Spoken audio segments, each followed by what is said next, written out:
There was an intro here, but I've cut it because it was mainly about most of what I talked about in the intro to the hair video, which I managed to get out first, so it was kind of redundant. For a bit of context, this is the period where the podcast appearance has been announced. There's been a reaction to it, and so it has morphed into the interview rather than just a regular podcast appearance. And so in this specific period, there's a little bit of a meltdown. People were messaging me and DMing me and telling me about it, so I sort of covered that here. Some of the things that I mentioned in it do come up in the interview, because this is pre-interview, obviously. So clips of it are here, and I place like throughout this video to sort of give a bit of a sort of expansion, a bit more context, and just sort of like say, hey, this thing's mentioned, it's here, I've got it. So let's just get into it. So this is what I mean. This is all stuff when you're operating your own business and you're having a real adult life with financial situations and repercussions and shit going on.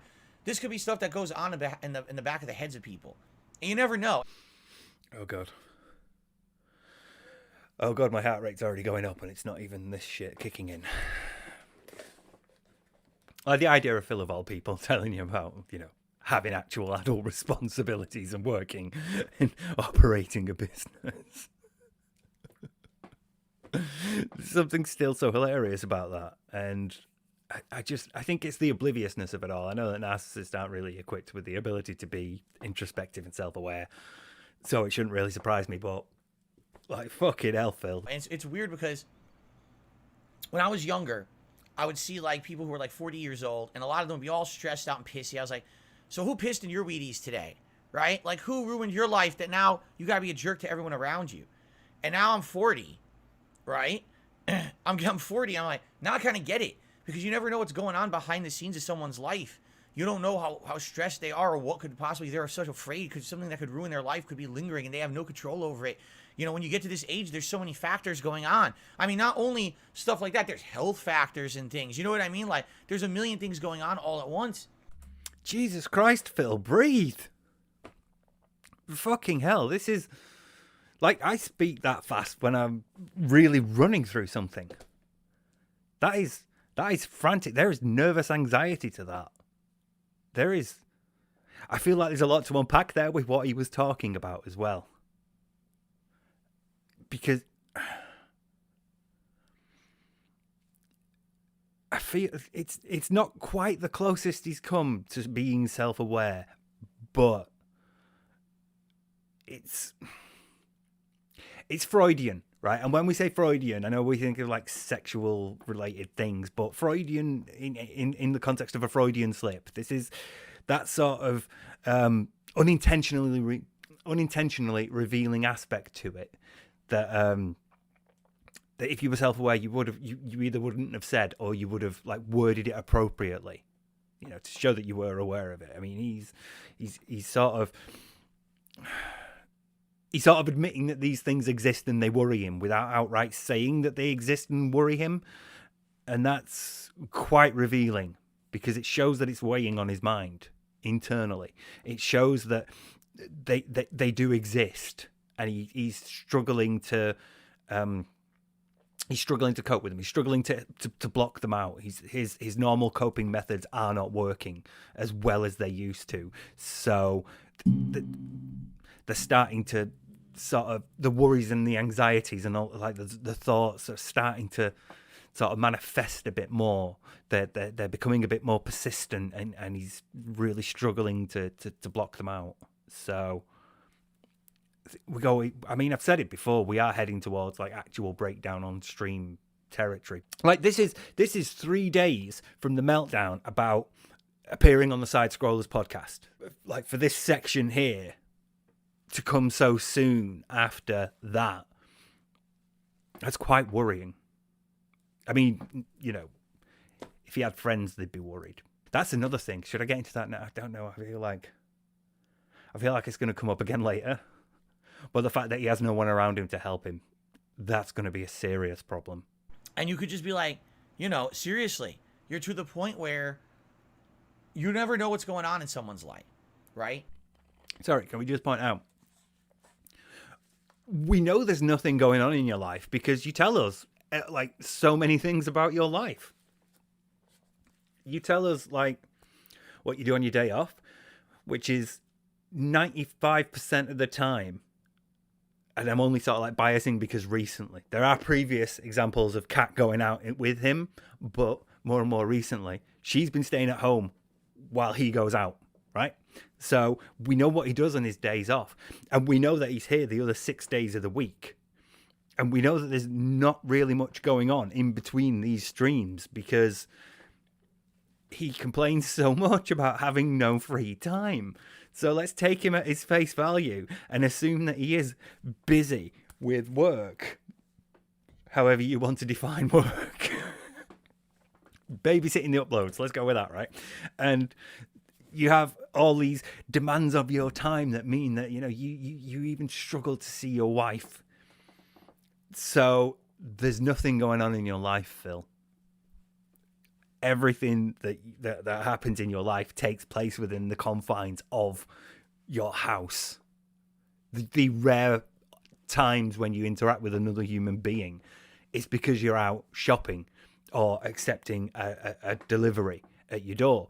And I will bet that when you go shopping, you use the self-checkout machines if you can.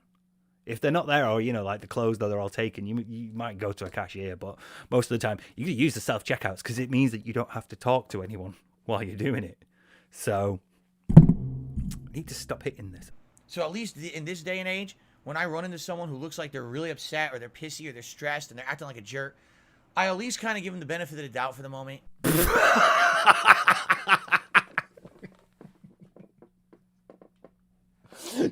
No, you don't.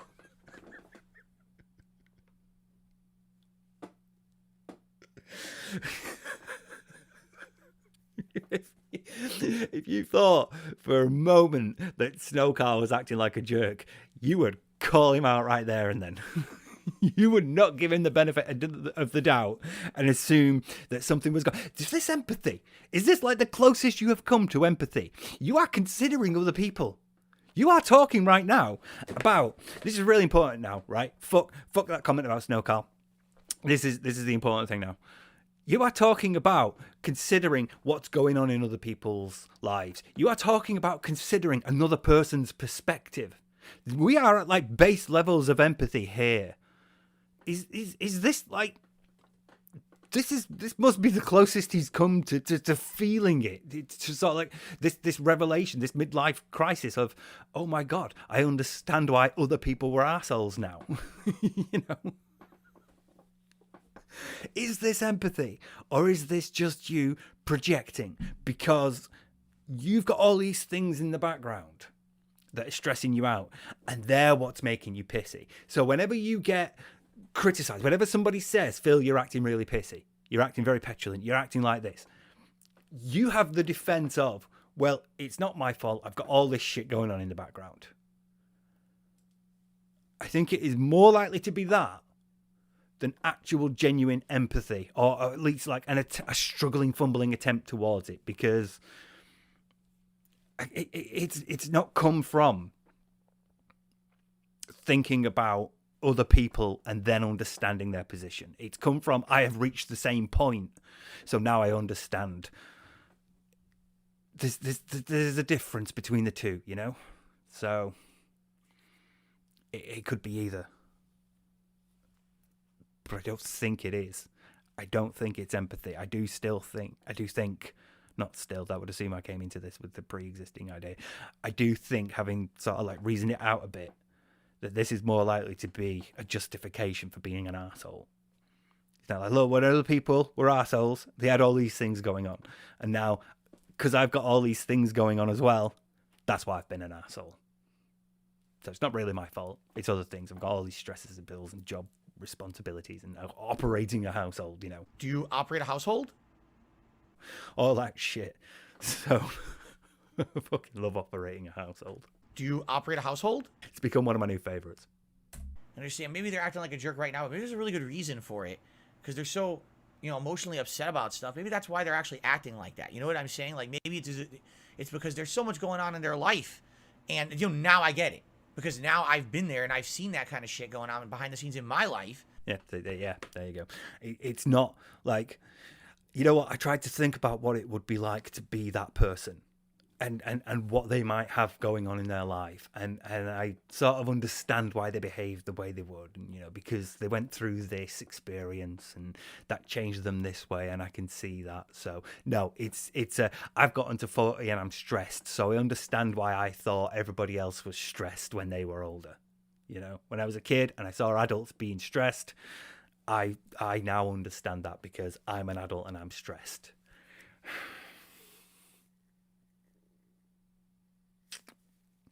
It's not the same as empathy. That it's not the same as like really understanding a person. And that's the thing. Like some days, I know for a fact there have been days where I've come to stream and I've been purposely like pissy to people. You're purposefully pissy. You've been purposefully pissy to people on stream. So let's see how you justify this. To people on the stream, and it's not your fault. It's because this shit going on, and you know that's a shortcoming of mine. Fucking shortcoming. Fucking hell. I feel like this is one of those like really shitty relationship things where the partner's been caught cheating, and so they make a huge like deal of I've totally changed and I'm never going to do it again, and they fucking love bomb you, and they you know, chocolates and flowers and I'm really sorry, all these public displays of affection, and then they go back to cheating and they get caught again, and then they do that again. But not people. I will say this: I never, if I could help it, but the people in the Street Fighter community, like that's who you said you were targeting. Oh, okay, that's different. And here's the thing: you're right. How's that different? It's different because I've changed now. I will agree, and I've talked about this in documentaries about it. I'm sorry, you sound like the abusive ex-boyfriend trying to get back to the girl. I've changed now. Don't worry about it. Yes, you're talking about something that happened. Yes, I know. I'm just calling, as I said. It just sounds funny, like hearing that. Yeah. That I changed now. That line is so I don't know, overused by. Oh, I'm gonna have to edit this interview video. Absolutely, there was online harassment that happened. Absolutely, I've learned from that. I've been through it myself now, and I realize how harmful that is and why you would never do it, especially when you're someone in a position of power who has an audience to actually troll people, to do drama against people. That's so harmful to them. I would never do that for personal gain anymore, you know, ever again. And taking that money from Keemstar, I feel like I'm taking money from other people who've been hurt in order to benefit. I can't do that. They do the love bombing. They do that. I'm really sorry. I've really changed. I've learned my lesson this time. I feel like this is like it's an apology with no weight to it. It's just a show. There's no real meaning behind it. It's just look, I'm really sorry, guys, but there's all this stuff going on. We're about to again displace responsibility for something else, and nothing will change. The behaviour responsible for being an arsehole to the audience will not change. That's the way we're going here. That's a human shortcoming. I apologize for that. Fucking human shortcoming. Right, okay, no. You don't get to do that. You don't get to do that. Other humans that aren't complete narcs learn from their actions and their mistakes and change their behaviour. You've not done that, and you are not going to do that. It is your responsibility as a streamer, as somebody who's operating a business, to budget appropriately, to manage your finances like a fucking adult, and to deal with the stresses that come with running your own business, whatever stresses they may be, and not take that out on your audience. Other people do not do that. Normal people do not do that. Normal people will learn to balance that appropriately. They will learn to deal with the stresses, and they will learn to understand that the audience is not responsible for the financial situation that they have found themselves in, and will not take their stresses and their strains and their tempers out on their audience. You talk about your finances so much, and then you still take it out on the audience. It is not their responsibility to maintain your lifestyle, and yet you treat it like it is. That really fucks me off about Phil. That's the thing I should say for another time. But the point is, you should be able to deal with this and not put it on your audience. And you don't. And normal people do. This is not a human shortcoming. This is a shortcoming that is unique to you, because you are the one responsible for dealing with how you run your business and all the stresses and strains of your financial situation and everything that is your private life. It is not the fault of the audience that things are going shit for you. It is your fault. And you take it out on the audience so much. How dare you write that off as a human flaw? But, you know, it is what it is. If there's a day you come... See, there you go. It is what it is.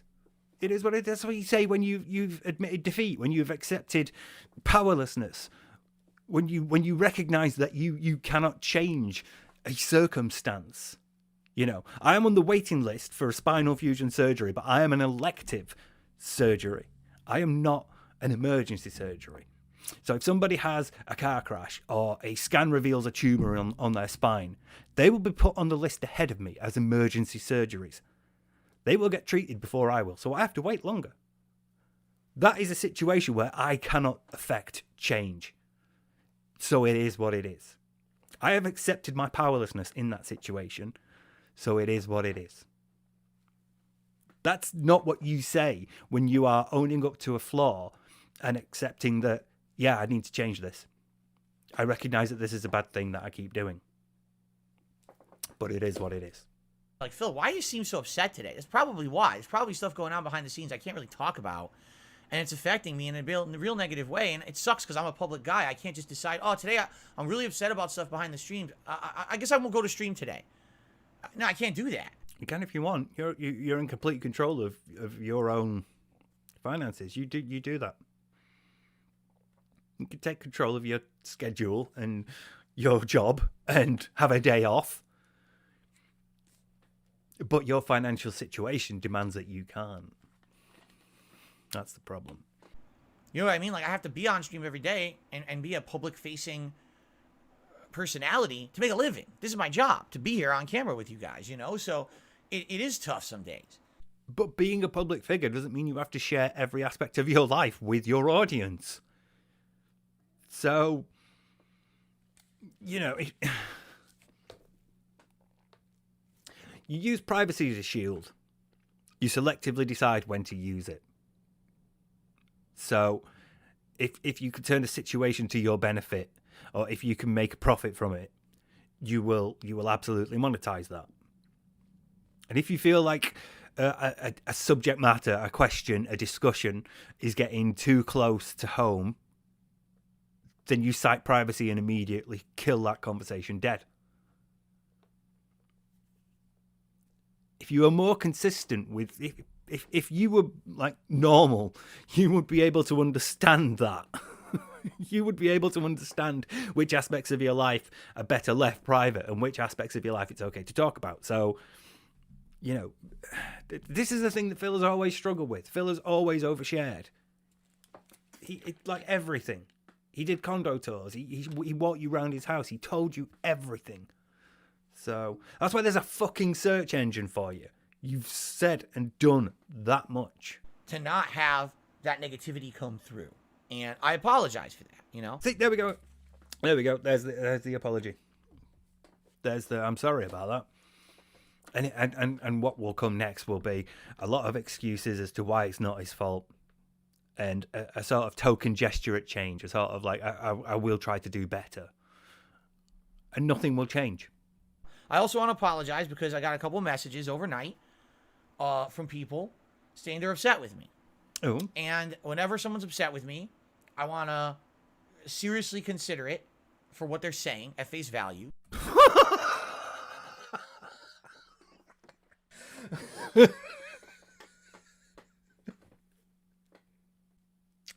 John and Howard would very much disagree with that. That's all I need to say for that one.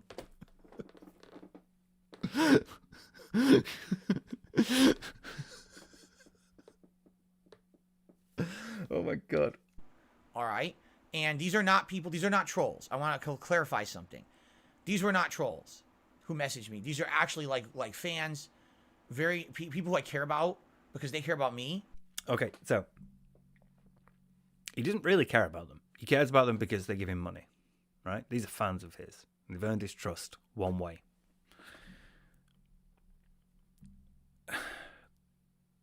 I feel like the heart of this is going to be Phil's inappropriate relationship with his audience. Because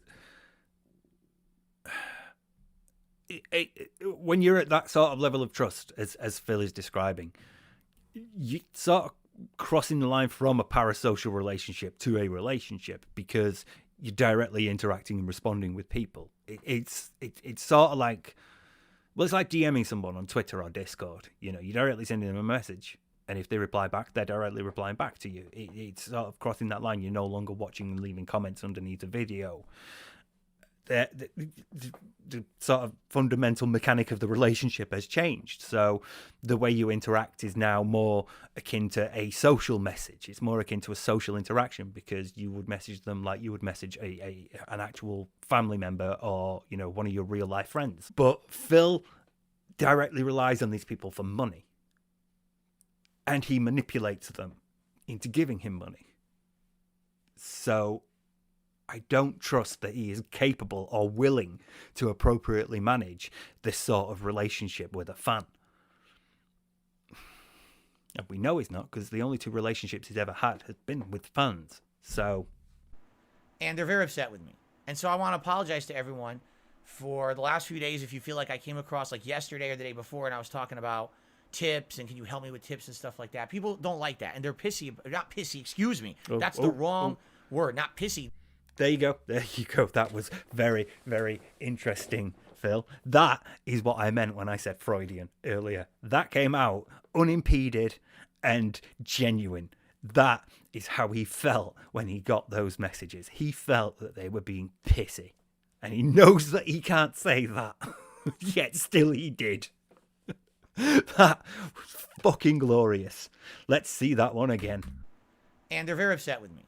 And so I want to apologize to everyone for the last few days. If you feel like I came across like yesterday or the day before and I was talking about tips and can you help me with tips and stuff like that. People don't like that. And they're pissy. Not pissy, excuse me. That's he would describe chat. If people in chat kept saying, okay, you talk too much about tips, will you please stop talking about it? Oh God, here we go again, more about the tips. He would call that pissy. He thinks that response, which is a fair criticism for Phil, let us not beat about the bush, that is a fair criticism to have of Phil, that you talk too much about tips. He would take that as you being pissy. I don't know whether to crack me knuckles or have my cringe.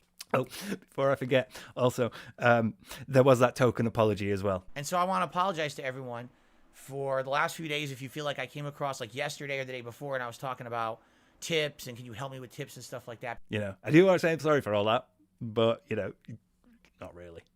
Not really. I should probably keep counter of that, actually. There's a number of times where I feel like he's probably going to make, like, the token, yeah, I'm sorry, I'm really sorry, I apologise, I can only try to be better, that sort of thing. I think it's going to happen again a few times. People don't like that, and they're pissy. Not pissy, excuse me. That's the wrong word. Not pissy, they're pissed. And they should rightfully be pissed. If there's someone who's a fan of me and a fan of my content, and they're coming to my streams, and they're upset because they're like, oh my God, Phil's doing it again. And, you know, and the thing is, there's a difference. Okay, before we get into whatever difference he's about to talk about, I feel like, again, pointing out that we go through this cycle every now and then. I have before, I am sure, heard him say something like, you know, if I'm doing it again, tell me. I'm pretty sure it was during the Moist saga, you know. I'm pretty sure it was shortly after that video from Sir Moist that he sort of like said, you know, people do tell me. People can feel free to tell me, you know, and if I'm doing it again, please tell me. I'm sure he said something like that. Big Go, please come to my aid. I think it's fixed now. Okay, anyway, getting back to the point I'm making, all right? Because now I've been completely distracted, and good luck getting Moist Critical to watch this because it's gone off the fucking rails, right? In a nutshell, I totally understand why there's so many misconceptions about me. I do. There's so many people out there who say negative shit about me on a daily basis, but they only show one side of me. What they will never show is the fun Halloween stream I did yesterday, where literally not once was it a discussion of really money or anything like that, right? Not once. It wasn't me begging. It wasn't me asking for anything. It was just people contributing out of their own free will because they were having a good time and, you know, having a great one. That's the ideal for me.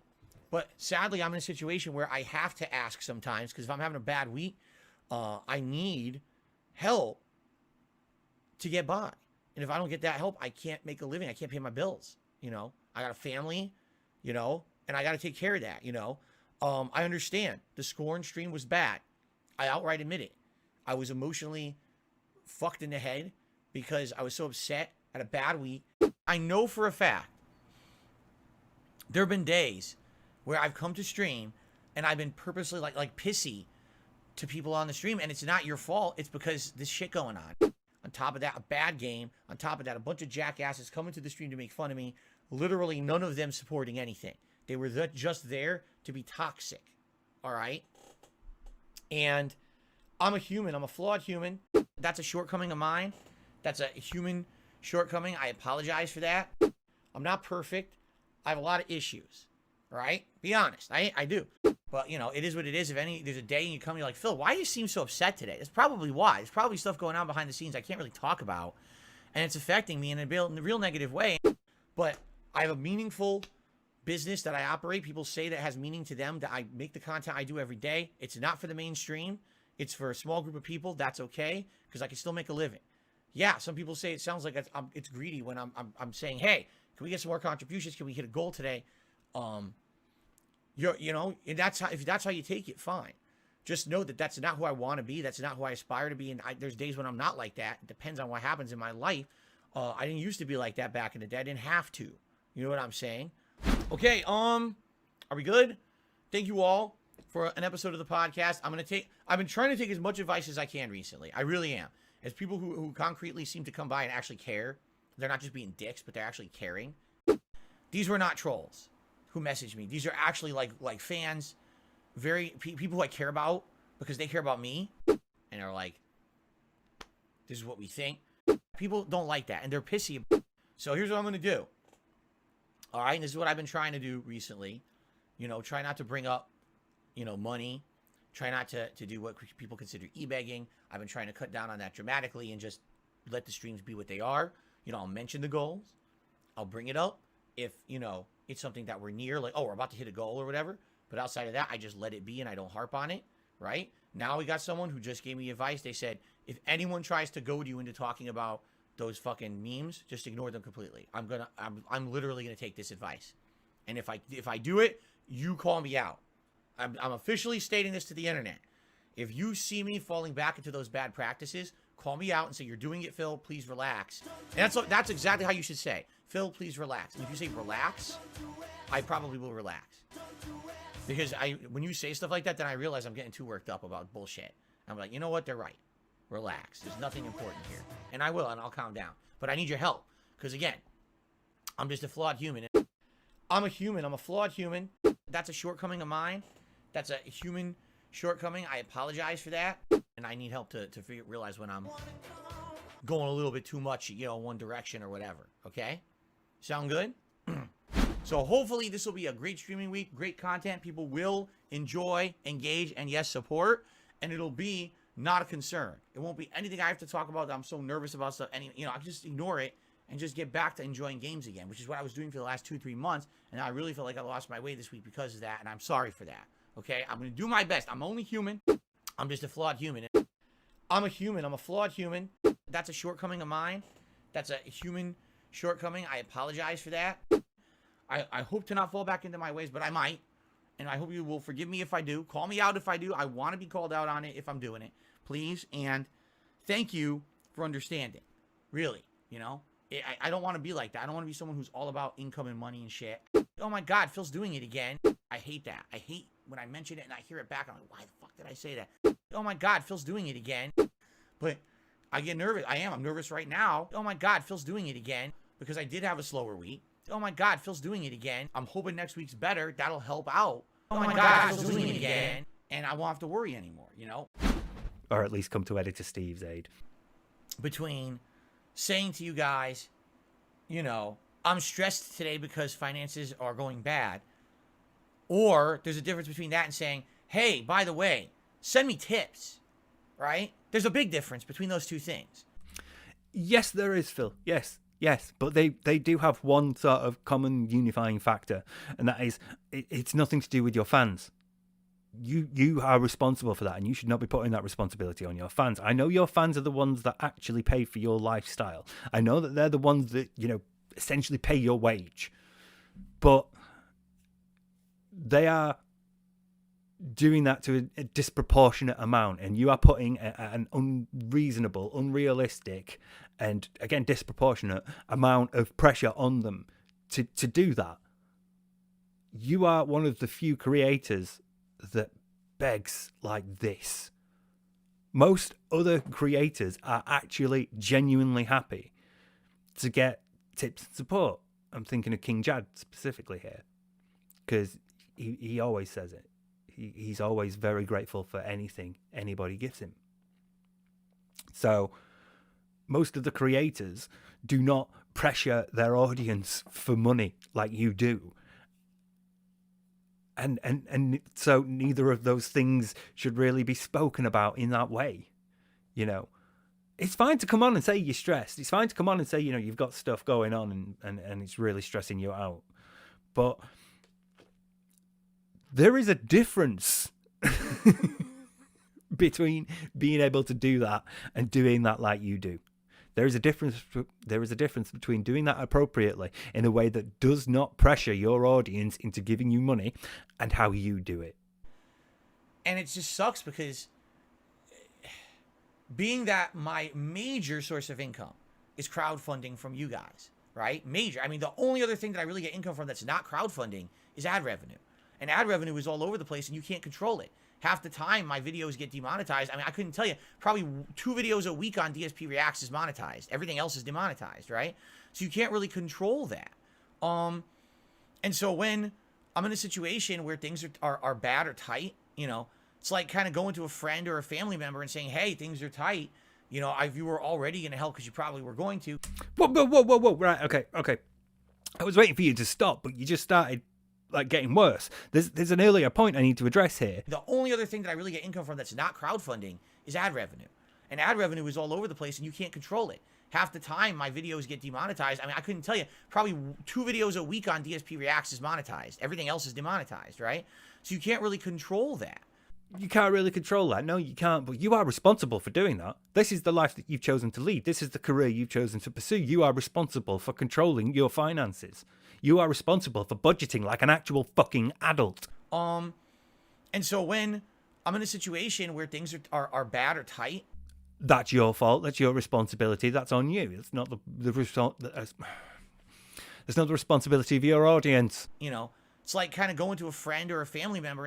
No, it's not. It shouldn't be like going to a friend or family member at all.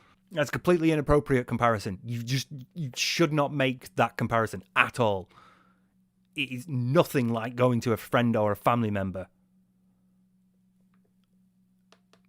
And then he says this. Saying, hey, things are tight. You know, you were already going to help because you probably were going to. The expectation that they're already going to give you money. Where the fuck is that coming from, Phil? It's coming from you. You are the one doing that. I cannot believe... That is just so bad. I cannot believe that he said that. I cannot believe... Again, this is the Freudian thing. He is not thinking of how that makes him look. He cannot consider how that makes him look to other people. So he doesn't see a problem with it. He doesn't like mentally flag it as a thing that you should not say. Because that is just fucking... That is so bad. I cannot believe he said that. And he's going to... It's going to be like having... It's going to be like having an addict relative who's like in deep with the with gangsters because of like how they get their drugs. You know, they're going to be like keep coming to you and going, things are tight, mate. But I know you were going to help me anyway. Do you mind giving it me now? Like, I was going to ask you for money in a month, but you know, I'm a bit stressed. Things are tight. Do you mind paying me in advance? Do you mind lending me a couple of quid in advance? Because you were going to anyway. What? I cannot imagine saying that to a friend or a family member. I cannot imagine having that expectation of a friend or family member. You all right? Yeah. You're just waking up. You've not been appearing on camera much. As she's getting older, she's sleeping more. So... Yeah, she's actually been sleeping quite a lot when I've been doing streams and recording, which has been good because she's fun to edit around. Oh, no. You don't have to get up. You don't have to get up and jump on here. Anyway, back to losing my shit. It says so much about the relationships that he has with his friends and his family that expectation of money is so normalized to him that he doesn't think about how bad saying something like that makes him look. That's just astonishing to me. We were tweeting about this earlier. He is absolutely going to monetize his parents' death. Plural. Deaths. When his mum and his dad die, he's going to monetize the fuck out of that. Chat are going to be paying for him to fly out there. Cat's probably going to stay at home and play Skyrim. He's going to monetize that, and then he's going to bring back like trinkets and memorabilia and photo albums and things. And he's going to stream them. He's going to monetize that as well. He's absolutely going to monetize his parents' deaths because money is the prime motivator in relationships for him. He is fucking broken as a human being. He needs serious help. Look, even his wife, he was talking about monetizing her before she'd fucking moved in. He's talking about like maybe doing streams with her or maybe doing cooking with the king and queen. He's broken. He cannot form relationships. He needs help, and he is not going to get that help because nobody is there for him. Fuck. Oh God, this is... I think I've only done like 2 minutes of this. Fuck me. Because you probably were going to. Could you help in this particular way? People don't like that. They're very upset with me. And, you know... Yeah. People are upset with you. People don't like that. Nobody likes it when somebody comes to them and goes, look, I was going to ask you for money later, but would you mind giving it me now? Look, I know you've been paying my rent, but would you mind ordering me takeaway? No, Phil, people don't like the amount of pressure for money that you put on them. They just don't. Because it's not fucking normal. It's not normal to have that sort of relationship with someone. You just... Get help. I'm happy that people told me. I'm happy that rather than people saying, we are just going to give you the, say everything's fine. I don't want a room of yes men and women.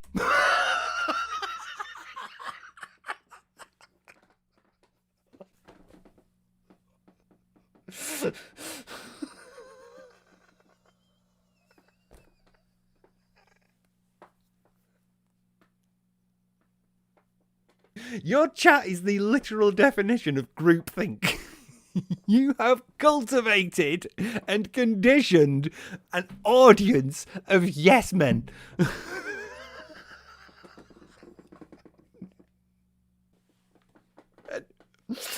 The reason why you have ended up doing that, Phil, is because you cannot handle criticism. You cannot see criticism as anything other than a personal attack. You need an audience of yes men because your ego is too fragile to handle anything else. With me. You understand? I don't want that. If people have issues with me and things that I say, I absolutely want to know about it. I will then ban you. And I'm happy, very happy, that people came to me and said, even the way you said it, yes, it's not like you're sitting here and you're begging and demanding anything. See, he's doing that thing again where whatever message he's got is amazingly similar to how he would do it. A message saying to him, we understand times are tough, but you are begging a lot, would not be like this. They would not go into this much detail about the stresses that Phil is under. They would not front load it like this. I am hoping to God that this is just the way he recounts things rather than like the actual content of the message, because like I have to assume at least one flying monkey told him, look, you're looking really bad. But I'm doubting the existence of multiple messages like this. I have to assume there's at least one flying monkey telling him, but I don't think he's gotten a couple of emails from people saying, "Hey, look, Phil, we understand you know you have pressures at home and you're always busy and you don't get time with your wife and you know you have all these responsibilities like for your job and running a household and all that stuff, operating a business." It doesn't work like that. It doesn't work like that, Phil. People don't talk like that, and you would know that if you socialized more. But it's still wrong. Okay? You know? So the thing is, I don't even know what to do. When you're in a situation where you know you need the help, right? But just simply bringing it up or asking, not even asking, suggesting, because I didn't even ask for anything. Fuck off. You do. You ask. Just because you do not explicitly say, "I am asking for this," does not mean you are not asking for it. The fucking goal of Darkside Phil to say, "I'm not asking for it." I don't ask for it, you know. What do you do for Phil? Here, I'll give you some advice, right? Here's what you do. You shut the fuck up about it, and you stop making it your audience's responsibility. Instead, you play games. Cut your pre-stream, cut all this, and start playing games. Money will come if you are entertaining. You are not. That's why you have to beg. If you stop begging and put work into being entertaining, money will come. Because I didn't even ask for anything. I suggested something. Even that is offensive to people or upsetting to people. What did you fucking... It's the way you do it, Phil. You don't suggest. You pressure. You don't, like, say... I'm struggling because it's so fucking difficult to find like an equivalent for what he does. He's just so he semantics his way out of things. His word choice is deliberate. You can't just sort of say, "Hey guys, you know, a big bill coming up, a bit skint. So I'm thinking I might do like a special stream next week, you know." Yeah, I'll go longer. I'll play something like completely random and off the wall that you never predict, and you know, I'll go along and just do that. Can't, you know? He has to pressure. He has to pull his audience in. Like that, you know, I need to do this. We need to hit this goal. You know. Tell me how we should do it. Tell me what you want. Tell me what I should do for a marathon. What sort of food should I eat? You know. He draws his audience in to make it their responsibility. And he needs to separate all that and deal with the responsibility himself. But again, this requires being an adult. This requires being emotionally and cognitively mature. And he is not. He's not old enough to do this mentally. The thought of actually being responsible and dealing with actual responsibilities is terrifying to him. Think about how timid he was on the bankruptcy call. It shits him up. Especially if you ask him about WWE Network. Could you repeat that, please? It really shits him up. So the thought of doing it is terrifying to him. So he pushes it onto his audience. Instead, tell me what to do. Tell me what you'd like to see. Tell me what you think we should do. And the use of we, constantly. He's pulling his audience in. So it dissipates the responsibility from him onto them. And it's not their responsibility. Phil, that's the issue here. You have an inappropriate relationship with your audience and you need to disentangle yourself from that. You need to take a step back and put things on your own shoulders and deal with them yourself like a fucking adult. Right? I don't know how to go about it. See, he's not old enough to do it. He doesn't know how to go about it because he's never done it.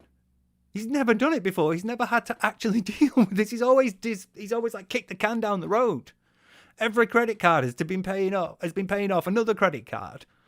And like, when it got too much for him, oh, fuck it, I'll hit the reset button. I'll just declare bankruptcy. It'll be fine. And then, you know, I'll carry on earning money like normal. And what happened after he hit bankruptcy? He got the fucking vest streak. So he's always kicked the can further down the road. He's never dealt with this. And now it's looking more and more like he's going to have to deal with this. It's fucking terrifying to him and he's panicking. Oh my God, Phil, you really are a man-child. That's really what this is. He's having to grow up. 40 years old and he's actually growing up. Well, no, he's not. No, he's scared of growing up. That's the thing. He's scared of it. That's why he's panicking. That's why he's like this. The thought of having to grow up is going to give him a mental breakdown. I really feel like we're heading that way. This is... I just don't... I don't know where the start of this is. It's easy to pin it at being 40 and midlife crisis hitting, but the roots of this go much deeper. So this isn't the start of it. We are well on the way to this tree growing and blossoming, but the roots have dug deep. You know, I just don't. If you don't mention it, then you might not get what you need. Then you have to deal with that. I'm sorry, I was choking on my hair. Then that's your responsibility to deal with, because it's not your audience's fault. It's not your audience's responsibility. It's not their job to keep you in the lifestyle to which you have become accustomed. He's genuinely like, if I don't make enough money this month, I might not be able to pay my bills. How am I going to deal with that? At 40, for the first time, at 40. And the thought is terrifying him. He has never known want. He has never known poverty. He has never known choosing between being hungry or being warm. He has always had someone to bail him out. I think his parents might have cut him off. Maybe that's it. Maybe he's panicking because he's losing like revenues. He's got nothing else. That's why DSP Reacts has started to become a thing. And he's I remember talking to Scott about this, and I said, like, basically, Phil doesn't understand that in a Venn diagram, there's a circle of like DSP gaming members, and then there's going to be another circle of DSP Reacts members, and he thinks those two groups are going to be separate, and he doesn't understand that they are basically the same circle. So he's not making two revenue streams; he's basically splitting one in half, and having it from two sources. But like other people that he would use, like John and Howard, like monetizing your wife or your girlfriend, or like even going to your parents and asking them, all those are gone. That must be terrifying him. Maybe they've cut him off. Maybe they finally said, no, we gave you thousands to avoid you declaring bankruptcy, and you still ended up declaring bankruptcy. But we're done. Maybe that's it. Which has happened, you know? It's like, maybe if I don't mention it all, right? As I've told you guys, what I look at. Right, before you go on about what you look at, you shouldn't mention it at all. It is not your audience's responsibility. If you don't get what you need, you have to fucking deal with that another way. You've got a fucking wife. She has an income. Why is she not helping? You need to deal with it because it's your responsibility. They're your finances. You've had like $500,000 in credit card, $500,000 Phil. It was hundreds of thousands of dollars on your credit cards, gone. All that payment back every month, gone. And you are still here. Were you too busy having fun on level 1? When I look at the business, is there a pattern being established? Okay? If I'm streaming and I've got a slow day when it comes to any kind of support, all right? It's not something that's a big deal.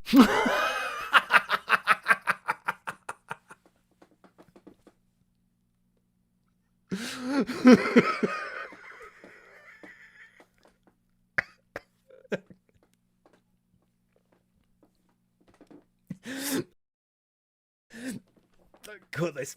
No, seriously, I've just been laughing for like the last few minutes. Just cut it. And it's hilarious because my detractors always make it out to be a big deal.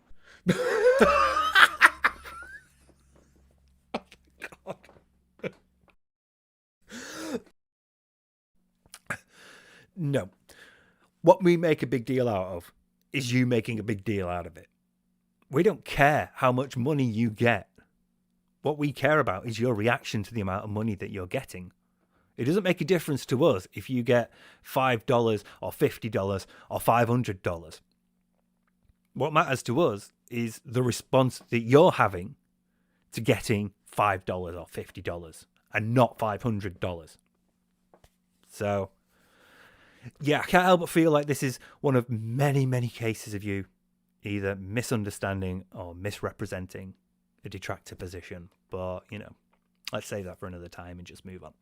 Any day that they're literally, I'm not even kidding you, they literally sit here and calculate how much I make in a day. As somebody with a business degree, have you ever used Microsoft Excel? Genuine question, Phil. Do you understand how easy it is to automate something like this? Not that I'm saying that Piece of Peace doesn't put in a lot of work. But Piece of Peace budgets your finances better than you do.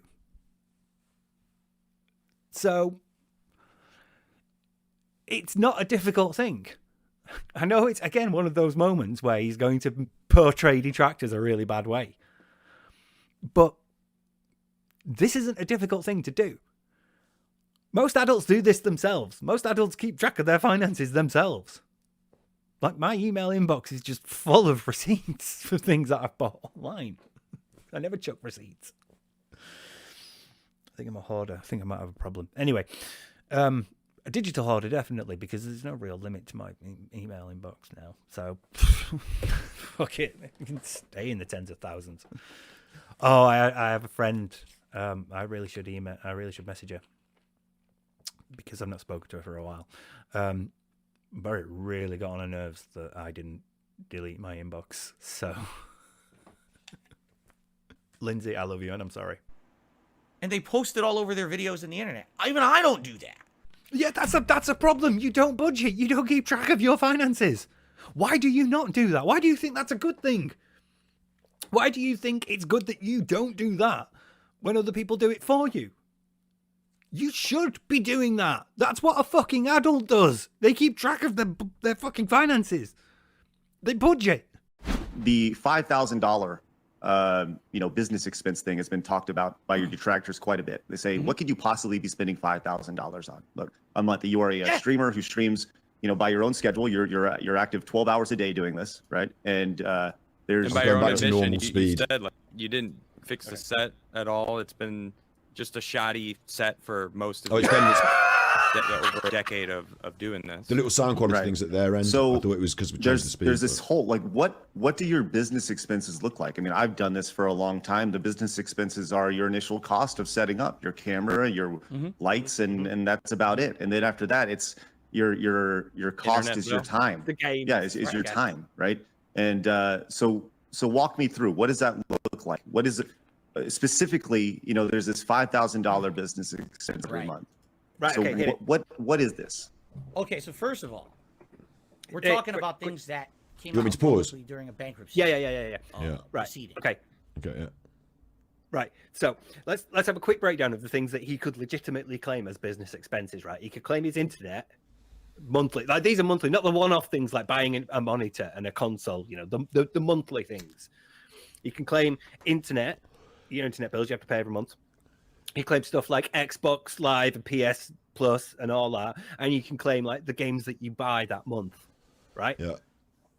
And that's it. Also, though, There is no way he goes through $5,000 of that every month. Okay, this is a bit of a weird one, right? Because I run my own business and I have done for years. And if you get any excess money, what you're supposed to do when you're in your fledgling stages is spend it on the business, so you don't end up paying loads of tax on it. And like, you have stuff for your business, and then you make your big business bigger. And then as you get further on, you want to stop doing that and start putting it in your bank so that you can get a big mortgage and buy a house or something. Yeah. And so Phil's obviously not able to get this big mortgage in the house because of the bankruptcy and the credit. But I can understand if you might want to invest in things with that extra money. Like the problem Phil's got is that he does spend that extra money, which is okay because you don't want to necessarily pay all tax on it and lose it. And like I don't know, you could make a bigger business. Rich is in chat. But what he's not doing is he's not investing it. Like you can't see any. Like for me, I've bought a computer, I bought a camera, I bought a this, I bought a that. You can't see any stuff. Derek's in the chat. They're asking about Derek. All right, cool. We'll get to it. It's like a lovely flavour of what's coming up. So for me, I've bought stuff and we're going to go on tour, aren't we? We're going to like go and do an event and stuff. Like we're going to spend money that I could just put in the bank and end up paying tax on and say that's my money, or I could grow the business. Whereas Phil's spending the money, but it's going into a black hole. That's the problem, isn't it? And we know it's champions. Champions time. Correct. And I believe that the $5,000 Oh, and he puts these paper plates on it as well. a month number came off of I believe it's from a tax return. Is that correct? That it was filed or the data? I'm trying to remember exactly where it came from. You guys probably know more than me because you've probably been inundated with this for 2 weeks. While I'm so far removed from this. I want to hear it from you. Again, I'm just speculating. I think what happened was when I filed for bankruptcy, a lot of information goes public, and so they look at a public filing. I guess there's certain information that's made public. I don't think it's all your tax returns. I think it's like 1 year's worth or something. And I guess there was a number that was thrown out there that looks like Phil spends $5,000 a month on business expenses. Now, number one, I don't do my own taxes. I have a tax guy to do. I pay him to do it. Okay. Here's what I can tell you. All right, I can tell you right now because I'm working on it right now for this year. Sending them to his mom. Expenses that a tax attorney wants to know you're spending every month. Geez, everything. Your mortgage, because if you work from home, I guess that's part of it. I don't know. Again, I'm not a tax guy, but your cost of your mortgage, all of your utility bills that apply. Well, they're not business expenses. Hold on, Phil, you've been doing this for 17 years and you don't know what your business expenses are. You don't know. I wanted to pause it there and say exactly the same thing. How is it not on a spreadsheet on your computer? You've just been doing it recently. Like they're the same sort of expenses every year. You've got to be budgeting. You've got to be setting it out. You're not just reeling off the top of your head. Like, sorry, Scott. Right, the mental breakdown that you had last Monday that I filmed and I'm like currently editing. He bitches about. He thinks that it's ridiculous that the piece uses a spreadsheet, and he claims and he's proud of the fact that he uses a spreadsheet for his bills. And it's like, Phil, you own a business. You have a business degree. This is legit. This isn't like a meme that's spread out across. You legitimately have a business degree. You have a degree in business studies. Why are you not using a spreadsheet to itemize your business expenses? I'll tell you something else as well, right? Mental to me, that. These days, the modern world, you've got like PayPal and business accounts on the internet, so you can literally just click buttons and organize by and sort by and like get PDFs. Like there's no excuse to not have like a site on what's going in and out of that thing. Like even if I don't know exactly how much money's in my PayPal right now, like I can just bring it up on screen in 10 seconds. Like it's just ridiculous. Yeah. What do you get tax write-offs on and stuff? I mean, like, specifically, no, I don't. I pay them all a lot of money to a tax guy. I have a giant spreadsheet of data that I provide. They work it out because everybody's different. I get to fill tax law changes and stuff, and they figure it out. I give them all the data. In fact, it's not even for tax. Who's going to? Still need this data for your tax filing. How much you pay for utilities? What's your cost of internet this year? What's this? They need all that information, and I get them to it, and they do it. So, here's the thing. All right, everyone. We're really going to get to the meat of it. Is this stupid WWE champions bullshit, which I can't. We'll get to that, but I want to stay on this for a minute. I want to stay on this for a minute. Like, just once again, walk me through this because it's like I'm trying to put myself in your shoes, and I'm trying to think through. While you're I would assume that the expenses are including everything that I do. Okay, that's related to the business, and that could include mortgage, any insurance. But those aren't business. Yeah, I'm pausing that. The thing is, right, they're not business, but what he said there was related to, because obviously what he's doing is the tax dodge. Lots of people do it. Yeah. Like, it's not awful, but you try and, like, I mean, I'm going to admit to this myself. You try and, anything that can be put as expenses at a certain time in the growth of your business, you want it on expenses. You don't want to be paying tax on it. So, but what he's basically admitting to here is that everything he spends, he shoehorns into his expenses. And like I was saying, recently he's done his taxes. I think he comes to this number at the end, like, here's the amount of money you're now going to have to account for. And he's like, let's make up some bills. Let's make up some things. Let's, whereas other people like actually invest the money into their business. So that's how you do the tax. You invest, like, you're not cheating the business because you're investing in it. But what he's doing is he's taking the money and then not paying the tax, but also spending the money. So it's a bit of a fucker, that relates to the business here. and go back to a 2010 tax return and say, here's what my accountant said or whatever. Right. This is from 2010. That's $5,000. Oh God, I need. Oh, excuse me. I did I say 2010? I meant 2020. this. That's totally my I'm gonna roll fault. I meant 2020. This was my bankruptcy was 2020, so I think tax return that must be references like 2019, something like that. It's Christmas. All Focused, right. Phil. Let's Focus. circle back on some stuff here, man. And Did I miss there's a few things- anything? Did I miss Well, anything?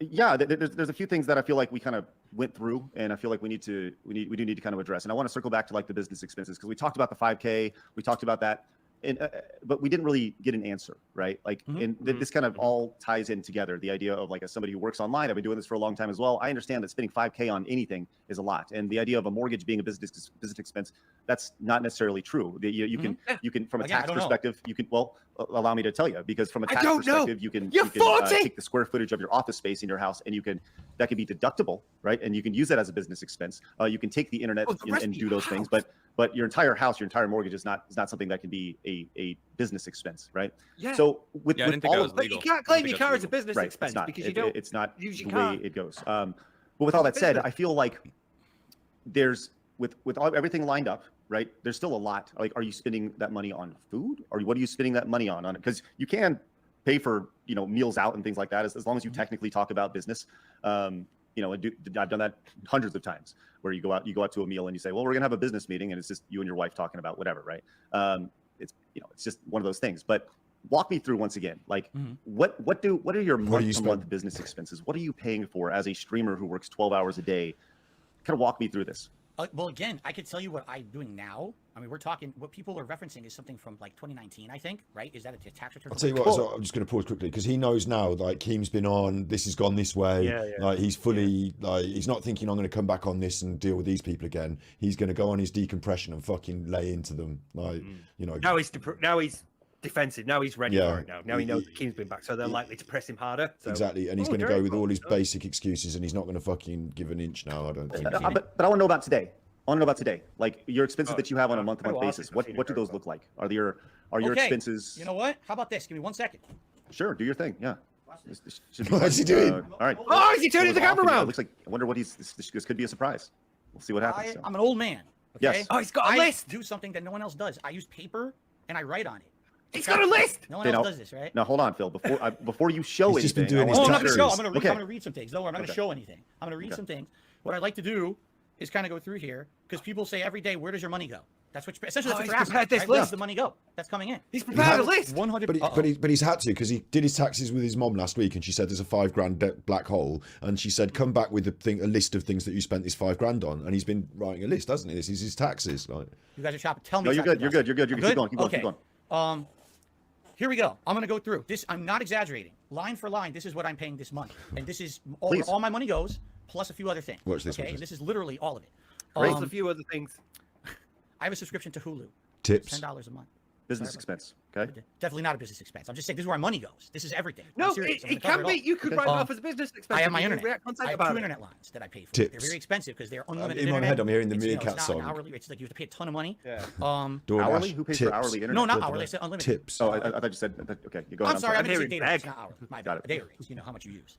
Okay. I have my dues here where I live. I live in a community, a condo facility dues, community, yeah. so it's the dues, monthly dues. Mhm.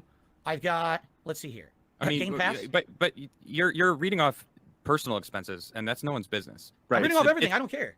I'm reading off Well- everything so you know where my money goes. Because this is what they want. They want to know where all my money goes. I'm gonna tell you right No, now. I don't think that's the case. I think it was about the $5,000, the business expenses that they were like, what is going on with this? Like, how is this Yeah. the case? So you're now giving them more shit. Like Keem, I You could were understand very, having $5,000 a month seemingly very business nervous expenses. about Look at his giving fucking anyone setup. any more information Well, that isn't public. he's you know just what I trying to mean? I'm justify- just trying to, before you continue, it just seems like this is counterintuitive for where you have said your stance is on I'm going to pause quickly because this is a very dangerous place for Phil because this is actually an actual crime that the tax fraud, you could get in trouble for this. And like revealing public It's not information. So, like, distinguishing well, I'm not where going to his tell you tax any money's accounting. going. I'm not gonna tell yeah, you no, I businesses or understand. anything. Yeah, You know I what I'm get saying? that, but still, it's still personal stuff. That's like, all right, well, I don't understand what.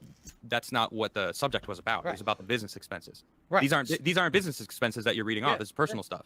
Some of this would be considered business and some wouldn't. Like I Yeah, was gonna but say, Game what? Pass. That's, But you what's know, the that's- point? What are Is- you is considering business Kind of where I'm expenses? leaning. Like, what is the reason for giving us your personal expenses? Because people want to know where my money goes.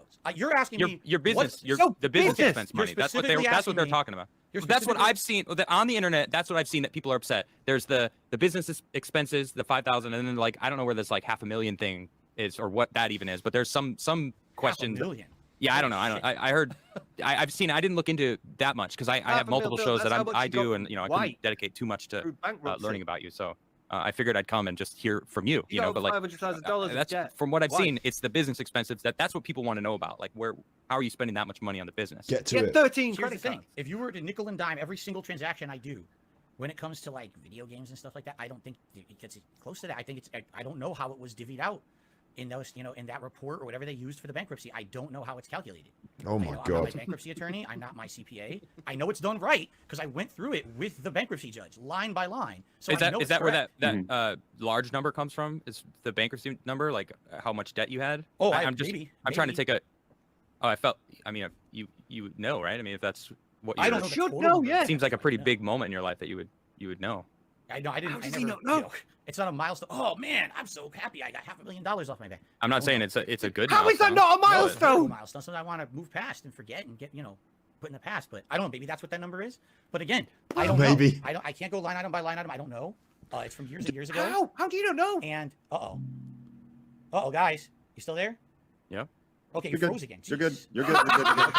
Well, they call me That Mr. was Freeze, so Okay, but yeah, like I can't. I don't have that. I don't know. I would assume. This is my assuming that data includes anything that's considered associated with the business or not. I don't know.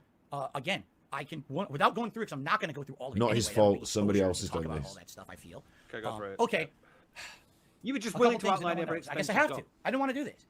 I really don't want to do this, but again, I Phil, you do what you're comfortable with, man. I think that's the biggest thing. Is I really you don't want to. like. Let me go put the paper away. I'm going to tell you. Okay, hold on. You're gonna cry. You're gonna cry. He needs to Gonna go. cry. He needs to go and put the What the paper away. fuck? Where's the paper going now? It needs to go back in its place. All right, I don't want to talk about shit, but I have to. It's a few chronic lingering things that come back over the years, and then yes, there's it's the gout. medical cost, there's deductible, of course. You have to pay to a certain amount. In a nutshell, What I've been medical involved costs? with a What few treatment are legal you things, having? And I've been involved with some medical things. Okay, and essentially what's happened over the years is I can't really pay them because of the financial situations that I've been in. Okay, What? And Did you pay any of those? Did you pay any of those things as business expenses? I believe, and I don't know if this is true or not. Isn't it true What? that certain, like your health insurance premiums and stuff, is covered or is a tax deductible? I don't know. Again, I get asked this by my tax guy. I do. He says, your "What are tax your guy was asking you this. He said, Yeah, I why just got don't an he email know? the Why other don't he day know? That said, we need your breakdown of what you pay for premiums, if you had any medical expenses, if you had any of this. We need all this to file your taxes properly. That doesn't So- sound right, dude. I don't know. Again, no. Listen, please. Now, here's the problem. I don't want people going on my tax guy. You know what I mean? He knows what he's doing. He's a professional. But he clearly doesn't because you've been in It tax doesn't issues. sound like it. No. My tax issues are not, or from before this shit. They really are. I used to have mom. tax issues with the old account. You might be getting the stories mixed. I used to have an old guy who fucked everything up. Yeah, so This what about person I have now? Now has fixed everything. Okay? Okay. I'm not throwing anyone under the bus. This guy is great, and I want people to understand that. Okay. But basically, okay, I have a few So ongoing why things. aren't you When deductible you don't now? have credit anymore. He's not crying Okay? anymore, is But he? you still some things can get erased, some things can't. All right, by a bankruptcy or whatever. And I'm in a situation where I have ongoing costs that I'm on payment plans for. Okay, not credit card. I can't get a credit card. I have no credit. My credit sucks because I have bankruptcy. No, my Yeah, but the I have 13 payment credit plans. cards For of example, back payments I have incur a gone. legal cost of several $1,000s. Okay, Phil, you don't have to pay that today. You can pay it slowly over time. Here's your payment plan. Right? With the IRS, I owe them back taxes. Phil, we understand. As long as you're in repayment status, you're paying this amount every month. This is, you know what I mean? So that's where my money goes. So he's I'm still in debt embroiled after all these bankruptcy, ongoing things behind the apparently. scenes that absolutely And no can't one budget needs to know about. with his Medical YouTube stuff, payment. legal stuff that I'm going through, and tax stuff. And where does your money go? And then just think about this. I'm But just streaming show 6 us. days a week full time. I'm stressed some days, And then I got to come on my stream here. You blew all your money on mobile games. My wife and me are feeling so much stress with this going on. And My wife. we didn't go on a honeymoon when we got married. We haven't been on a crying trip downstairs. since 2019. We haven't done Phil, anything. I get it. We understand, which is why we talked about therapy. We've talked about all these things. You're We right. understand, right? We've talked about all these things, but you still haven't answered the question. Look at it. Look at the expression on his face there. He is so proud of the fact that he doesn't budget. He thinks it's extreme that somebody should keep track of what he makes. After sitting there going, I keep track of things. After sitting there saying, I look for patterns to be established. So what are you looking at? How much you make? That's the thing. That's the thing that you look. That's the pattern that you look for. The amount that you make. So you're keeping track of what you make. And then you say, like, they're ridiculous and bad for keeping track of what you make. Have some internal consistency, Phil, please. It would make my job a lot easier. Oh my God, he just referred to this as my job. Deal with that later. I don't, on a daily basis, I'm not just sitting here with a spreadsheet going like this. Why not? You're self-employed. You run a business. You should have that shit. You have a business degree, and you don't budget on Excel. You don't. That's fucking. Oh my God, I am getting so mad about this, and we're like 5 minutes in. Started 6 minutes in. How long does it take me? 50 odd minutes to get 6 minutes in. 50 odd minutes.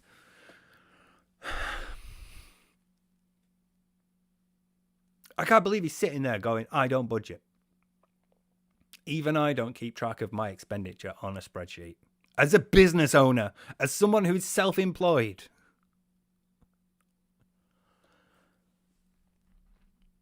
Do you know what, Phil? Doing something like that, a couple of minutes a day, might mean that you don't have to take a night off to do all your taxes. They think, like, you ever see those old cartoony accountants? They have the visor, the glasses, and like one of those old calculators with the receipt shoots out of it. Peace, you should change like your avatar. I'd like the visor and the calculator. Like on YouTube or Twitter or something. You should do that. On your stream, have yourself at the bottom with like a visor and a calculator. So there's like every day, they're watching my stream. Oh, a $2 super chat came in. Oh, a tip came in. They're calculating, and they have these big running tallies. You know. Well, at least you know he knows about the tips tracker now. There's that, I guess. Otherwise, what more can I say? Phil, you should be doing this. That's what an adult would do if they were a self-employed business operator. They would budget and keep track of their finances. Like, how are you 40 and not, like, aware of this? And not doing it? How are you even...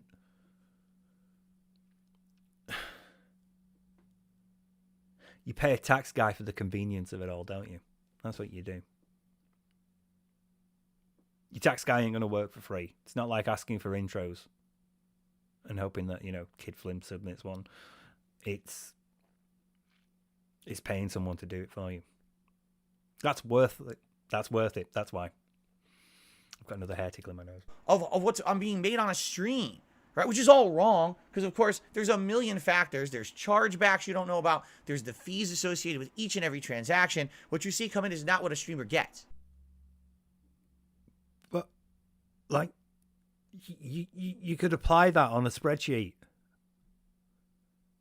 You could, like, write a little line of like a simple command in a cell to automatically apply like whatever fee PayPal takes, which I think is not what you say it is. I think it's actually like 3% and not 30%. I am still struggling to deal with the fact that he's so proud of not doing like basic things you should be doing if you're running a business and if you're self-employed. He's talking about keeping track of his finances, and he's like, it's ridiculous that you do it. He should be doing it. It's bullshit, okay? But this is how they are. They're just nuts in that regard. But I don't even do that. You know, what I see is if there's a pattern of days, if there's like several days where I'm noticing, wow, that actually was a series of days where things were quite slow, on any kind of support. And how do I really gauge it? How do I notice it? Yeah, how do you notice it, Phil? You look at how much you've made. So it's suddenly okay? Fucking detractors and their Excel spreadsheets. Well, as you know, we have goals in effect on streams. Oh, fuck. Right, okay. I hate when he says in effect. I hate it. I hate it so much. I hate when he says, like, you know, the gunner glasses are in effect. It just really fucks me off so much. I hate it. I hate it. It's just a really annoying turn of phrase. He needs another way to say we have goals. It needs another way to say, right, I've done this. We've reached this goal. I fuck it. Just... It's so stupid. And it's a stupid, petty little thing, I know. But still does my head in. Right? So, for example, today if we raise $50 on this very stream, I put on my gunner glasses. Oh, for fuck's sake. And then if we raise $100 on this stream... Oh, don't go through them all. I put on a hat. You guys pick a silly hat for me to wear or whatever. Right? So... That's what I mean. Like, that's how I gauge it. Is like, if I notice, you know, I've been putting on the glasses a lot, then probably things are going good. If I notice, man, I haven't worn a hat in a long time, it probably means there's been a string of pretty slow days, right? Oh my God. That's your vector for determining how, that's how you manage, that's what you look, that's, I can't believe that's how you measure it. Just some sort of like vague feeling of, I've not done this for a while. Especially at this age, temporal perception sort of suffers a bit, especially when things become routine. When things are just, you know, day in, day out, there's no real change. It becomes harder to keep track of time. So you might think, oh, it's been a while since I've worn a hat. Last few streams have been quite slow. When that could just be 2 days. That could just be 2 days. That's 4 streams. So you might be thinking, the last 4 streams last 6 streams, I haven't worn a hat. That's quite a long time. But that's 3 days, you know. So that's what your temporal perception becomes fucked up the older you get. Because things are just routine now. Days last longer when you're younger because you're constantly learning new things. So things are standing out as unique because you're picking up different things and you're having different experiences and you're going through life for like the first time and experiencing all these things as a child. And like these things stand out because they're unique. But as you get older, you settle into a routine. So days just seem to sort of like slip by and, you know, life seems to go by faster and, you know, you're like, oh, wow, March already. Wow, it's already, oh, wow, it's getting lighter already. And then, you know, later on as winter's, it's getting darker earlier. And it just seems to slip past because you settle into routine. And for Phil, the creature of habit and routine that he is, the idea of just this vague feeling of, I've not worn a hat for a while. When a while could be 2 days because he's thinking of like 4 streams. Oh my God. Right. I need a break. I need to process this. I need a quick break. Fuck. You know, and that's really how I do it. And in particular, I don't look at stuff until I absolutely have to. And then I look at it. Yeah, that's the problem. That's your problem. That is absolutely your problem. Throughout your entire life, you have kicked the can down the road with with everything that you have done. You do not like dealing with consequences until you absolutely have to. You will try to avoid it wherever possible. That is a problem with you, Phil. That is a problem with you and it's your problem-solving skills, it's your conflict management, it's your time management, it's how you appropriately divide up your energy and effort and resources. It's defects in your decision making. There are so many problems that contribute towards that. There are so many issues right there that you need to deal with. And you won't because, again, you are going to kick it down the road until you absolutely have to. And when you get to that point, that will be mental breakdown territory. When you get to that point where you absolutely have to deal with this, it will be because you are having a mental breakdown because it's all gone wrong. Because you've just kept kicking the can down the road. Anybody else would have dealt with their debt. But no, you just bought another credit card and thought, I'll deal with it later. Anybody else would have dealt with their issues, but no, you just keep kicking it down the road.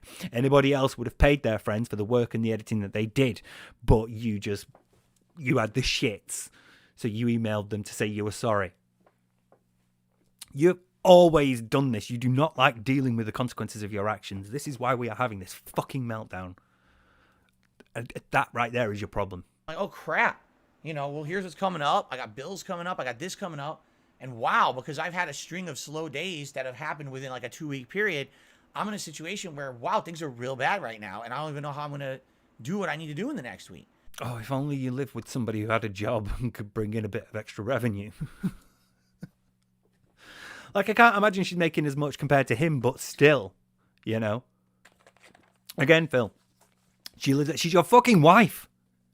Not even that she lives with him. She's your fucking wife. How is she not helping? Why is this your audience's fault? Why is this your audience's responsibility? She's your fucking wife. Why isn't she helping? Why put all this on your audience? It's not their responsibility. It's not their duty. They are not obliged to keep paying you. You have a couple of slow days. It's on you.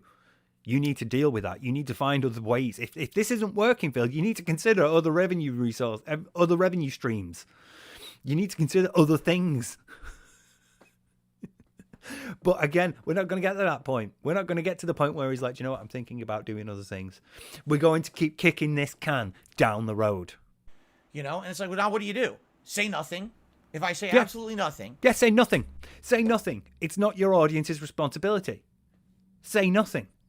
You want to keep your life private. If you want to keep your finances private, say nothing. Then no one knows, right? And there may be someone, let's say, for example, and this is my rationale, and I hope you understand my rationale where I'm coming from. Oh, God. Let me prepare for this.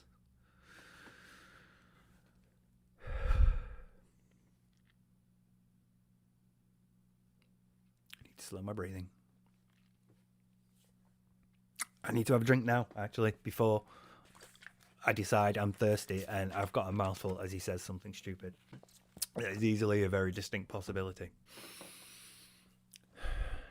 Okay. I want to flesh this out because I feel like, again, in the honesty and transparency, the kind of person that I am.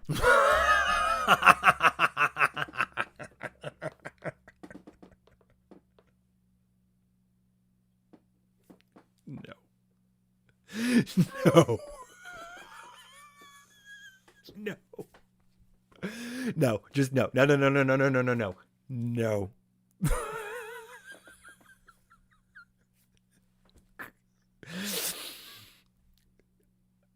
I think this is where it's going to get good. I think we're finally at the meat of this. Right? This is what I want to talk about. And if you find this offensive, I'm sorry. But at least I want to tell you where I'm coming from. But I am going to tell you I apologize and there's going to be a resolution. All right? But anyway, if I say nothing, but at least I want to tell you where I'm coming from. But I am going to tell you I apologize and there's going to be a resolution. All right? There's going to be a resolution. What do you mean by that? Let's say, for example, there was someone who, they've been waiting to actually come and support the stream today. Maybe there's something there. Maybe they really like Hogwarts Legacy. And they were going to come to the stream and they were going to say, hey, I want to support your stream today. Well, I've noticed that Phil has this new daily members goal. It's not a monthly goal anymore. You know what? I want to have him hit that members goal. Okay, so don't give me 50 members a month. Give me 5 members a day.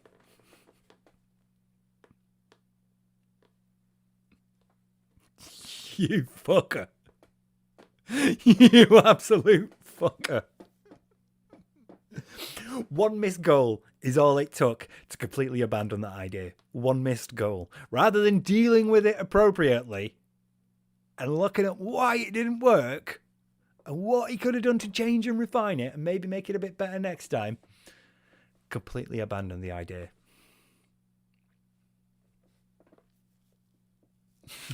You fucker. For today, right? So I'm going to drop 3 members, but I didn't say anything, so that's what they do. Great, that supports the channel. But in reality, what I really need help with it for that particular day is tips. Oh, what a fucking surprise. You need help with tips rather than any other method. I wonder why. Could it be because you get tips immediately if you pay a little fee from PayPal, whereas members in that you have to wait for because YouTube only pays you monthly? Tough choice, that one. If only there was some way to know when bills were due and manage your finances accordingly. if only other adults had done this. Damn, I guess we'll never know. Because I got bills coming up that week, and I need the tips to pay them, right? So I'm what about the YouTube payment that you got at the start of the month, or like whenever? What about the YouTube payment that you had? Do you know what you should have done with that money, Phil? Fucking budgeted. We are talking about the fact that he cannot budget. He is fucking 40. He has a business degree. And he runs a business. And he doesn't budget. He doesn't manage his finances. I don't know if you heard that, but my neighbour's just got a new dog. So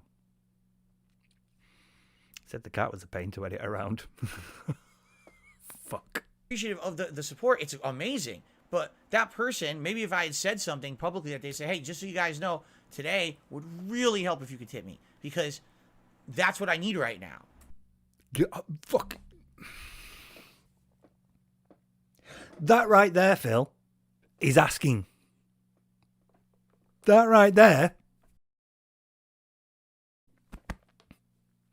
That right there is asking.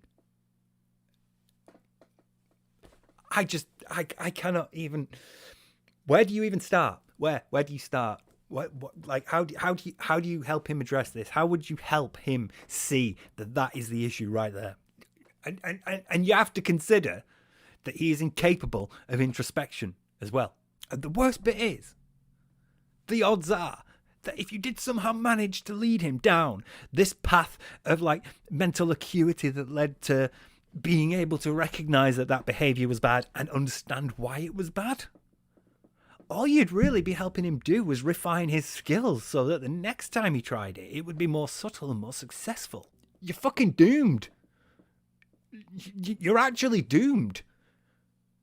The very first thing you need to be able to do in order to improve anything about yourself, personally, mentally, emotionally, physically, is be introspective.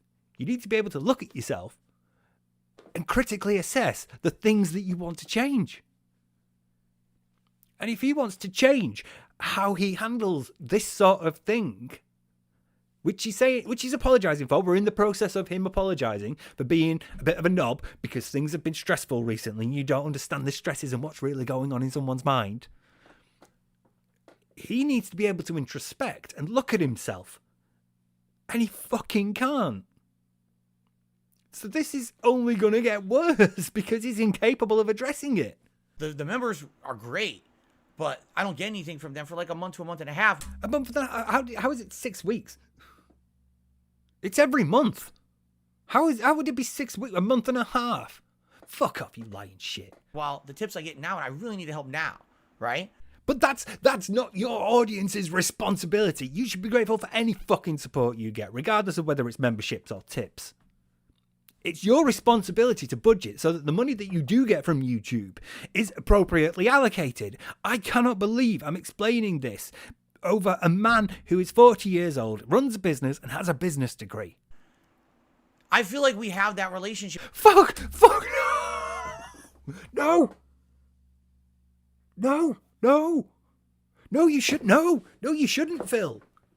You shouldn't. The way you have handled your relationship with your fans has been incredibly gross and inappropriate. You shouldn't. You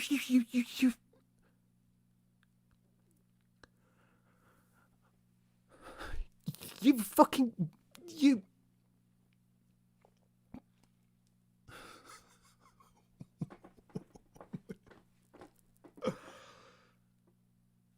That's the problem, Phil.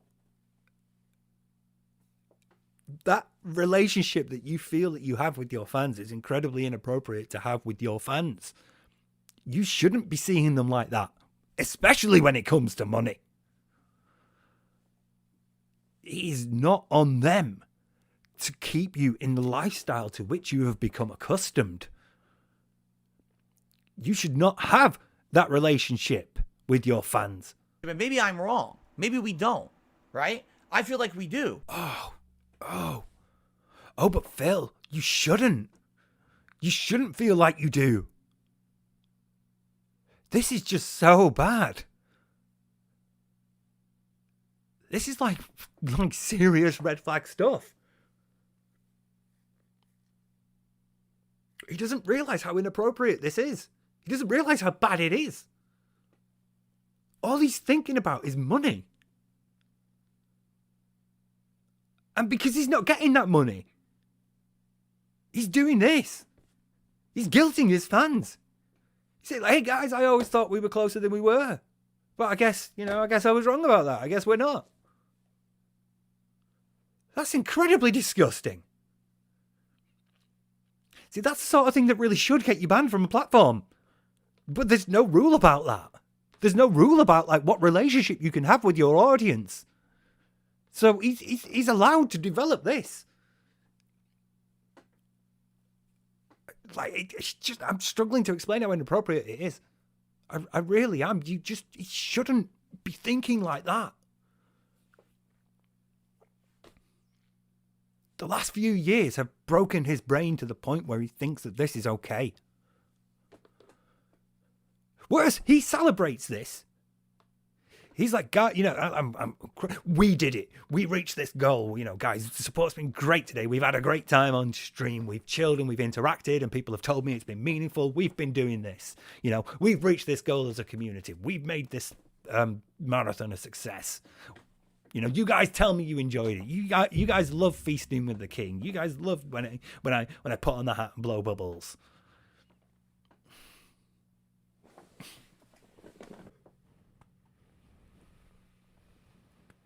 See, you guys told me you like that. Now give me $200. It's unreasonable, isn't it? You wouldn't.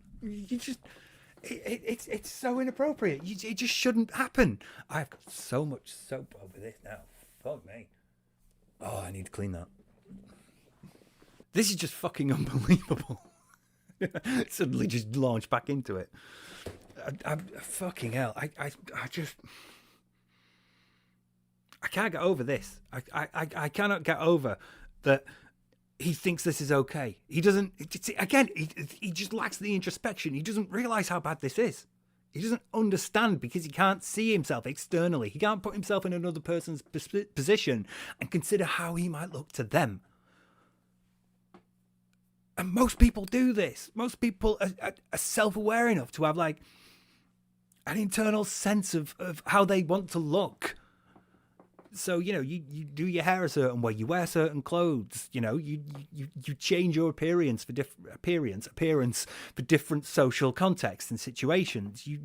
Everybody has like a sort of internal aesthetic feeling that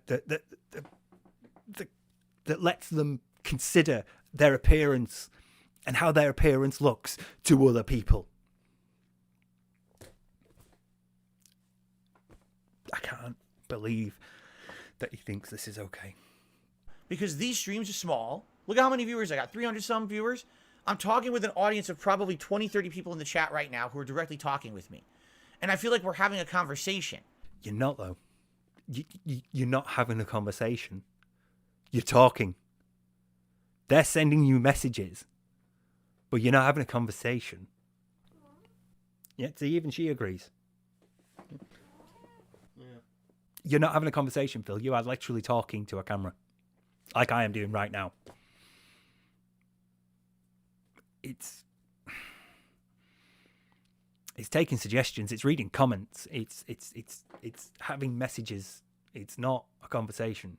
But again, you are using the idea of a sort of intimacy. You're adding a level of like intimacy to the relationship when you say that you're having a conversation, because it implies an exchange like that. It implies a dialogue between two people or more. It implies a closeness because you're able to talk to this person. And again, it groups the community. It brings them into him. Well, not literally. Ugh, that's disgusting. It brings them like into his fold, into his umbrella, under his umbrella. It brings them into his flock. It keeps them narrow and focused on him, because he's trying to create that sense of intimacy by saying, you know, I feel like we're having a conversation. I don't feel like we're having a conversation now, but, you know, to be fair, I'm recording, he's live streaming. But still, he's not having a conversation. He's just trying to use like the impression that you are. He can't talk to 20 people at once. Well, he can talk to a camera and 20 people can be watching him do it and talk back. But it's just so wrong. I don't know how else to really explain this. It's just like so inappropriate that I feel like it's a red flag again. It's incredibly wrong that you have this relationship and expectation of your audience.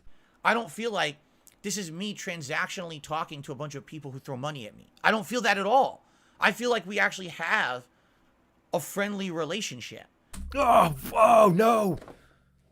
No. But you don't. You're not their friend. They're not your friends. They're people who watch your streams. They're viewers. They're your audience. They're your chat members. They're your subscribers. They're not your friends. Again, it's just the inappropriateness of it. Like, I talk to a lot of detractors, and a lot of detractors are cool. But it's not the same level as a friend, you know. It's not the same level as a person that I actually know in real life that I'm close to. It's not the same level as Josh or Nigel or Kat. It's not the same level as like my actual real life friends. It's not the same as the people that I know externally. The relationships are different. They're inherently different. You know, they just are. And doing this is inappropriate. He's trying to convey the idea that, you know, you should be coming in here expecting a friendship, you know, because that's the sort of level of intimacy Phil thinks he has with you. But again, it's like being friends with somebody who's like in deep with loan sharks or something. Because if any other friend had actually, you know, my friends have occasionally asked, you know, I have friends like Scott and Joby, and, you know, they've asked, you know, for money every now and then. And I don't mind lending my friends money. I don't like, you know, if you're a bit skin, I'll chuck you a 10 or a 20 quid or whatever. But never to this extent. You know, and it's because you're friends with them that you trust inherently that they're telling you the truth when they're like, oh, I need a couple of quid for like a taxi home, or, you know, to buy a pack of fags or whatever. You inherently trust the truthfulness of their situation and their statement because they're your friends. So you don't mind lending your mates a couple of quid here and there because they're your mates. And that's what you do for them. And he's trying to instill that sort of sensation in his audience and that expectation because then he can lean on them for money. And it's fucking wrong. You shouldn't be abusing this sort of level of power that you have over your audience. That's what this is. This is an abuse of power.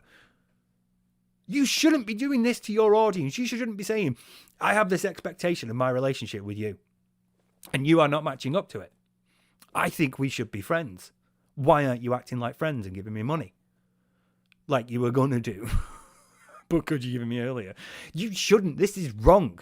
This is an abuse of power because as the streamer, you are inherently in a position of power over your audience. You are the one they are there to see. They have like an inherent trust in you. They put investment and faith in you. They put their time into you. They come to support you in many ways. You know, liking the stream helps. 100 and you get some. It's wrong. It's like actually wrong. It's an abuse of power and it's wrong. The idea that you see your audience like that is just so wrong. I cannot think of any other way to put it. I'm going to be a broken record here. It's an abuse of power and it's wrong. He's abusing the power that he has over them. What else do you call this? This is emotional manipulation. He's trying to make them feel bad for not reaching like the levels of a relationship that he feels like they should have with him. He's trying to make them feel bad for being a shit friend.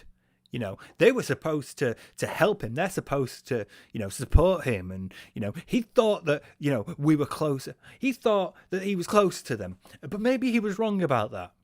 You know, you've not been reaching up to his levels. You've not been living up to his expectations of the relationship that he has with you. And if he has the fucking gall to blame that for why he's been pissy, He's fucking gonna, isn't he? That's what this is. I feel like we actually have a friendly relationship where we can talk transparently and people won't be offended. But apparently that's not the case because I actually have a couple. What? What? Fucking what? But apparently that's not the case because I actually have a couple longtime supporters who actually said we hate it when you talk like that. It actually offends us. It pisses us off. It makes us feel the wrong way. And I apologize for that. Because when I talk transparently, I'm not thinking that way. I'm thinking, you know... Stop. You're not apologizing. You're literally just giving us excuses and reasons for why you're not at fault right now. You're about to continue doing that. That's not an apology. That's an excuse. You're not apologizing. And once again, you shouldn't have that level of relationship with your fans, even if they've been your longest supporters. Talking to a friend, talking to someone who I trust, who cares about me. Whoa. You shouldn't be thinking that. You shouldn't be thinking that about your audience. That's manipulation. That's abuse. You shouldn't be putting that on your audience. That is not the relationship you should have with your audience. It doesn't matter if they're long-time supporters. They shouldn't be buying their way into your relationship. They shouldn't be expected to fulfill that friendship role. They're your fucking audience. They're not your friends. Look, please don't take... I know that sounds awful. I love anybody that takes the time out of their day to watch whatever shit it is that I put out onto YouTube. I really appreciate it. And hopefully you all understand the point that I'm making here. That is not appropriate. He should not be thinking that. The only reason he thinks that is because he doesn't have friends elsewhere. He doesn't have any other friendship in his life. Not even with his wife. Oh God, he said that as well, didn't he? Shit. Oh, I remember covering that. Oh God. He said he didn't have time for friendships. Do you find it hard to find friends since you moved? I don't have time for friends since I moved. Just being honest, I just don't have time. His wife fulfilled every emotional need. Why would he have friends? He's married. Oh God. Oh, it's all come flooding back. Phil, you need help. You need to stop this. You need to stop streaming. You need to stop content creation. You need a break from this. You need help, and you need to go out and find other hobbies and establish other friendships. You need other actual social interaction in your life. You cannot... I'm sorry, I'm still I'm over COVID, but it's fucked with my throat, quite badly. You cannot look to your audience to fulfill that sort of relationship need. That is inappropriate. It is abusive. It is manipulative, and it is an abuse of power. I need to stop hitting that. Who cares about me? And who would want to know, hey, if I was going to support you today, what's the best way?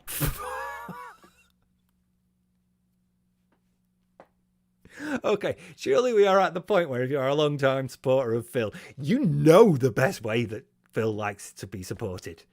You know that, if it comes down to it, if you were going to give him money today, and you just didn't know which way to do it, you know which way Phil would prefer you did it. So can we skip this? Can we drop this now, Phil? Can we drop this charade of, well, in case people wanted to know, we know. Everybody knows. Can we drop this? I get the feeling a lot of the times when I have something like this on the screen, maybe this is giving the wrong impression. No! Oh, dude. Maybe on a day like today, where I'm like, I know for a fact that I need some help with tips, I should just not have that. You know what I mean? Oh! You want to talk about manipulating your fucking audience? You want to talk about conditioning? Phil, maybe you should stop expecting these things. Maybe you should stop believing that these things are due to you, that these things are coming, that these things should be given to you. Maybe you should stop expecting these things from your audience, because that's not an appropriate relationship to have with them. Oh my God. Oh, I've only done 10 minutes. Maybe that's the case. Maybe what I need to do is try to like cater the streams towards particularly what's best for the business that day. Oh, it's always going to be tips. It's always going to be tips. What the fuck are you doing, man? Oh my God. Oh, this is so bad. He's literally talking about, maybe this is how I should like manipulate my audience. Maybe this is how I should like nudge, wink them in the right direction. Maybe you should stop fucking expecting these things. Reassess your baseline for what you expect. Again, though, once like a high has been reached, he just readjusts his expectations. That is now the baseline that he expects. He cannot go back down. He cannot go lower. He's only ever been pushed higher and higher. I love it when you force it. I love it when member bombs expire. And he has to be forced to lower his goals. It's just like the closest he gets to being humbled. So, this is just fucking horrendous, though. Like what this says about him and how he is with his audience is just fucking appalling. Right? And maybe that's what I need to do, rather than saying it. You know what I'm saying? I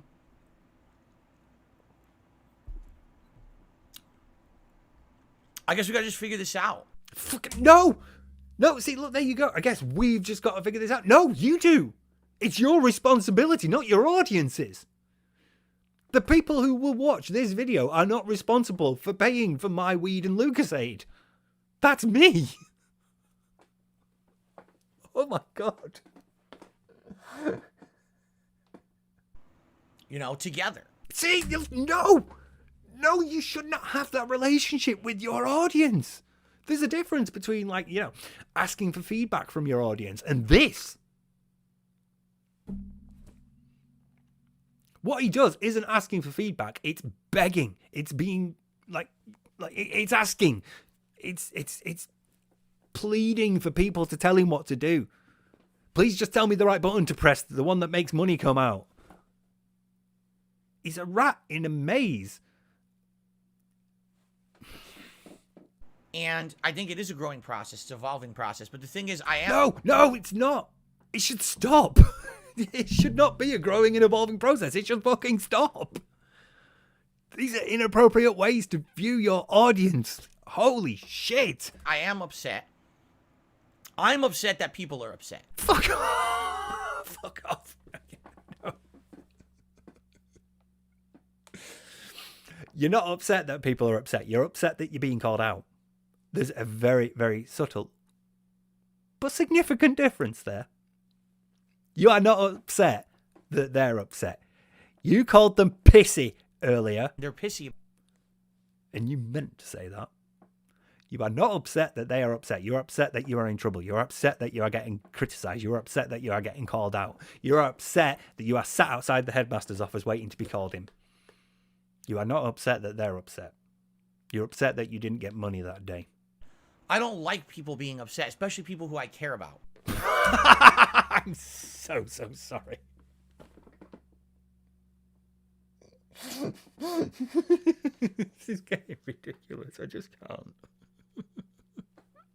And people who I trust and people who have been very good to me, I don't like those people being upset with me.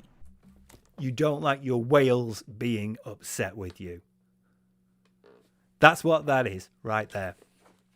The people I care about, the people I trust, are the people who give him the most money. And when those people say, we're not happy with the way you're behaving, he gets annoyed. And he gets upset. And he gets pissy. And we know that the moment something happens, say you stop giving him money for a few days, or you make an accidental charge on the wrong card, and you have to charge it back. We know his response. And it's not the response of someone who cares about you and is upset when you are upset. The fucking temerity, the brass ones, the gall, the audacity.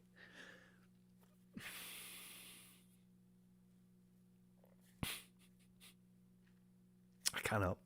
I just... It's going to get worse, isn't it? At all. Okay? So I don't really know what to do because I don't want to upset people. You know what I'm saying? I don't want to say things in a way that is going to turn people off and say, man, this guy's all about just raising money on every stream. Because I'm definitely not.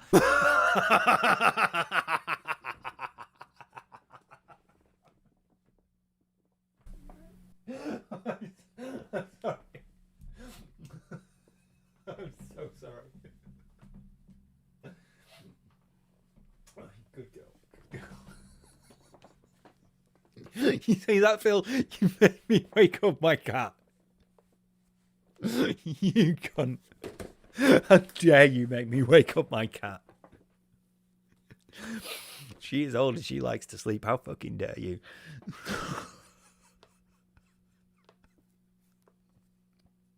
I think, and I do want to add some psychological insight here, but I am struggling. But I think that may be a little spark of not necessarily introspection, but a little bit of awareness, a little faint flicker of, maybe the way I appear to other people is pretty bad. Like following the Sir Moist video again. It's that sort of thing. Very, very briefly, from somebody who he trusts. Okay? And remember, Sir Moist was treated with the utmost respect because he has a very, very high follower count. He has far more subscribers than Phil does. So he's somebody Phil can't punch down at. So he immediately cowers into the submissive role. Hence the Sir in Sir Moist. This is the same sort of thing. By paying their dues, these whales are elevated. They are seen as more important than the rest of you plebs in chat. They are more important to Phil. He cares more about them because they give him more money. And when they're upset, when they point out something that he can't deny, he has to do this. He goes, oh, see, I don't like being seen like that. I'm glad people tell me because I don't like being seen like that. You're not glad when people tell you. If you were, it wouldn't be a whale that spurned this sudden revelation and this desire to change. It'd be just a regular member of chat. But it's not, is it? You've upset someone important. So you have to make this show of contrition, this trite token gesture of, I'm really sorry, please forgive me. But here's all these excuses for why I'm being like this. You sound like the abusive ex-boyfriend trying to get back Yes! to the girl.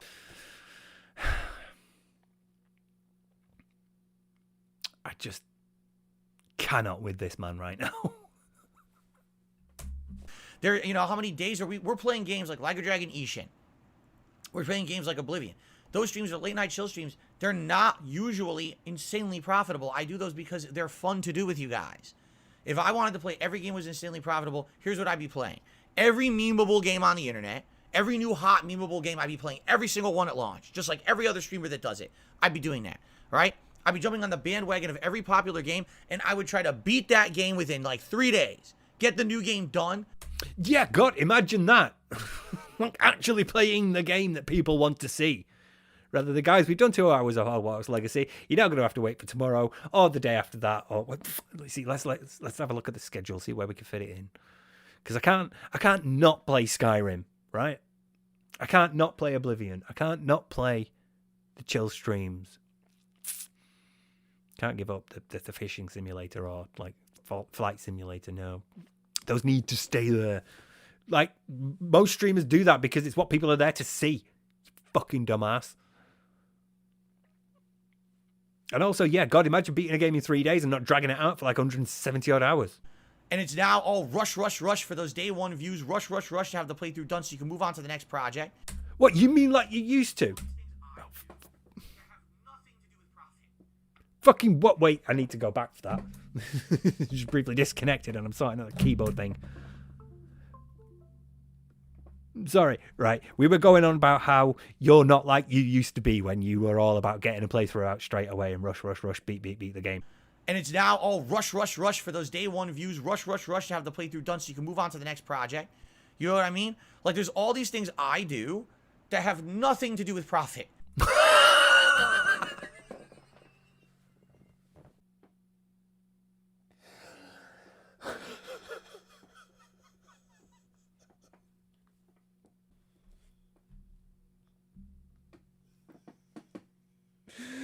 Oh, he's literally the most profit-driven man on the internet, telling you he does things. It's not for profit. All these things he does, not for profit. They're not profit-driven. Profit isn't his primary motive. It's literally the defining trait of every relationship he's ever had. But no, all these things he doesn't do it for profit.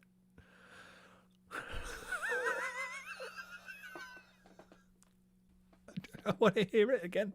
Like, there's all these things I do that have nothing to do with profit at all. It's actually unprofitable decisions. I need to know. Okay, what unprofitable decisions are we talking about, Phil? For sure. But that's because I'm trying to put out content for you that I feel is more meaningful, is more enjoyable. Oh, fuck off. Oh. Fuck off with meaningful. Jesus Christ. Get a better barometer of the value of your content and the product that you put out. Meaningful. I need to talk about his obsession with calling things meaningful and having meaning in things.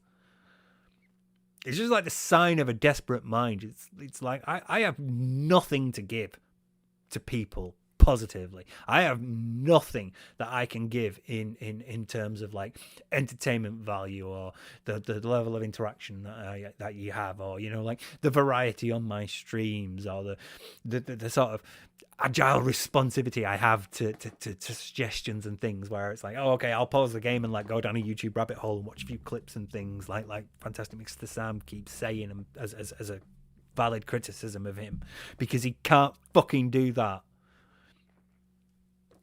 Oh, fuck. Come on. Let's keep going. We're in the middle of a breakdown. Let's keep going. That we can have social experiences on these streams that are personable, and we can have fun conversations. You know what I'm saying? No, I don't. There was a comment in chat earlier, like literally 2 or 3 minutes ago, that said, I'm scared of getting banned. You cannot have that social experience because you choke the social activity out of your chat. You will sit there and say, nobody's talking to me. Chat's just talking about whatever. I don't know what chat are talking about, but it's not the game. You ban people for asking simple questions and raising valid points and reminding you of the things you've said that contradict the thing you are currently saying. The memes that surround me are things like the duration of the videos, excessive consumption of Lucasade, the pain in the ass cat. She's not a pain in the ass, really. I fucking love her. She's great. But the memes that surround you are things like thin ice, lean in manual ban, the email apology to get back in your good books. You cannot have that social experience in your chat. Your content is not meaningful. These are delusions that you tell yourself to soothe that fragile ego that's scared of being wrong. You need to disconnect yourself from all this. It's driving you mad. It's actually driving you mad, Phil. It's very different than what a lot of other people do. But because of that, I do absolutely rely on the crowdfunding. You guys know this. It's not like this is a new thing. You guys know all about this. The reason that I'm able to do what I love for a living in the style that I do it is because of you. Yeah, that's the problem. It shouldn't be because of your fans. It shouldn't be because of them. That's the problem. You have an inappropriate relationship with your fans. You have an inappropriate expectation of your audience. You shouldn't be relying on them. This is wrong, Phil. It is bad. It is wrong. It is manipulative. It is an abuse of power.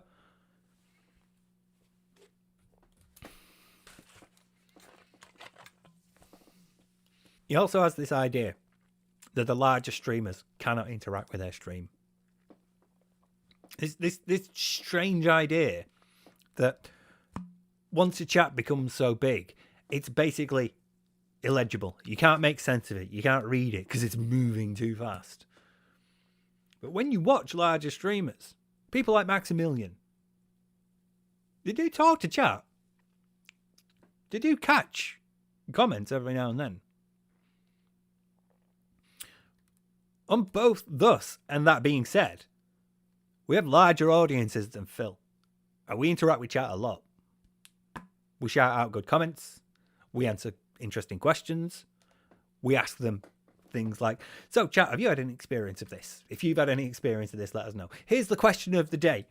Come up with some, here's some funny shit to get you all like going in a positive mood. You can't have that in his chat. But he wants you to feel like a friend. So you're more likely to help him when he begs for help. It's fucking abusive, this. Because you guys support this effort. You know how important it is to me to put out content that is meaningful to me and you. And I'm not putting out that shilled stuff. I'm not going to pump every viral game. I'm not going to play games just because I'm getting paid to play them. I'm not going to take those opportunities to just...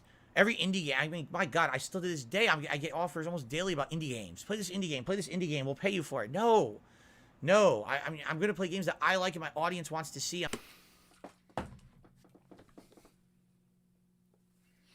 That's what you should be doing. You should be taking those opportunities. That's how you should be making your money. That's what a fucking responsible adult does. That way, if you took that money, you wouldn't need to put it on your audience. You wouldn't need to worry about whether you were going to have enough money to pay your bills because you'd have money that you were able to budget with. You need to be doing those things. It is not a good thing that you do not do them. It is a bad thing because it means you put the responsibility for maintaining your lifestyle on your audience. It is inappropriate. I can't believe he thinks this is a point of pride. It's not shilling, Phil, to take a sponsorship deal, okay?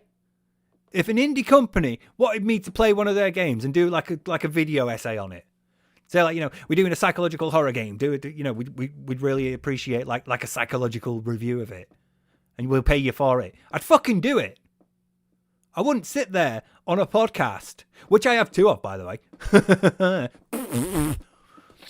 I wouldn't sit there on one of those podcasts going, I got this offer, but I'm not going to take it. Instead, I want you guys to give me money. You guys see, the number down here. You see the number, It'd really mean a lot if we could reach that goal. Because I've got some bills coming up and I could really do with the support. You fucking scumbag. I'm not going to be playing games just for a paycheck. I don't want this to feel like that, ever. But it's your job. It is your job. You should be doing that.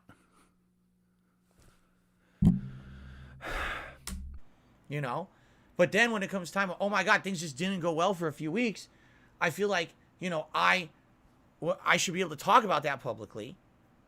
But my viewers don't feel the same, at least from what I'm being told, the feedback I'm getting. Yeah. Your viewers are fed up. I am so glad that chat and people within his circle have started to push back on this. Keep pushing back on this. You can correct his behaviour. He's above the intelligence of a dog. You should be able to train him in this way. If he thinks he can condition you, fucking condition him back. Keep pushing back on this. Because this is what he should be going through. He should be being told off. He should be being told this is not right. He's going to sit there now and bitch and go, I don't know what to do. I'm just, I'm sorry, but I don't know what to do. I've got all these problems and I don't know what to do about it. I had this particular method of earning money and this one came along as well. And to this day, I keep getting emails asking me to play games for money. Keemstar offered me 50 grand to sit there and talk to Wings and Boogie for 2 hours every other week or whatever. And I turned them all down because I want you out there, my fans, my audience, I want you to keep paying me instead. I want you to keep giving me your money for Oblivion and Hogwarts Legacy.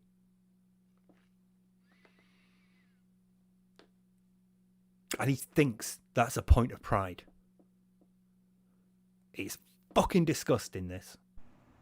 So I apologize for that. No, you I guess don't. What I'm getting at here is, I don't know how to let you know when I really need some help. You shouldn't be. It is not their responsibility. For fuck's sake. Without being offensive. And if the answer is then just don't ever, that's fine, but understand that things are going to... No. It's not fine if your next word is then but. You can't say it's fine, but. Because it's not fine, is it? You have a problem with that. You have an inherent problem with that because you worry that if you don't mention it, people are just going to stop giving you money. You genuinely think so little of your audience that you think that if you stop telling them to give you money, they will stop giving you money. You think they're that stupid, that they need constant instruction. And then you'll sit there and go, my audience are actually in their 20s and their 30s and their 40s. I might have to explain what produce is to them, but they're in that age range. So why do you treat them like kids, Phil? Why do you feel the need to constantly remind them? Why do you have the fear that they're going to forget that you might need help and support? Can you imagine this from a partner? Can you imagine this from your husband or your wife? This is abusive. This is fucking outright abusive. It is abuse of power.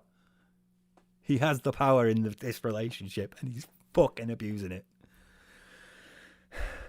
We might get, pretty bad at some points. Because there's been times in my history as a content creator, since I became a full-time streamer, since the whole full-time ad revenue on YouTube stopped working. All right? That did. 2017, the ad apocalypse happened. You can't just rely on YouTube ad revenue anymore. It doesn't work. Okay? There's been times when if I didn't tell you guys, hey, I need support in this way. Please support me in this way. And if I didn't get that support because I asked, I wouldn't have been able to pay bills. I wouldn't have been able to buy games. I wouldn't have been able to do these things, Yeah, we know. But you shouldn't have told your audience regardless, because it's not their responsibility. It's yours. It's your responsibility to manage your money. And given the amount that you have earned over the nearly 15 years, we are now approaching nearly 15 years of doing this. You have earned over $1 million, easily, given the amount that you made through your machinima contract in the early days of YouTube. Over the 10 or 15 years that you have been actually making money through this, you have easily, I would say over 2 million. I reckon at least 2.5. You have earned all that money and you've spent all that money one way or another. And this is what you've got to show for it. You cannot handle your money. You are ill-equipped to do it. But that doesn't make it your audience's responsibility. It's still your fucking job to do it. It's funny because, for example, one of those people who criticized me months ago, one of the things that I had said, I think in that particular video was, well, it looks like I can't play the new game on Friday because I can't afford it. Oh my God, you see that? He's guilt tripping his audience. Actually, I was just speaking a fact. No. Again, you're semanticing your way out of it. No, that is guilt tripping your audience. That is guilt tripping your audience. Just because you're not saying, hey guys, I want you to give me money so I can pay this game, does not mean that's not implied. That's not your intent. That's not the subtext. That's not what you are actually fucking doing. That is exactly what you're doing, Phil. That is guilt tripping your audience. It's putting the responsibility for them to maintain your financial situation on them. Like, I actually couldn't afford it. I had bankruptcy years ago. I don't have any credit. So it's not like, oh, I could just slap that on my streamer credit card. No, what you could do is play another game instead and make up the money that way. by being entertaining on another stream. You have like Game Pass. You've got all those games. Even back then, you would have had an equivalent. You would have had what, like Xbox Live or PS Plus. You would have had other games that you could have filled the time with. You could have tried something different. Instead of doing the, well, it's release day. I've got to go chase that game for views. You know, that thing you said you didn't do. That you pressured your audience into paying you so that you could go and do it. It's not stating a fact, Phil. It's deliberately saying to your audience, hey, I've not got money for this. Hint, hint, nudge, nudge, wink, wink. Just because you didn't specifically say, guys, I would like it if you paid for this game. I would like it if you gave me the money so that I can buy this game. Doesn't mean you're not begging. And put it all down on the unlimited platinum plan, and I can just buy every game under the sun. I can't do that. Also, I love that his like solution to financial issues is, if I had credit, I could do it. It's never like a budget, or if I could quickly do like a bonus, you know, I'll do a bonus stream. I'll change things up. I'll play something different. I'll just go into PS Plus and pick a game at random. You can never plan like that. It's always credit. His way out is always credit, because it's always been credit, because credit kicks the can down the road. You get all that money up front, you pay it back later. You don't have to worry about paying like $2,500 credit card off straight away. You can pay it all in chunks. You can pay it in increments. You can deal with it down the road. It doesn't become an issue until you're unable to afford the minimum payment. Then it becomes an issue. But at that point, you get another credit card. And that's how you end up with 13 on your bankruptcy filing. You know, I'm limited with budgets and things that I have. So for me, when I say that to you, I feel like I'm being transparent, and hopefully it's explaining things so you can understand. Man, I know we all want me to play this game on Friday, but it looks like I can't do it. You're not being transparent, though. It's not being transparent. It's manipulation, Phil. It's manipulation. You can't hide behind this lie of, I'm being transparent. You, of all people, who obfuscates and tries to duck and dodge and semantics and weave and gish gallop your way out of responsibility and accountability and culpability for your actions, cannot say this. Because this is how things have been going recently. But from an outsider, someone who isn't in the situation I'm in. Whoa, no. There are plenty of people who've been through bankruptcies and had to endure a period of not being able to get credit. There are plenty of people who've had to struggle to pay bills, Phil. You are not the only person who has had bills to worry about. Do you know what these other people do? They budget and they work. Is likely making a lot more money than me and is a lot Oh, no.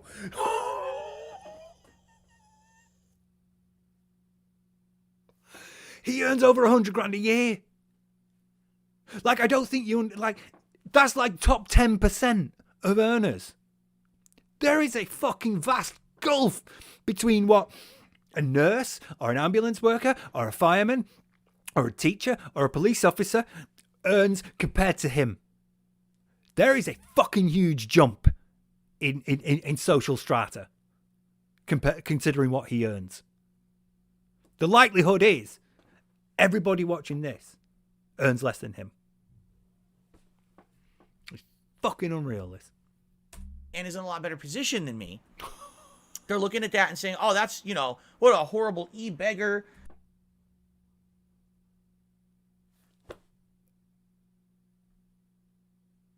He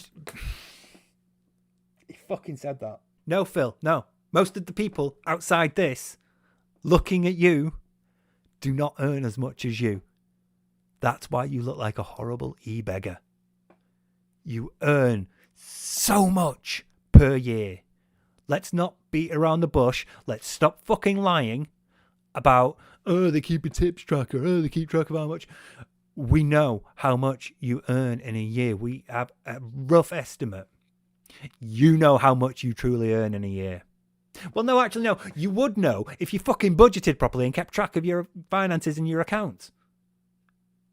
like, you know, adults who are self-employed and running a business, who have a business degree and know how Microsoft Excel works do. It's not a defense. It's not a defense, Phil, either. That's the thing. It's not a defense to go, well, you can't criticize me. You're obviously doing better than me. It's not. Most of us aren't. And he's demanding that his fans pay for all of his supplies and shit like that. It's like, it's just crazy that people just assume everything. They think they know everything. No, that's how you look. That's how you look. See, that's the thing. Even without the context of knowing how much you actually earn, it's still a bad look. Oh, you're right. God, I wish I could just curl up and go to bed. Look, I'm a lazy shit at the best of times, and you are out sleeping me recently. Even stripped of knowing how much he earns, the way he is with his audience about money is fucking wrong. It makes you look like a fucking beggar because you are a fucking beggar. It's just wrong, Phil. You should not be like this with your audience. It is your responsibility to manage your finances. That's why it's scaring you, isn't it? Because you might have to do that at some point. And you don't want to. You just want the money to keep coming in. You don't want to have to worry about it. You just want it to keep coming in so you can keep living your life of Doordash and champions. You just want to keep playing games for fun, man. You don't want to have to worry about all this. Well, it's tough. You're in the bed you made. You have to worry about all this because that's part of having a job like this. You need to be able to manage your income. I cannot believe he doesn't. It is even worse because we know how much he makes. He has the fucking temerity to sit there and say, you're criticising me, you're probably doing better than me. I fucking wish I was doing better than you, mate. Fuck.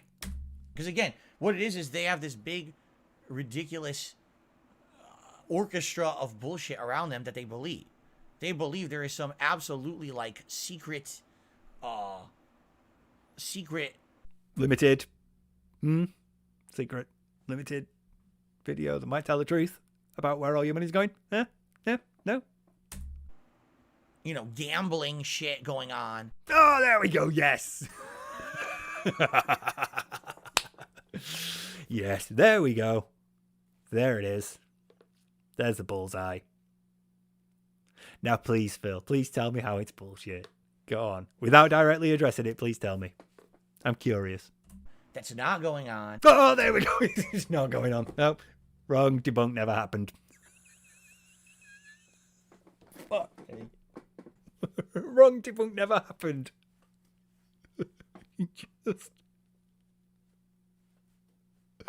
Oh my god, he fucking did it. He fucking did it. They believe they're nonsense, and they just formulate this nonsense. And since that's the reason. So everyone else, you know, matter of factly, I don't have the money to buy a new game because things are tight right now. Yeah, but why are things tight, Phil? What's all your money going on? You don't leave the house 6 days a week and you can't spend that much shopping. It does not cost that much to keep a family of 2 and a cat. And I've just called them a family, even though you're fucking not a family. You don't have a child. A family is defined by having a child, and you don't have a fucking child. You have a cat. And a cat. Where is that money going, Phil? Why can't you budget? What are you spending money on? Because everything going on in my life, and you know, and then we have a few slower weeks, right? You tell us everything that's going on in your life. We know what you do on your day off because you tell us. You spend a week telling us how much support you need through tips and shit, and then you have your day off, and then you come back on and you tell us what you've spent all the money on. Like how many times what food you ordered. Like, and then you'll spend the rest of that week talking about how support is low and you need tips. And then the cycle repeats. And lather, rinse, repeat as needed. Where is your money going? We all know where it's going. That is a rhetorical question in this case, unless Phil would like to provide us an answer that's different to the one we have, because the one we have has a lot more evidence behind it than whatever answer Phil will give. But until such time, that will remain a rhetorical question, because that is like one of the main problems that we have here. Where's your money going, Phil? Where's the money going?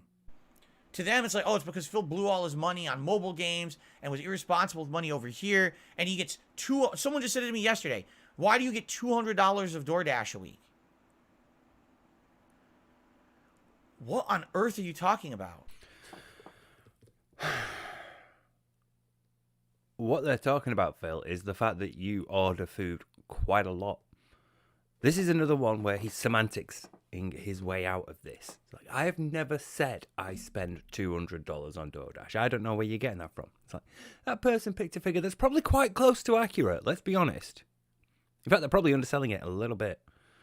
I don't really know how much Doordash would charge in Phil's area, but either way, that person's picked a number that they feel is accurate for the amount that he orders out. And we know that he does this because he's the one that tells us. I remember losing my shit over this on Twitter. Where do you get that information from? You, Phil. You're the one that talks about this sort of stuff. So, once again, just trying to, dodge the issue. And he claims that we're the ones that move the fucking goalposts. He's the one who's doing the fallacy of going, this thing is wrong, therefore your whole argument is wrong. You are wrong about the $200, so the charge that I spend a lot of money on Doordash is also null and void. And it doesn't work like that. That's not addressing the issue. I've never once in my life spent $200 on Doordash in 1 week. See? So that must mean that I've never, I don't order out a lot. That must mean that takeaway is a rare thing for me. We know, Phil. You talk about this sort of stuff. We get this information from you. What are you speaking of? I get one meal a week possibly delivered on my day off. Fuck off, no. No, you don't. Oh my god, the fucking gall. Phil, you talk about this shit. This information comes from you.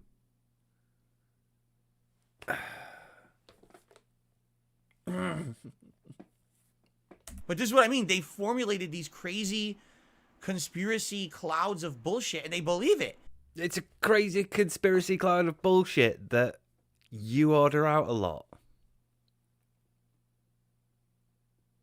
Is it, though? Or is it that you order out a lot for somebody who begs a lot, asks his fans for lots of money all the time? I feel like I'm preaching to the choir at this point. So in their minds, when I say I can't afford the game on Friday, they say, yeah, well, that's because you blew all your money on a mobile game and you bought $200 worth of Doordash food and you spent this money irresponsibly, but none of that's true. Prove it then. None of that's true. Prove it. Show us your WWE Champions app. Log in. That was the theory until the name changed. But okay, Scott. I agree with you. Quickly, briefly. Joe Wibley has a very good point. He can prove to them to confirm he isn't down from the rafters. He doesn't have to show us, but if he shows them and they say, yeah, we've seen his username, it's not down from the rafters. Oh yeah, good point. You could just quickly, that would help. Yeah, quickly. He could show them a screenshot. Yeah, yeah. That doesn't seem. That's the point. It wasn't my name. It wasn't like Phil Burnell or whatever. No, it was. They call me DSP. One name that I use on a Twitter account. So it was your Twitter account. Maybe this legitimately was someone who was playing the game and over the years was getting harassed. I don't know. Here's what I can tell you. Since this started happening, all right. And I'll tell you. Here's something very easy, very simple, very simple. You have my email, and this is a small ask. It's also a big ask. You can say whatever you want. Will you? And you can say no, and I'm totally fine with this. But just confidentially between us, will you send me a screenshot of your account? No. Of your WWE account, and just so I personally, I will not share your name to anybody. You might but just between us. Or you might leak it. No. Man, I have to think about and vouch for you. Yeah, and I will vouch Why for you. even think about it if you're? I don't want to say. Here's the Hit thing. it. I'll Hit it. consider it. That is the way you prove your innocence. You provide evidence that proves your innocence. If you are innocent of this and you can prove it, why not? It would kill this entire thing. Everything. Champions has become a massive thing. There is so much tied in it. They've not even mentioned lineup. Oh, my bloody light's gone out. They've not even mentioned lineup and the fact that that account is linked to his number through two-factor authentication. And you can tell it's his number because you can call it up. And when it goes to the answer phone, it goes, this is the answer phone for Phil Burnell. And it's his voice saying his name. Yeah. I'm going to quickly page this. But I can't agree to it yet. I have to see exactly what's the risk, And I not say that I think you would do anything with it. I don't. I think you got to look at what's the benefit more than what's the risk. You have no idea. I think that would actually do more for you than you think. If Craig came out and was like, all right, guys, he sent me the proof, and I can confirm to everyone that his account is not. I just got to pause as well because let's say you grab your phone right now, Dark Side Phil, take the screenshot of your account, send it to Craig, and Craig just says, "Yeah, no, look, there you go." Yeah, and that's do that right now. Yeah, and Kill the worst, this entire thing, Ted. The other side of the coin is, let's say you take that screenshot and you post it on the internet right now in front of us all. The worst thing that could happen is we all go, "Oh right, yeah, no, it's not your account." Instead of, and then what happens? A couple of people will go and check other mobile games with that username. Yeah, and they'll get your username account, and then they'll be looking at your other account. And if you're not playing those games, it doesn't matter, does it? Yeah, exactly. There. It's just a fucking account there. So who cares? They could even hack my mobile phone account for my wrestling account, and it doesn't matter because it's just a wrestling account, and I'm free and in the clear. I don't know why you would not show it. There's no reason to not show it. Yeah. They call me DSP, the whale account. Like or the other name, Down from the Rafters. Down from the Rafters. Or would have changed it to, yeah. Right. Like almost at this point now, it's like it's almost suspect that you're not wanting to just do whatever you can. Yeah, again, to prove your I innocence. If I was sitting in your position right now, I would feel exactly the same way. But just the levels of shit that I've been talked about those games in the past. And come on, Phil. With these detractors, what they do is they find a narrative and they stick with it. If I can dispute it the or truth. disprove it, or if it gets somehow disproven, then they drop it and they latch onto the ones that they can't, that I haven't been outright able to disprove. It's with this particular one. They've been looking for something to get me on for years and years and years, and every single thing gets disproven or just forgotten about. This is the one I can't find a way. Use Craig. Send him a screenshot. I haven't found a way to do this without putting myself at personal risk up to now. And so this is why the narrative has continued, even though there's been so many different things that have been disproven. There's people who make videos about WWE champions that have made entire exposés about me in the past that were completely disproven. Secret. They don't care about that. Big up secret. What's the next thing that we can make drama about for Phil? So we can have personal gain on the internet and get clickbait views and shit, So that's what I mean. Because this all started years ago with those other games, I publicly admitted to everyone, yeah, I was addicted to them. I spent too much money on them. I'm done with that now, And then I casually, people at one point, like 2017 when this game came out, asked me, are you playing any other mobile games? Yeah, I started playing this one. And every once in a while I mention it. I think the last time that I actively had admitted that I had played it was 2019. I'd said that I was on a plane to Connecticut to get married with my wife, and I played it on the plane. And then people use that as like, you still play mobile games, you're still So let's okay. So you say you play the game. You say you're not addicted, although you have been addicted to mobile games in the past, right? And I'm just going to lay this all out in front of us, all right? So you used to play a mobile game that was WWE related. Yes. Okay. You were addicted to that game. Fast forward, new game comes out, right? You play that game, and by the way, you separated yourself from that game because you knew that you were addicted to it. Okay. Usually in the case of addiction, just usually there's some sort of intervention in life, some sort of intervention that happens, whether it's brought on by friends, family, or just personal. You look inside yourself and you realize something needs to change, right? The new game came out. Do you feel that you're addicted to these games? I've already asked you this, but I just feel like, once again, you have transactions that line up with major events. I'm getting DM pictures of you of your Discord, your Discord handle in the WWE Champions Discord, right? I have, and it just seems there's all, so make it make sense.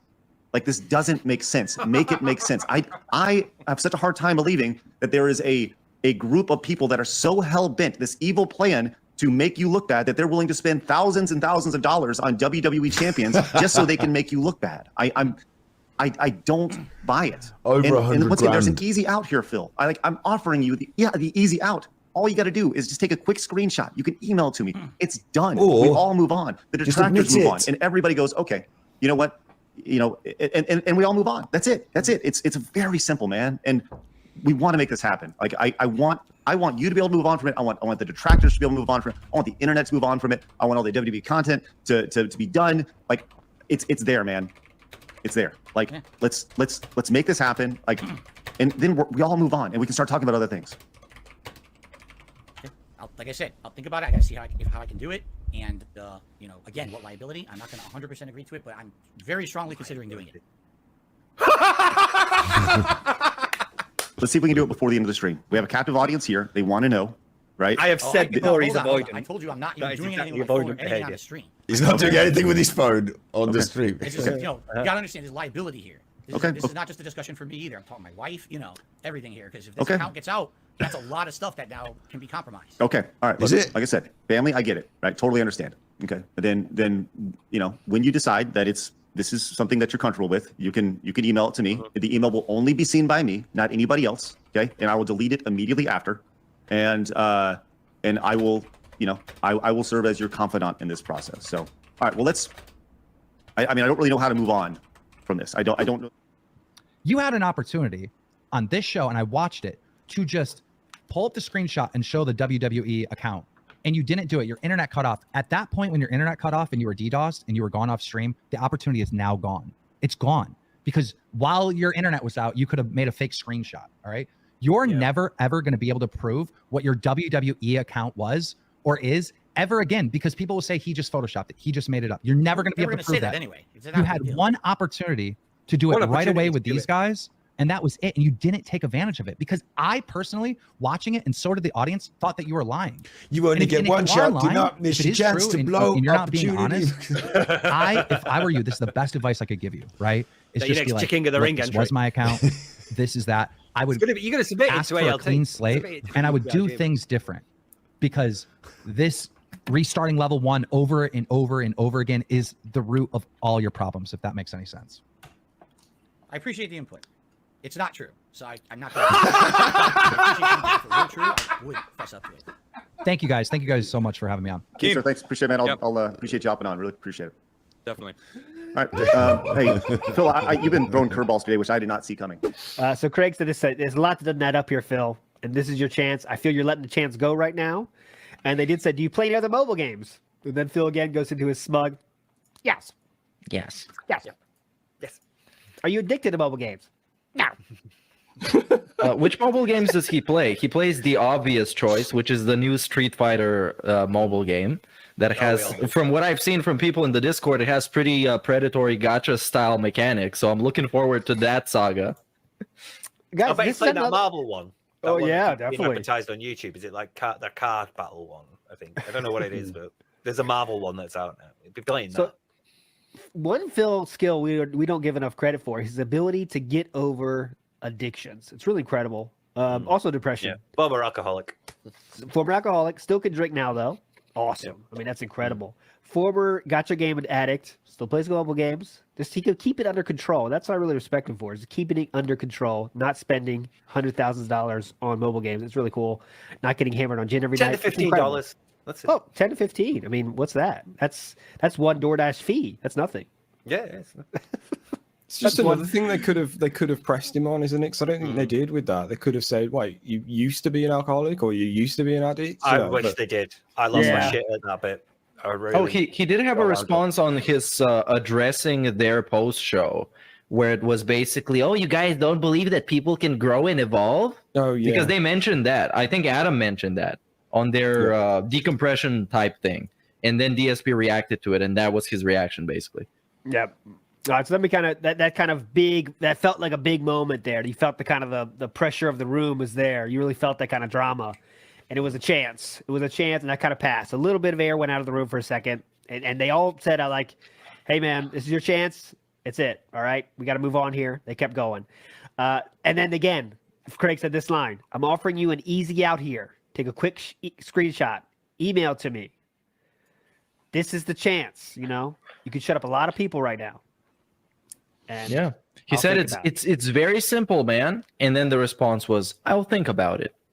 The man who prepared for every single question said he would think about it for the most obvious question. That makes me think he's innocent. They also ask him, are you addicted to this lifestyle a little bit? Kind of get that going before they got to this question. Then they go like, all right, why do people think you're a whale then? And Phil says, I don't know. Then Craig starts dropping the facts, right? He knows the facts. Hey, they call you a DSP. That's your Twitter handle. And then Phil kind of goes, then he goes, well, then you changed your name to Down from the Rafters. They said that you did the Down from the Rafters shout out. And then Craig says, okay, well, here's Phil. I'm going to give you a great chance right now. Great chance to end this all right now.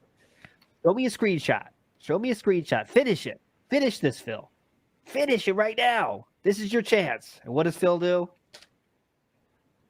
This is it. I'll have to look into how feasible that is.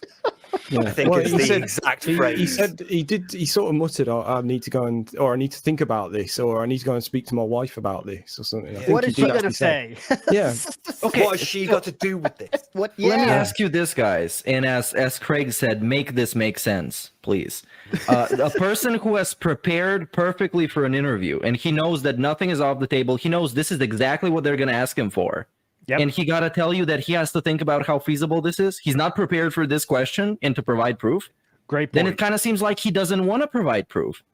So obviously, instantly, he looks guilty. Instantly. Yeah, that's a great point. Yeah. If there's one question you got to be ready for, it's like Bill Clinton after the Monica Lewinsky thing. You got to be ready for that question, man. Phil, whenever you're champion, just Phil's Monica Lewinsky. Is the stain on the dress. You gotta be ready, bro. I did not have sexual relations with that Hogan. All I can taste is salt. Oh, God. Yes, that's true. Is that where the load went? Oh, man. That's coming. That storyline is coming. Yes, that's true. So, Phil. Oh, God. We need to get the show. Yes, that's true. We need to make it short where I don't want to ruin it. I don't want anyone to steal this fire. By the way, the yes, that's true. For people that don't know the actual context, I believe the quote is, people say I'm a pedophile. Yes, that's true. Yes, that's true.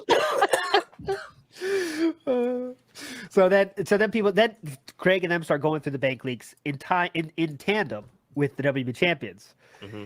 And they get to that leak talk. Right. No, first excuse me. We're not done WWE champions yet. Excuse me. Mm-hmm. They say, it doesn't make sense that someone is a whale that stole your name and they spend so much money on the game, like to troll you. That's kind of weird. Like, is that the story you're going with? Yep.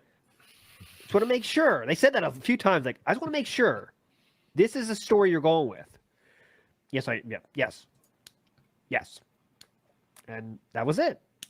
Every time they did that, that was like in an interrogation where you go, are you sure this is your final statement? You sure you don't want to make any more changes to this statement? And when you are being asked that repeatedly, it's because they know you're fucking with them. They know you're lying. They are giving you the opportunity to come clean because they have evidence against you. And he didn't pick up on that. He didn't twig. I'm being asked multiple times. There's a reason for that, Proper interrogation techniques, That's like when you're on the lie detector and they ask you the same question several times. That's because you lied. Yeah. Yeah. They want to see like your reaction or your response. It's like exactly the same. It's like, you really sure? One last chance. You can change it if you want. No. Okay. Fair enough. Then what about this? And that's what follows. They start hitting it with the bank leaks. It's like the shops in your area, car, and he's like, actually, I own a car. I only own one car. It's quite small. Why have to spend that much money? Let's actually get into this point by point because these are the most detailed notes that I have about this. So yes, I want to make use of them. So leak talk, we start. And Meerkat, are we getting to the part where he reads the Craig email?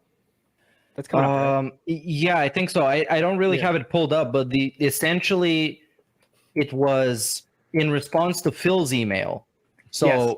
I need to put this kind of into perspective for clarification purposes. So Phil writes him an email where he explains that he could send him proof for the champion stuff, but he asks Craig, do you check this email very often? And Craig responds the next day basically saying, and I'm gonna kind of paraphrase this because I don't have the email in front of me. You can go check it out. It's on. He reads it on Duty Stream and on his own stream on Twitch. So if you want to fact check me on this, feel free to do so. I watched that on my stream as well yesterday. What Craig says, basically, Phil, you didn't help your case. You look guilty. So at this point, there is really no point for you to be showing me any kind of proof. I was trying to get you to level up to level 2. Oh, I got it. I got that right here. Let me read that. Let me read that line because it's basically just what Beercat says. I don't want to read the whole thing again. Yeah. You had a lot of chances, Phil. I bring up a lot of insanely defensive defense. You wouldn't take the chance to back it up. Your defense is always, it's not. That's your defense. Keemstar coming on. I tried to lay out similarities you feel towards him and the way people feel about you, based on the things we've seen online about you, and it was tough. Honestly, I'm disappointed. Like I said, we want what's best for you. We very much do. You have to help yourself. When you're ready to take that step, I'll gladly take you on your journey. Take you on that journey, excuse me. You deserve to get to level 2. I know you can do it. And his response to this is gold. Because his response is that level 2 must mean that you're just like Keemstar. You're taking other people's suffering and you're monetizing it. You have to be just like Keemstar. And that's what he made it out to look like. So Craig is now officially a bad guy because Phil offered to show him all this proof, man. He offered not to just show him the Champions account. He was going to screenshot his Apple account that connects to all of these millions and billions of mobile games. Whatever, man. Oh, but yes. Yeah, like that's such bullshit. That point has gone now. At any point now, we cannot trust that you didn't make like a new account that's got nothing on it or you haven't edited it. That moment has gone. You've lost that chance now. You can never be believed about that. The only way you would ever get away with it now is to hold up your phone and like actually tap the account and properly sign in. And even then, people probably wouldn't believe you because there's always that doubt. It still people wouldn't believe it, but it'd be a much better chance if you say, "Yep, you know what? I will do it right here, right now. Go." And like I would. I would like to ask you guys, because I talked about this on my stream. If Craig was to verify the proof that Phil sent him, and Craig went out and said, "You guys, this is not Phil's account. We've been wrong." Would you accept that? No. Because based on the interview and how objective he was, I would say that I would accept that because I think that he would do his best to verify that truly was not some like bullshit. I still can't get past the Firestone thing though. Like I still can't get past that. The Firestone lineup is it's his bank account, guys. So no, we're talking about the mobile game stuff. Well, I mean, but he still has all that Apple iTunes spending, guys. We have to explain away then. Yes, the bank stuff, that is like he has no defense for that. He has absolutely no defense for that. Yeah. But if he could show that, like, hey, this account on WWE Champions is not me. This is my account to Craig, and then Craig would go, okay. Then maybe he spent less. Okay. Yes, I would then. Yeah, that's fine. That's totally fine. Just again, like Mick, I said, based on how he handled that interview and how objective he seemed. Yeah. Like he had my trust for something so significant like that. If he said, "Phil showed me, it's not," I would accept that. But Phil has lost that chance now forever. Yeah. But let's not kid ourselves. It's not like if that all of a sudden came true, it's like, okay, yeah, Phil's a good guy. Pretty cool. He has a little bit of an addiction problem, but it's cool. It's not like that either. But that point would be proved. That's for sure. Mm-hmm. We would take the L on that. But yeah. Well, but what if you showed him an account? Because we're never going to find out in this scenario. We're never going to find out from Craig what Craig saw, right? Because Craig he could say down from the rafters is not Phil's account name is not down from the rafters. You know, that account is not Phil. But if we never know what the name is, then we can't verify. Phil could make a new name on that.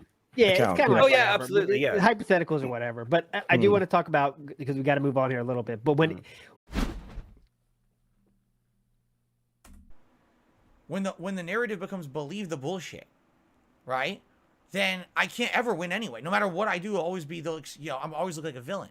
And that's what sucks, You could deal with this issue. You could open your WWE Champions app. You've admitted previously that you played the game, and you've stopped. So, re-download the app and log in. That's all it would take. And we'd see that you hadn't been active for years. We'd be like, oh, we were wrong. He's not logging in daily and spending all that money. if it shows that he's not been active for years. It's a very easy way to deal with, like, one of the biggest clouds of conspiracy bullshit. I wonder why you don't do that, Phil. Like, I'm not asking for your bank account details. You don't have to show me your transaction history. Just log into WWE Champions. So, anyway, I apologize to you for the last 1 or 2 days where I said things like, hey, please send me tips. I need help with tips right now. I apologize for that. All right? All I can say is I can try to not do it. And that's all I can say, try. Because I can't promise I won't do it. I'm a weak human. See, there you go. It's not an apology. You are, like, openly acknowledging now that your behavior is not going to change. This is not an apology. An apology comes with, like, the confession that you have done wrong and you wish to make amends for that. That's, like, part of apologizing. The way you do that is by changing your behavior so that you don't do whatever it is you've apologized for again. And here you're going, I can't promise you I won't do it. Being a weak human has nothing to do with it. That's a convenient shield for you to hide behind. If you want to portray yourself as, like, some innocent suffering victim who's weak and, like, unable to do anything about this situation that they're in, it's a fucking facade, Phil. It's a fallacy. It's not true. It's not the real you. This isn't a real apology. The real you is not gonna change. That's the real you. I can't believe he has the fucking gall to sit there and say, I'm really, really sorry, but I can't promise that I'm not going to do it again. And when times are rough or tough or tight, likely I'm going to end up, you know, kind of bulking a bit. What's the word I'm looking for? Pissy? I don't even know the word. But basically, you know, I can't guarantee you it's not going to happen, especially if there's something that really is bad going on.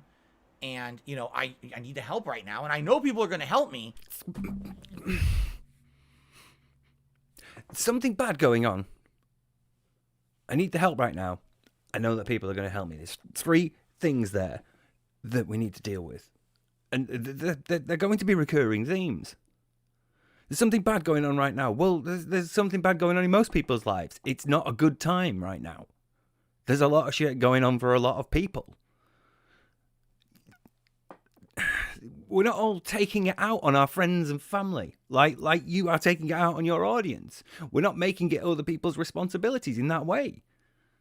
We're dealing with our own shit, and you as the streamer have the responsibility to deal with it yourself. You as a fucking adult running your business have the responsibility to deal with this shit yourself. So you need the help right now. Again, so do a lot of people. But it's not their responsibility to help you. It's on you to make sure that you can pay your bills. And if you're not earning enough money to pay your bills from this alone, you need to be looking at other ways to make money. Not pressuring the people that watch you to give you more. This is an entitled mindset. This is a mindset that expects its audience to pay for its way of life. This is a mindset that has become accustomed to this because it's all it's known for the last 15 years. In fact, it's probably all it's known for all its life. There has always been someone to coddle him and make sure that he's okay and insulated from, like, the true real consequences of his behaviours. There has always been mummy to pick him up and brush him off and make sure that he's okay and he's got a tenner in his wallet just in case for emergencies. You do with a fucking tenner nowadays. This is a man who's just always been carried. And the thought of not being carried or being unable to be carried and having to actually do something himself is fucking terrifying. And he will go to great lengths to avoid it. And we see that when people give him suggestions for stuff he doesn't want to do, even though they would help him. Most of the people watching this will not give a fuck if Phil takes, like, 2 minutes out of his stream at some point between updating the schedule and moving on to the day's gaming news to talk about a new game that he's been playing because he's got a sponsorship deal. Nobody's going to care because it's going to alleviate the begging. It's going to alleviate moments like this. It's going to alleviate this cycle of beg, get to extreme, apologize, beg, get to extreme, apologize. We are going to go through this again and again and again. But nobody would care if he did get a sponsorship. I have a feeling that even if he did get a sponsorship, it'd still be just as bad. But the point is, like, ostensibly, sorry, Scott, all being well, Phil would do a sponsorship and then not beg for most of the stream because he wouldn't need to because he's got the sponsorship money. So, you know, ideally that's how that would work. But again, he doesn't want to do that. He doesn't want to do work. And why would he? Last 10, 15 years of being carried like this. And I know people will want to help. Again, the sense of entitlement. The expectation that people are going to want to give me money. And the idea that you have that relationship with your audience. It's just wrong. It's inappropriate. Need to move on. Need to keep going. It's just that, hey, the different ways, right, that people can help. And if you can help in this way, that's better, right? Then don't have members. Turn them off. Again, this sense of entitlement, this unreasonable expectation from his audience that this should be doing what he says. Like, hey, I appreciate the members because, you know, it's income, it's money. But I have to wait for it. And I hate waiting. I want it now. So do it this way instead because I get that now. That's the issue. That's the core issue here. Phil cannot wait. He cannot delay satisfaction. Children, animals have fucking learned this. Animals have learned that sometimes you give them a treat. And if they know that if they don't eat that treat, they will get more reward later, they will wait. They will delay gratification. They will wait and they will refuse to eat that because they know they're going to get a better reward down the line. Like fucking Corvids can do this. Just the fucking idea that he can't. He's that much of a slave to his addictions that he can't delay satisfaction to that extent where he's okay with members and waiting for that money. He needs the immediacy of tips. He needs an immediate, like, payoff. Snowkarl was right. Snowkarl was right on that, was it Lost Judgment stream? Yes, Gotti Senpai, tips do help me more than anything else. Because tips I get immediately, and tips, basically less of a cut is taken out of tips. What do I do? Hint, hint, hint. What, Snowkarl, why are you saying bullshit in the chat? Now I'm actually going to call this out. Snowkarl, literally every day you're here and you know exactly what the deal is. Why are you in the chat saying that I prefer super chats when you know that's not the fucking case? Why are you trolling? I mean it. Why are you trolling? Like, you just did it in front of everyone. Oh, why did you do that? Are you an asshole? Motherfucking piece of shit. It's not funny. He literally, like, Gotti Senpai just did a super chat, which I was grateful for, and here I am focusing on the game. And Snowkarl is talking. It's like, oh, he prefers super chats. Yeah, long-term support's great. Yeah, he's a fucking asshole. Hey, Snowkarl, don't be a fucking asshole. You just got timed out for it, and you deserve it. And if I see it again, I might be a little bit more harsh. I don't care that you're a regular. You're being an ass. Like, seriously, he literally did that to be a dick. So anyway, Gotti Senpai, sorry to get you in the middle of all this, but yes, tips are preferred. Tips I get more of a cut of, and they help me out right away. So if you could tip, I prefer that over super chats. But super chats are still good. If you want to do a super chat, that helps me long term. Okay? It really pisses me off to see a regular come in here and try to be a dick like that. Like, you're fucking being an asshole. Gee, what a surprise. He wants immediate gratification, not delayed gratification. I agree with Bloom Kit. I completely agree with Bloom Kit. He just did a super chat. He says, I'm a fan. I don't mind, but you got to understand people watch streamers to relax, and hearing about financial problems constantly will turn people off. You're right. Again, I'm really sorry. Yeah, you're right. I have absolutely no intention of changing that, though. I have no intention of changing my behavior. I have no intention of, like, actually addressing this. I have no intention of changing and improving as a person by not making my financial situation the object of focus on my streams. So it's easy for him to go, yeah, you're right, yeah. It is a problem, yeah, I know. It's that action-based model of cognitive dissonance again, isn't it? Like, he can hold the idea that it's bad and still indulge in the behavior because he has, like, no intention to change that behavior. So there's no action tied to him saying, yeah, you're right, it's bad. So it's not going to cost him any cognitive dissonance. It's not going to cost him any impact on his cognitive processing because he has no intention of behaving. There's no behavior attached to that. So he can just sit there and go, yeah, you're right. You're absolutely right. That's why, and by the way, it's better. It's better now. My God, I was bad. Like, I look back now.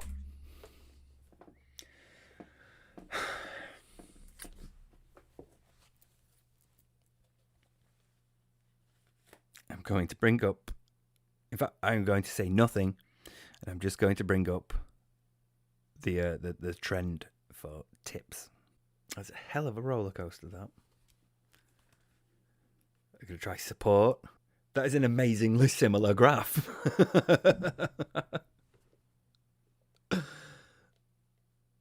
Oh my God. Wow. Anyway, yeah, enough playing about. Let's get back to this. A few years ago, around the time of the bankruptcy, particularly that year and the year right before, that was my worst years because I was like doing special event. I need help. I need to raise $1,000. What? That's terrible. Let's not pretend that much has changed here. You don't do emergency fundraisers anymore, but you will do marathons. And you will expect higher than average donations during them because that's the norm you've come to associate with it. Your React streams, you're down the rabbit holes and your John Rambos and that one, they did very well for you, especially at the start, especially the first few. They sort of set the baseline at far too high a sustainable level. So, you know, you've seen diminishing returns since, but you still expect more than what you would for 2 different streams during those. Because, again, that's what you've become accustomed to. So, let's not pretend that just because you're no longer going, I need to make $1,000, I need an emergency marathon stream, doesn't mean that you won't come to your stream and say, my shower's broken, it's going to cost about $1,000. The car's broken, it's going to cost about $1,000. The vacuum cleaner's broken. Operating a household is expensive. And I know that's terrible. I look at it now. I'm like, dude, that's fucking terrible. But the reason I can see that now is because I'm not in that situation. I feel like the reason that you can see that now is because sometimes reality is just unavoidable. You can't do anything about it, you know? You can't do anything about the grazing. Well, you can dye your beard. But you can't do anything about the fact that your body's getting older. So sometimes reality is inescapable, and to have to like look back on that, like I cringe when I look back on like my earlier videos. There's a cat! There's a cat! There's a ghost as well. I see a ghost. I'm going to... Actually, if you'll help me.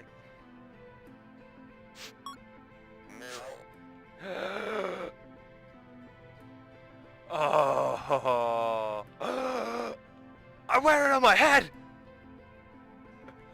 This is the best game ever. They are quite cringe, but you know, they're the sort of stepping stones that got me here. So, you know, I accept them for what they are because they're part of what I was at that time.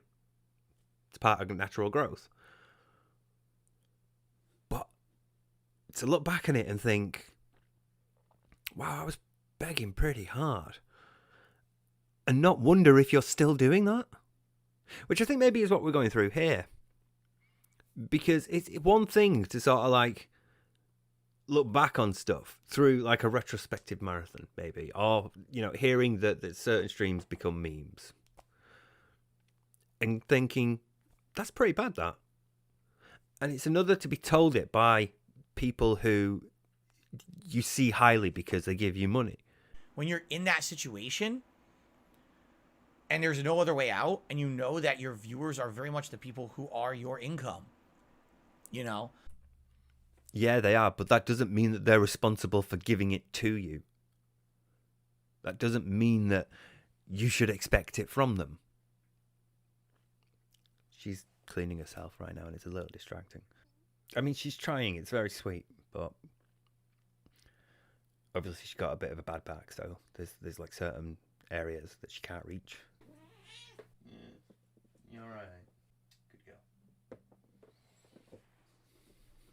Where was I going with this? Let us not pretend that much has changed since then and now. Your viewers are still your income, right? I accept that. It's part of what you do. That does not mean that you are, you should expect that they will give it, just give it to you. You are not entitled to it. They are the ones that choose whether they want to give it or not.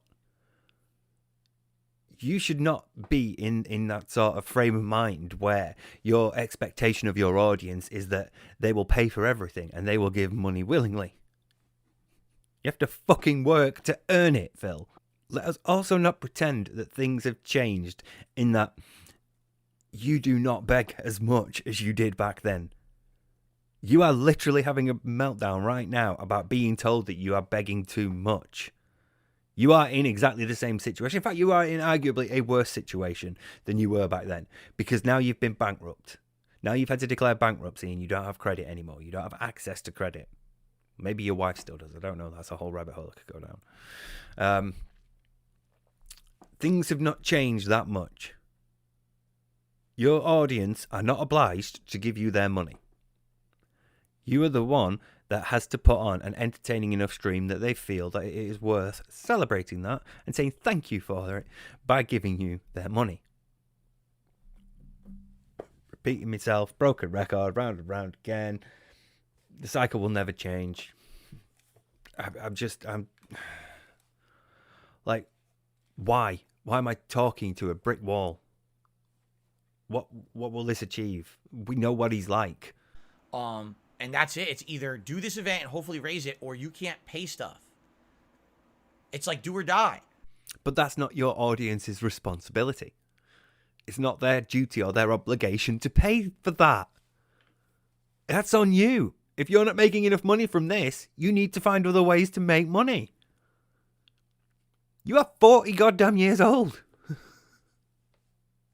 Like the thought of responsibility and having to do some work is making him melt down like this. That's like the overriding theme of all this, isn't it?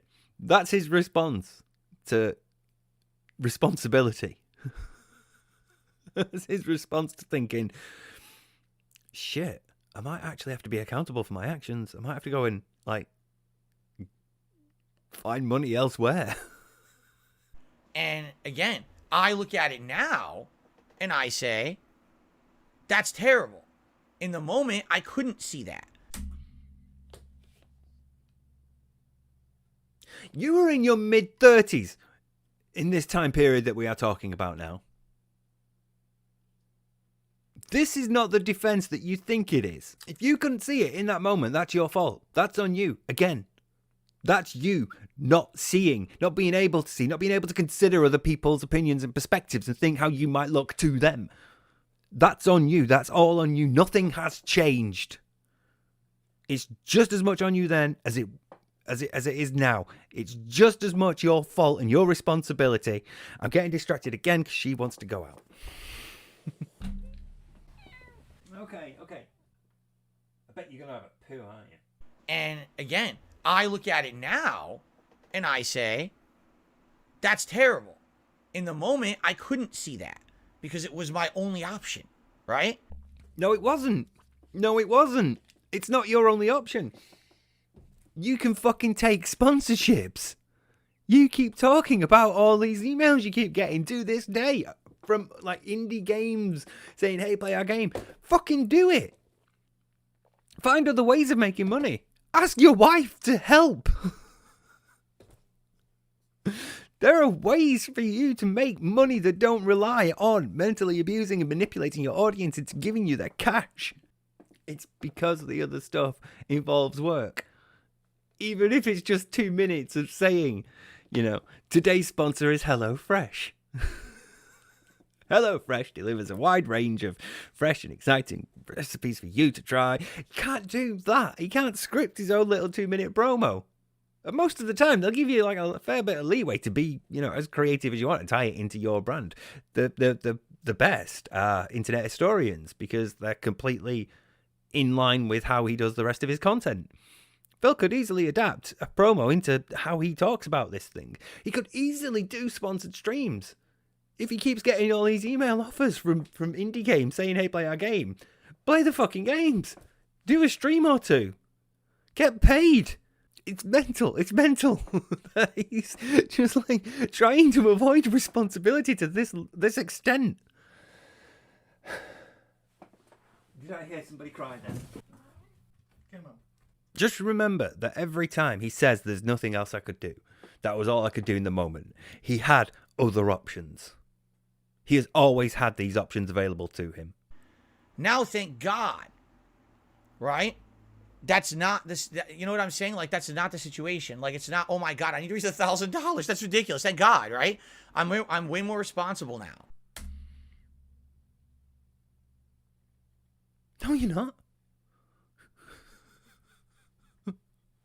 You've just needed to be told to stop doing it again. By more than one person, apparently. You're not way more responsible. You've like changed in no noticeable way at all. There's been no significant evolution in your behaviour. Just as bad as you always were. We're literally talking about how bad he's been recently, and he's like, I'm thank God I'm more responsible now. Fucking hell. What is this? With what I've got, I divvy it out properly as much as I can.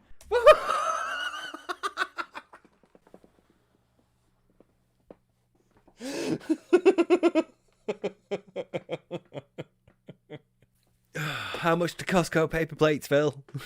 How much do Costco's paper balls?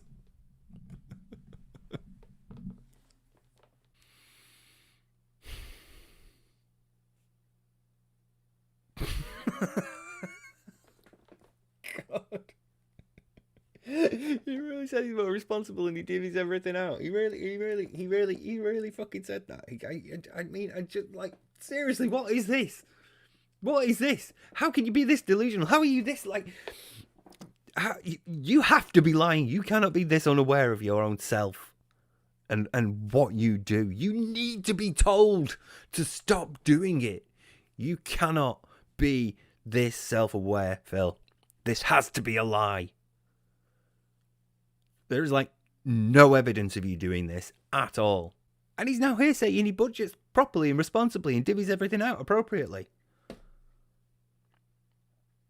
Thank God he don't need to beg anymore. All that shit.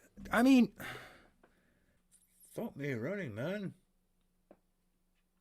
You're like fundamentally broken on so many levels. But even then, there's times that things are slower, and there's nothing that you can really do about that. Yes, there is. You can find money elsewhere. Take one of them fucking sponsorships. If you're that desperate, take one of the fucking sponsorships. See, even she agrees with me. She's deaf. Coming up. Do you want to move that? There you go. Has anyone seen any evidence of Phil being fiscally responsible and appropriately budgeting his money like that? All right. One thing that I can 1,000,000% tell you guys, which I've kind of talked about it over the last year to year and a half. When I lost my Twitch partnership. Oh, for fuck's sake. Oh, for fuck's sake. Don't you dare say, like, unjustly or illegally, or, you know, which they still haven't, like, justified it for, or told. Don't you fucking dare. Please don't. Please don't. That hurt me a lot. And now I have the actual numbers to prove it. Like, that additional Twitch income that I was getting. Remember, on Twitch, I had every month, just think about this. On Twitch, I had 800 and 900 subs. Doing the same content, the same schedule. Everything was the same. It's not like I changed. And that's why I lost members here on YouTube, moving from Twitch to YouTube. No, the reason you lost members is because those numbers couldn't be artificially inflated like that on YouTube when you moved over here. Even now, you're at like less members than you had at the time. You couldn't inflate those numbers. It just shows how inflated the numbers were on Twitch. You were the highest ranked streamer on Twitch for like your average donation per member or per sub. That means like a tiny amount of your viewers gave a disproportionately large amount compared to number 2, 3, 4, 5, 6, 7, 8, 9, and 10. It was astonishing to me to see that. I'm sure there's like at least $10, if not more, difference between Phil and the next person. I'm sure he's on like 38 and the next one's like 22 or something like that. It's like obscene, the disproportion, the distance between the two, how disproportionate the amount that his fans give is compared to everybody else. And it was just so easy to inflate numbers on Twitch. And when he had to come to YouTube, that just showed how inflated those numbers were. And the worst bit, I think it was Meerkat that pointed this out. The worst bit is he's gotten everything he wanted. It might have been Gundam, actually. I'm pretty sure it was on I'm pretty sure it was on that episode. He's gotten everything he wanted. He's gotten super chats. He's gotten gifted subs. He's gotten, like, all his demands have been met. And he's doing objectively worse. And he sat there and went, I did divvy it up responsibly. I went from 800 to 900 paid subs a month down to now around 300 and change. Yeah, because this is more likely to be your realistic amount, and even this is like undergoing some inflating. Phil, you have over 200,000 subscribers and you're struggling to break 1,000 consistently. Your numbers have always been inflated. But you can't accept that. You can't accept that. It punctures the bubble that you're in. It shatters the delusion that you've always sort of like had to keep you safe and secure. So when you've had that doubt gnawing in the back of your mind, you've been able to silence it by looking at that number and going, that many people, that much money, it's fine. But moving to YouTube was a slap in the face. It completely shattered that. And he's struggled to maintain it ever since. And so he's really struggling. Again, when the narcissist has a preconceived idea of how reality is supposed to be, of the maybe like it's the expectations that they might have of a friend or a relative, or maybe it's that they believe that a business should be run a certain way. Or, a process should be carried out in a specific pattern or a specific method or way, whenever they have like a idea of how the world is supposed to be. And objective reality clashes with that. The narcissist struggles to deal with that. And they will go to great emotional and mental lengths to not have to deal with that. And part of that for Phil was looking at that inflated number. And then coming to YouTube was the slap in the face that made it difficult until those numbers started going up. And then he was okay. And then they started coming down and they started going up and they started going down. As the member bombs expired and were set off and as the whale calls were answered and the whale Marys came in with the whale. But I love that we've all adopted whales into detractor parlance. But you get what I'm saying. Phil has like struggled since Twitch to find various ways to silence that gnawing doubt that he's not actually that big or popular anymore. He's not that significant a player anymore. There's hardly anyone really watching him anymore, considering the massive heights that he used to be at. This fall has been precipitous. And he can't deal with that. You're talking losing 500, 600 a month, and those weren't all even level 1.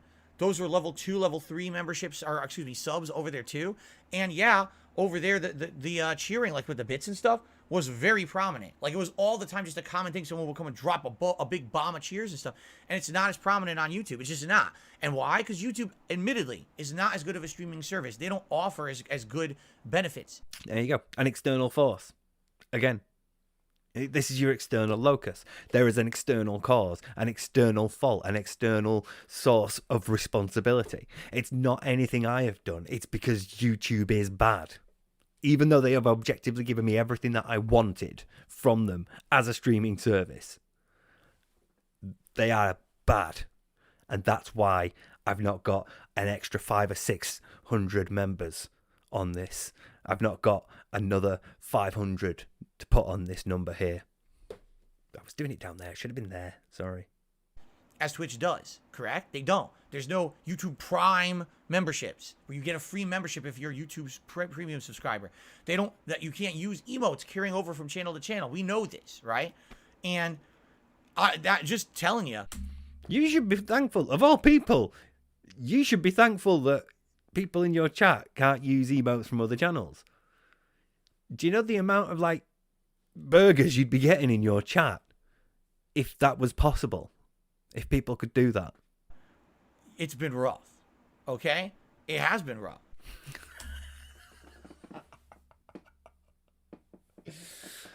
It's like when people write a sequel to songs and you know, they're not quite as good as the original.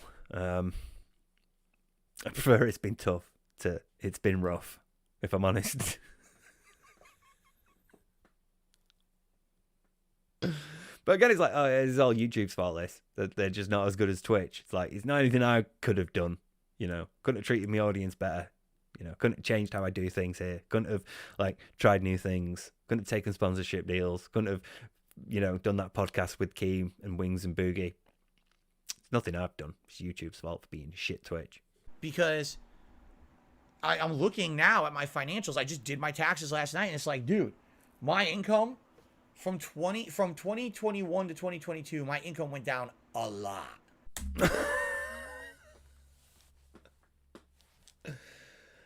Oh, he sank into a defensive posture there. This is like usually recognised as a defensive posture. You're leaning back and you're putting your arms up to protect your upper body.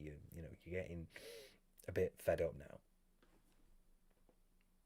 So I think that this is a subject matter that it sets him on edge a bit.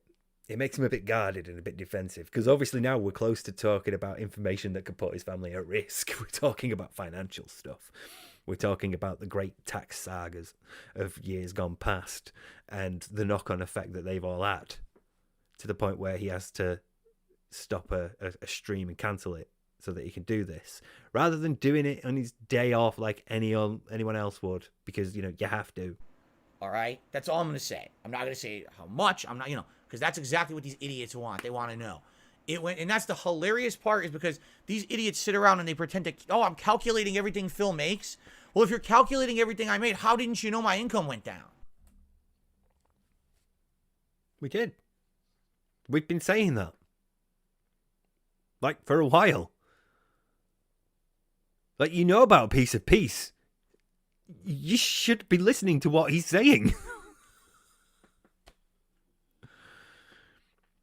Piece of Peace. How didn't you know about the thing that you've been talking about? Like, for literal months. My God, this fucking guy. I just, you know. Like, sometimes I can pull in psychology, and I really like doing that, because I get to waffle on about things that I find interesting. And, you know, I like sharing information, and I like sharing knowledge, and I like sharing interesting things with people. But sometimes you just have to go, he's just so fucking stupid. They're claiming my income goes up every year. I'm like filthy rich. They're out of their minds. My income went way down in a year. I'm pretty sure Piece of Peace has shown that recently. You're still over 100 grand a year, though. It's still a lot. And it's like, that was directly a result of losing that Twitch partnership and having to be exclusively a YouTube creator. I didn't change the content. I didn't even lose viewership. If you take a look overall, my viewers have pretty much been retained. I'm getting subs now, like more subs growth and everything. Sorry, no. You know what I mean? Wait, what? No. No, your viewership has not been maintained. Right. Okay, we're doing this. Let's have a look for DSP Gaming, right? Elder Scrolls 4 Oblivion Part 47, 485 views. Elder Scrolls Oblivion Part 38, 409 views. Special update, the future of DSP Game. What the fuck is that? Oh my God, what the fuck is he wearing? That's that red shirt. That's that thing they were talking about on That Being Said. Holy shit. It's like we talked about it before. One of the first big like things we talked about on the show is like Phil is one bad stream away from disaster. When he has 3 in a row, he's ready. Oh to yeah, he did a black shirt bag. Yeah, Oh yeah. You get a special video. Yeah, I mean, he doesn't make those anymore. But last night he got awful damn close. It was a post-stream talk about that one game, whatever. Are we gonna call those red shirt bags? He's wearing that silky bag. Those are bro. That's what I called it last night too. I was streaming early this morning. Actually, I was like, bro, look at that titty. Like that's the man boob maroon. Dog, that thing was like rubbing up on his bicep like I have never seen before. That's a nice cup.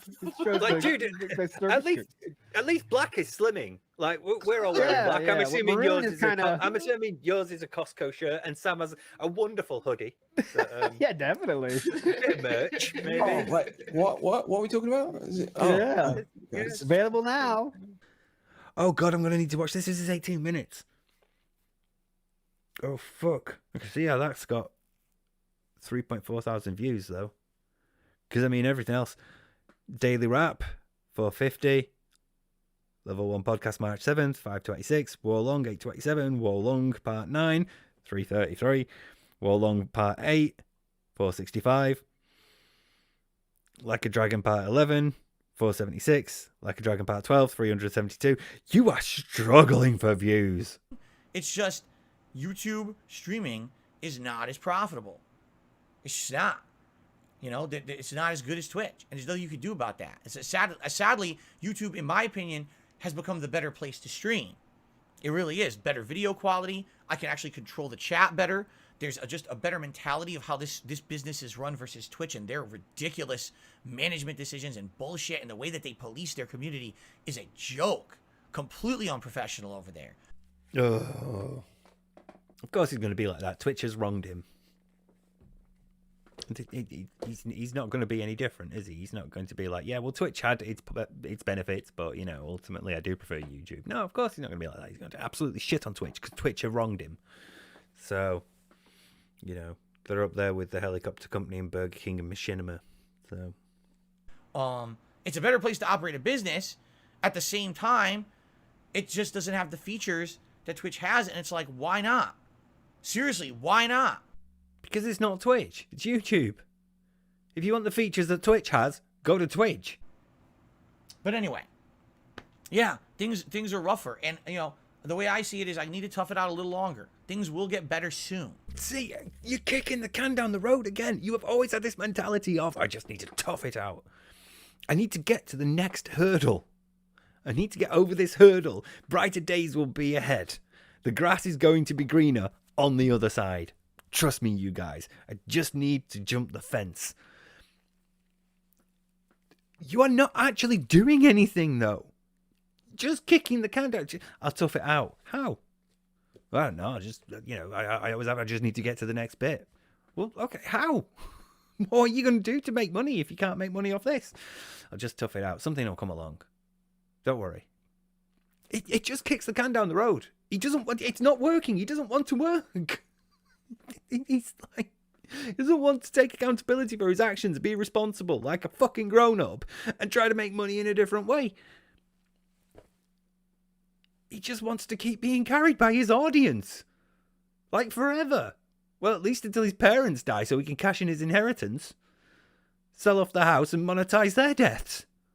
He is absolutely going to do that, by the way. Oh, by the way, I mentioned this on Twitter, but I'm staking my claim here as well. Chat is absolutely going to pay for the flight out to Connecticut so he can go to see his parents' funeral. In fact, I'm pretty sure I've said that earlier. Huh. Anyway. You know, how soon, I don't know, but things will get better soon. I got to tough it out. And I've talked about this. I'm tired now. I want to change the subject. You have said nothing. You have said nothing about what you're going to do to deal with it. How are you going to tough it out? What are you going to change? What are you going to do that will enable you to get through this period? Are you going to continue like normal?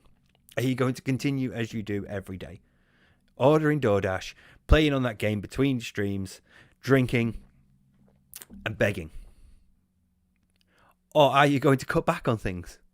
Are you going to actually make your own goddamn food? Are you going to, like, miss a day of your login streak so that you don't spend money that day? Are you going to actually play other games? Try to be interesting. Do something a bit more sporadic. Spontaneous, sorry, not sporadic. Are you going to try to do something different? No. No, you're not. And you don't want to talk about it, so you're tired now. You just change the subject, okay? Q&A? Anyone? So, all I want to say is, I'm sorry. All right? I'm not going to bring it up as much as I can. I'm not going to say a word from this moment. There you go. I'm sorry. I'm not going to bring it up as much as I can. So you're not going to change anything. He said, I'm sorry. I'm not going to bring it up again. Let's move on. That would be closer to an actual apology. Obviously, the proof is in the pudding, and we have to see how your behavior changes going forward. But the point is, that would be closer to an actual apology. This has a but in it. This has a however. This has a on the other hand. This has a unfortunately. This has a clause attached to it. Not Jasper's clause either. I mean like an appendix. It's got a but. It's a big but, and I cannot lie. I'm sorry, I'm not going to do it again. However, I'm sorry, I'm going to try not to bring it up as much as I can. Then you're not sorry. If you were sorry, you would change your behaviour. That's part of the process. Again, broken record.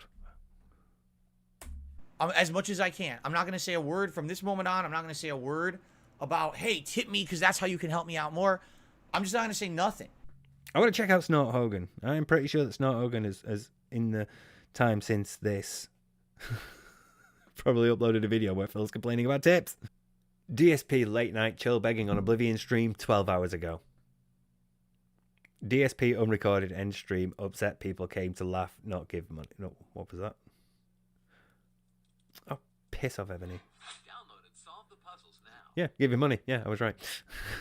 Upset the people didn't give him money. DSP gets called out for making it feel like work to be his fan. 1 day ago.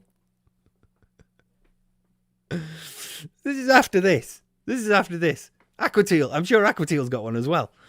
Where's Aquateal? One sec. Unrecorded segment. DSP whines that no one gave him money during War Long. After he gets his ass kicked by a boss on a horse, he goes on a coat rant about how his audience didn't give him enough money for playing the game and says that half his audience is not there to give him money. That half his audience is not there to give him money. Of course he's fucking not. Of course he's like having that. Oh God.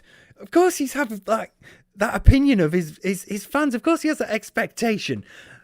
Half the audience are not there to give me money. They're just here to laugh at me. So that means that the other half must be there to give you money. That's all you expect from them. That's what you want from them. Fucking Freudian number 3, that, surely. It's like 30 minutes of this. And I guess if it hurts, it hurts. And if I can't pay stuff, I can't pay stuff. And I'm not going to bring it up. All right? At least to my best of my ability. See, again, that's not an apology, and you're not changing your behaviour. It is an important part of the recovery process for people struggling with addiction and substance abuse to acknowledge the possibility that there may be lapses. There will be times when they are tempted and they are weak and they are vulnerable and they succumb. And that's fine because nobody is perfect. The point is, you are supposed to continue changing your behavior regardless of this. If you have a slip up in the future and you end up drinking again, and then you come back to AA and say, I did this, and I'm really ashamed of it, and I want to change, and I want to try again. And then you go on and you change and you try again. That's fine. Because the point is, you have changed your behaviour. You have made efforts to change. Despite your slip up, you've recognised that you've done wrong and continue to try to change your behaviour. If you are at an AA meeting and you go, I am going to try to be as sober as long as I can. But I can't promise that I'm not going to drink again tonight if somebody gives me $100. I'll bet you someone could give him $100 right now and he'd go and get the bottle of gin. He'd go and get a bottle of gin, actually. Actually, I think at this point he's probably still got the empty bottle hanging around so he could just like rush and quickly fill it with water. And then, you know, very botanical. My point is, he's not apologizing. He's not making amends. He's not changing his behavior. We're going to do this again. We're going to go round in circles because he's not making any effort to change his behavior at all. Understand what I will say. Here's what I will say. If there's a day, I'm going to tell you guys, listen, I'm just really stressed out today. So please understand it's something that we've agreed we're not talking about. Why would you say that to your audience? You shouldn't be bringing that to your streams. That's not what they're there for. Like, both literally and, like, metaphorically. And, like, in terms of being a chat. They're not there for that. They're not there for you to unload their, like your problems onto. Similarly, they're not coming so that you can unload your problems onto them. If there's something going on and it's stressing you out, you need to learn to deal with it before you stream. You have not developed the appropriate coping skills to be able to deal with any sort of like stress. Because you've never had to. You've always been like handheld through life. You've always been coddled. This is the first time you're like even coming close to dealing with this. And it's terrifying you. Somebody has told you off. And you're making a token gesture of contrition. And you're going to go right back to that behavior. Again. And we're going to be back here again soon. Because we've been here before. You're never going to change anything. This is what abusers do. To keep their victims, to keep their victims from leaving. The moment they cross a line and the victim, their partner says, I'm done, I'm leaving. They'll try something like this. Not every abuser, obviously. But this is one method of abuse. You know, this is a method of abuse. Obviously, there's a wide variety of abuse involved in intimate partner violence. So I don't wish to like generalize to that extent, but this is one of those methods of abuse. And once again, it's an abuse of his position. It's an abuse of his power. So I'm just really stressed out today. I'm sorry about it because it might come through. You know, yesterday, freaking 100%, 1,000,000% absolutely on that Wolong stream. Yes, the game was pissing me off. See, look at all these excuses again. All these excuses for his behavior. Yeah, I was a prick yesterday, but Wolong was pissing me off. And there's also stuff backstage that you don't know about. So shut the fuck up. You know, it's not my fault. Okay? I'm sorry. He's not taking accountability for his actions and he's not going to change his behavior. We are just going to go around this endless temporal loop again and again and again. And I do have a lot of criticisms of it, but at the same time, that's compounded with things going on behind the scenes. See, I fucking told you. I literally just fucking called it. Financial and otherwise. There's other stuff going on too that you guys don't know about. Oh, what? What? I suddenly want to know. My interest has suddenly been very, very piqued. There's nothing financial stressing him. There's financial issues, yeah, fine, whatever. But there's also something else going on. Now, what else is happening in your life, Phil? Fucking nothing other than your marriage and your cat. And if it's about the health of your cat, I'm pretty sure you'd tell us. So I don't think it's that. And there's an area of your life you've been especially private about. What's going on, Phil? What's making you break? What's making you nervous? What's stressing you out?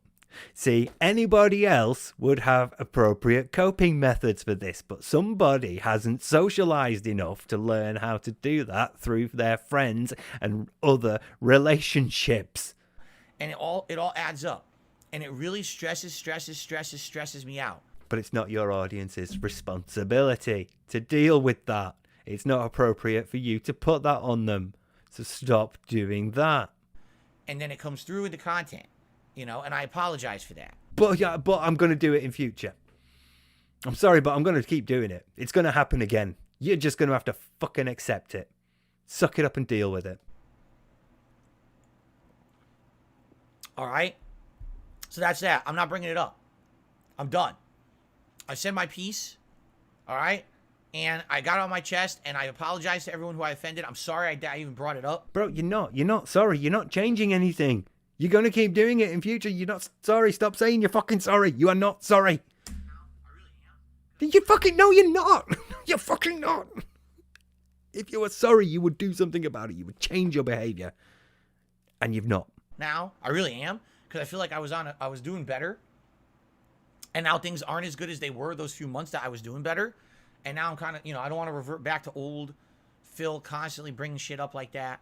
You know, at the very least, I'm not doing, hey, emergency stream, we need to raise $1,000 today. That's insane. Like, what a stupid thing. You know, that's the desperation does, right?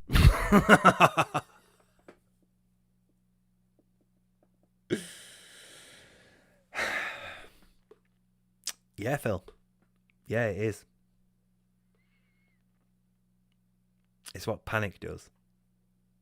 It's what fear does. It's what anxiety does. It's what freaking the fuck out about the possibility that you might actually have to face up to the consequences of your actions does.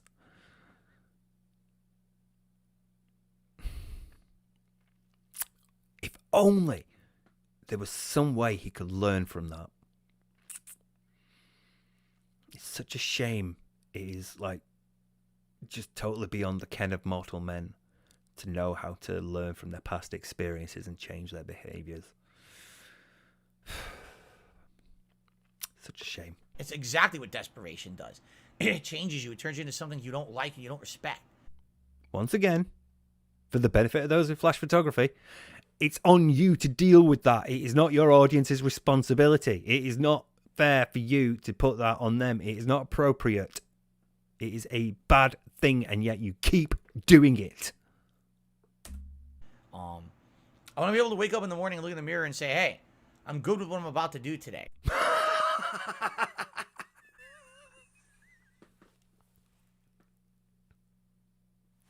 Okay, oh my God, right, okay. I've just realised. That means he doesn't do that right now. That means when he wakes up in the morning and he looks in the mirror, he's not happy with what he's doing right now. That is an incredibly revealing comment for Phil. There is something really serious going on, right? I might have jumped the gun earlier when I implied heavily, well, with the subtlety of a sledgehammer to the testicles, that the issues that Phil's got going on privately are all to do with his wife. It could very well be the strain of it is getting to him. So he's starting to hint at mental issues, like he's really struggling to cope, and he's upset more, and he's angry more, and he's anxious more. Maybe he's really frustrated. Maybe he's not happy. Maybe he is having moments of realization where he's like, this isn't normal for a relationship. This isn't normal for a living situation. This isn't normal for a man of 40. You know, maybe he's having these moments of almost self-awareness. And they're freaking him out. Maybe he's got something else going on. Because if he wakes up in the morning and he looks in the mirror and he's not happy with what he sees, he's going to struggle to deal with that. Because he's a narcissist. And they should always be perfect. I'm going to go on a stream. I'm going to have a great time with my audience. We're going to have great interactive fun. Right? We're going to enjoy games for what they are. I'm going to be honest with my audience and transparent. And I'm not going to sit there and fucking beg like a pathetic person. You know, give me stuff today. You know, I hate that. No, you don't. Otherwise, you wouldn't do it.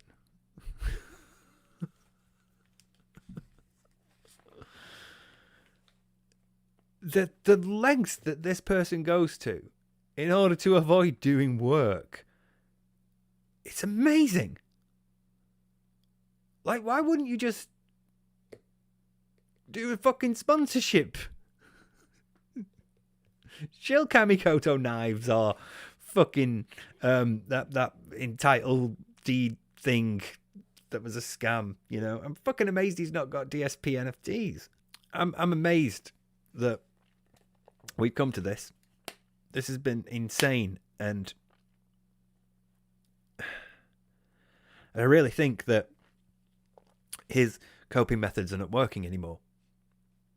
Now that we've hit 40 and we're in midlife crisis arc, he's really struggling to keep reality at bay. And things that used to work aren't working as well as they used to, because that's how tolerance usually works. You know? There's only so many Hogans you can pull before they stop feeling fun. So I don't know how many loot boxes he's got left in him, but it can't be many. He's not well. He's just not well. He's not healthy, like physically or mentally, or emotionally, come to think of it. He doesn't have the support network he needs to get the help that he desperately needs to have. And it's only going to get worse. It's really only going to get worse. I feel like if I was talking about anybody else, I would have pity. And I would also like highly encourage anybody watching this that is going through like similar stresses, like you're worried about your finances, or you're worried about your relationship, or you're worried about your mental health, to seek help. Like, help is out there for you. It is available. You are not alone, and you do not need to suffer through mental health issues alone. There are people out there that you can talk to. There are people out there that love you. And there are people out there whose lives are brightened by your presence in them. You matter. You matter to somebody out there. But this is Phil. And Phil has no one but himself to blame for all of this, because he's the one who's failed on multiple fronts.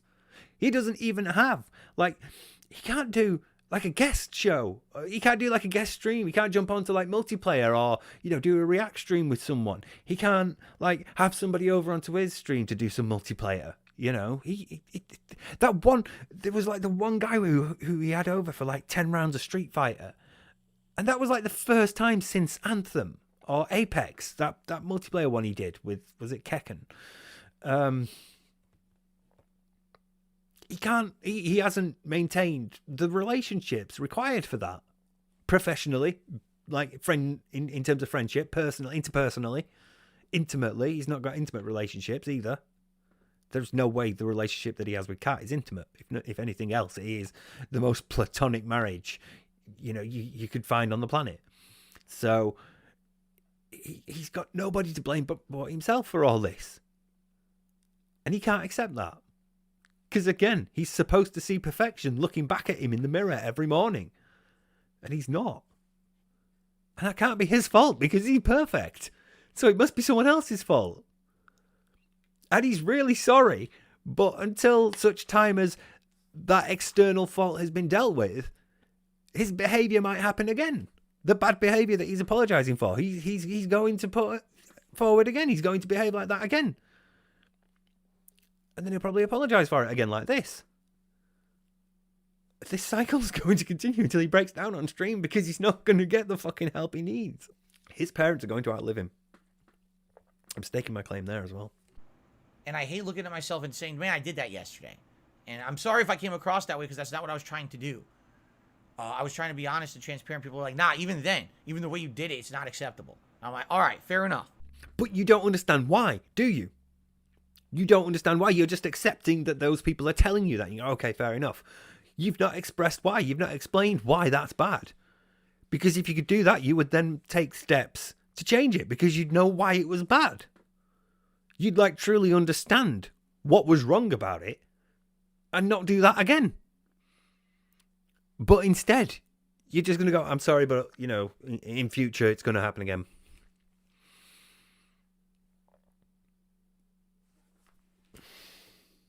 That's not taking responsibility. That's not an apology. You're not going to change anything. You don't even understand why what you do is bad. You called me out. I'm thankful people did. Thank you, Sir Moist. Thank you for showing me the error of my ways. Every time he does that, I think of everybody who's been banned. I think of every time he's humiliated Snowkarl for raising a valid question that he didn't want to answer because it involved being critical of what he's doing. I think of every email that's been sent to apologise for the way that a person has behaved. Can they please be unbanned? I want people, I'll tell you this, I want people to call me out. Call me the fuck out. We've been here before. We have been here before. It has not been long since we have been here, since we were last here. We've done this song and dance before. What is the point of calling you out if you're never gonna fucking change? When I am weak, when I do something bad or stupid. See, when I am weak. When I am weak. Not when I fuck up. Not when I'm in the wrong. Not when I have done bad. When I am weak. It's hard to hold it against somebody who's weak. That's why you use that defense. That's why you use that line. It's an emotional manipulation tactic. You were to say, next time I put my foot in it, that involves admitting that, you're the one responsible. You put your foot in it. Nobody else made you step in this dog shit by opening your mouth and spouting bollocks. You put your foot in it. That's accepting fault. If you were to say, next time I fuck up, that's accepting fault. You're accepting that you fucked up. If you say, next time I am weak, it means you're vulnerable. It means that you're susceptible to making a mistake because you can't fight back. You're too weak. It means that you're vulnerable to temptation. You're easily seduced into doing the wrong thing because you're weak. You're pitiable in that sense. But you're not responsible. And that's the problem, Phil. Once again, you don't want to accept responsibility for your actions. Or questionable, I want to know. And I appreciate that transparency that you have with me. That's what I really cherish, is that I know that. There's no transparency that they have with you. They're your audience. Again, you shouldn't, that transparency is something that you are not transparent with your fucking audience. I cannot believe it. Again, the idea of Dark Side Phil, of all people, saying, we're transparent. That's, that I appreciate that transparency that we have, Show us your Champions account, Phil. Answer the questions of your fans when they ask you what you're doing with their money. That would be being transparent, wouldn't it? Don't even know why I'm bothering. Cut this bit. I can only become better if you tell me. No! You fucking dumbass! No! It's not on your audience to teach you this. This is basic human shit. You should know this. You should learn this from fucking socializing. You should learn how to change your behaviors by this point. You are 40! I need another break. I feel like I'm close to the finish, but I need another break.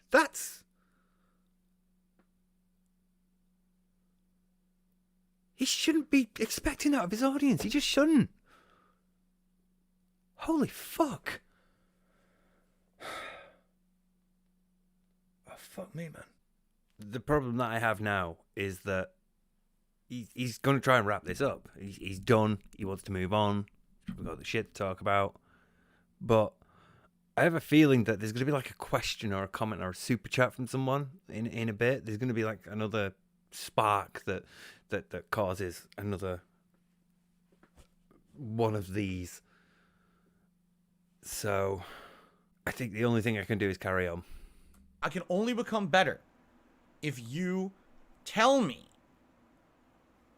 what I'm doing wrong. Thank you for that. Because, my God, if you've watched me in the last year with some of the reacts I've done, let's be honest, that John, Rambo, and Howard react, if I had known about half the shit that they had problems with me, I probably could have done something about it. Bro, they tried telling you. They tried telling you as friends. Oh, my God. Oh my God. Once again, I didn't know. If somebody had told me, I could have done something about it, but I didn't know. How was I supposed to know? You know, you're their fucking friend, and you were in your 20s and your 30s. You fuck. Oh my God. They tried fucking telling you. And look how you reacted to like when they were talking about when they tried to tell you and they couldn't get through to you. Oh my God. And they didn't want to be transparent with me.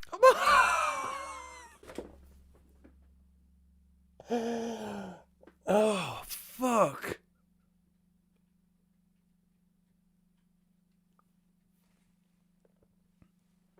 You okay? Do you want me to move this again? Sorry.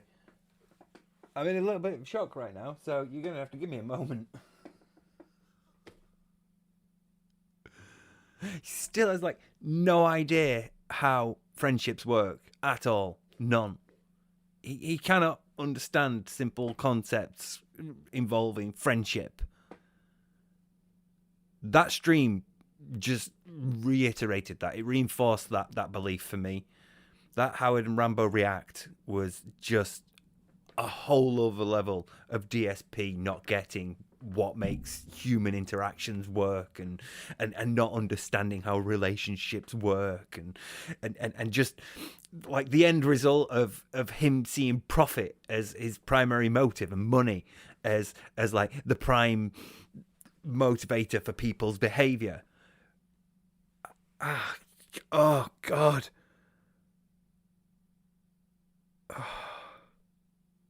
Fuck me.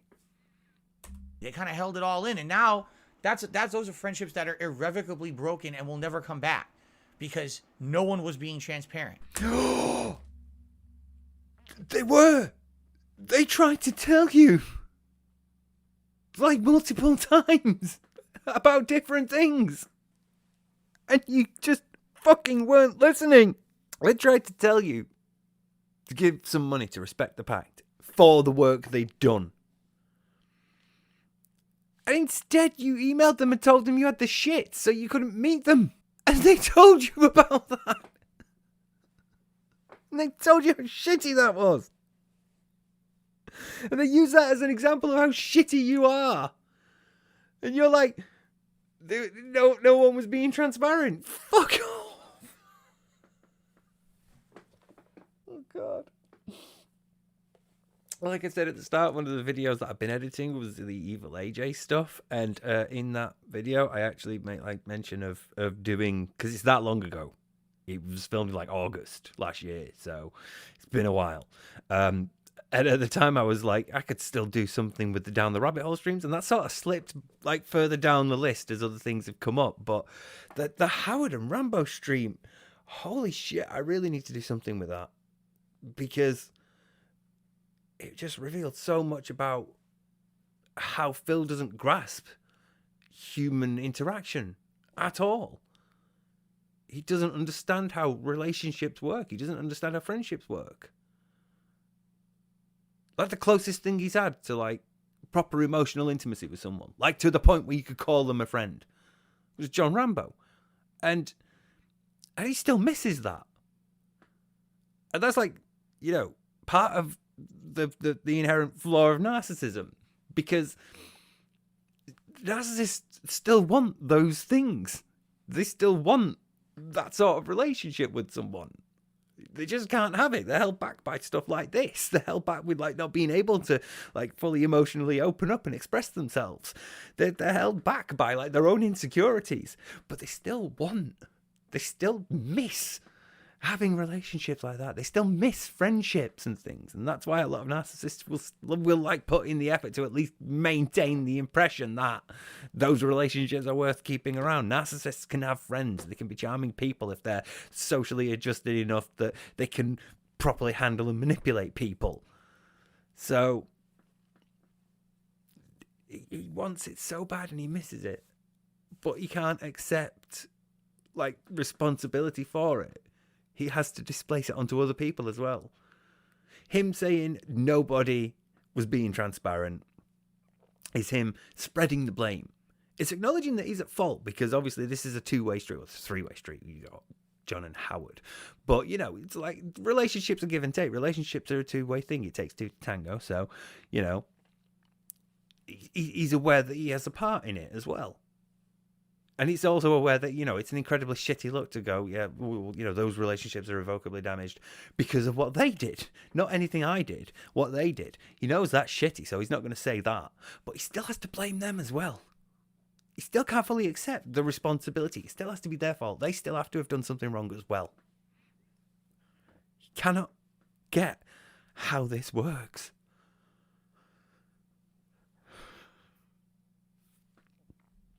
It's no wonder he has an incredibly inappropriate relationship with his audience. He just doesn't understand. Well, I assume here, actually, with his audience, he doesn't care that much. It's like money is his prime motive there. But obviously, like the absence of Rambo, at least, still upsets him. He still yearns for that. But there's nobody else. There's nobody in his life that can come close to that. He doesn't have any other friends now.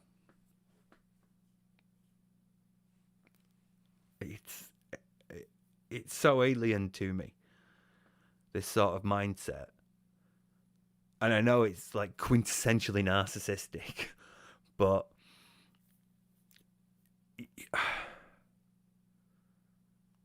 like most narcissists do learn to socialize. They do learn, you know, to varying levels of degrees and skill, but they do learn because they have to. They have to keep going to work. They have bills to pay as well. They have to keep doing a job.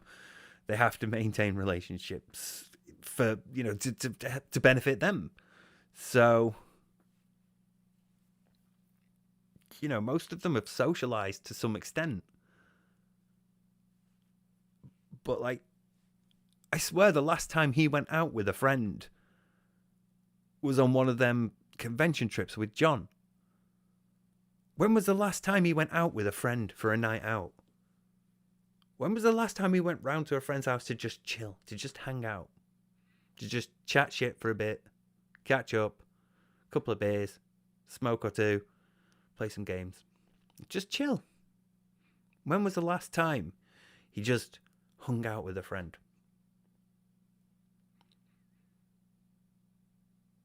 I genuinely think it must have been over 10 years ago. I'm trying to remember when he stopped seeing Rambo. I feel like it was around 2012 for some reason. We're around 10 years. If it's not over 10 years, then it's coming up to, for sure. But I mean, that's just alien to see the extent to which this isolation has affected him. He still cannot understand that, no, mate, you're in the wrong. It's like your behaviour was wrong. The things you did were wrong. How you can think like you look good in the Respect the Pack story, how you could think that's an acceptable excuse is fucking beyond me. And yet, you know, it's the one he uses there. So he can't understand how it makes him look. He can't see himself externally like how other people see him, because he just doesn't socialize. He doesn't have friends. He doesn't learn to deal with this sort of stuff. His conflict management skills are appalling. He resorts to running away every time. He tries to evade the consequences of his actions every time. He'll kick the can down the road if he has to. Every time. It's just so bad how bad this is getting.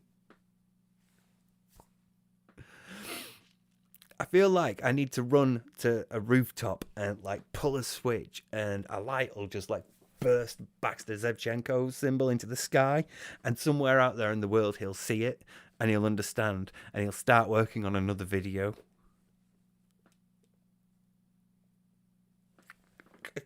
I can't be alone in this. I can't be alone as seeing these as red flags. Someone help. I'm at a loss for words now. Fucking hell. Come on, finish up, Phil. Finish off. Not like that. Right? I was being shitty to them, and they weren't being transparent with me about me being shitty to them. They fucking weren't. They weren't. Okay. How is Rambo supposed to be transparent about you being shitty to him if he didn't know that you'd originally planned to give him $250, but because he lowballed you, you were like, right, okay, I'll pay you that lesser amount? How is he supposed to know that you were originally going to give him more and decided not to because he'd ask for less? How do you think in any way that makes you, like, that's an acceptable defense, that makes you okay somehow, that justifies your behavior? That makes you look good. More and more, you are starting to look like that alien from Men in Black. You know, the one that's like, "Why? More sugar." And it's pulled back like. I feel like that a lot. I feel like that's what I'm reminded of every time I see Phil. So there was nothing I could really do to fix that. Again, to run with the Rambo one as an example, you could have given him more. If you were originally thinking 250 and he asked for 100, the thing that you could do there to not be a shitty person would be to give him 250 like you were originally going to. Because you were obviously okay with giving him 250. Because that was your original intent. So why wouldn't you do that? When you found out that, hey, he's actually asking for less, fuck it, he's my mate. I'll give him more. I'll treat him. I'll be nice. I'll be a fucking friend.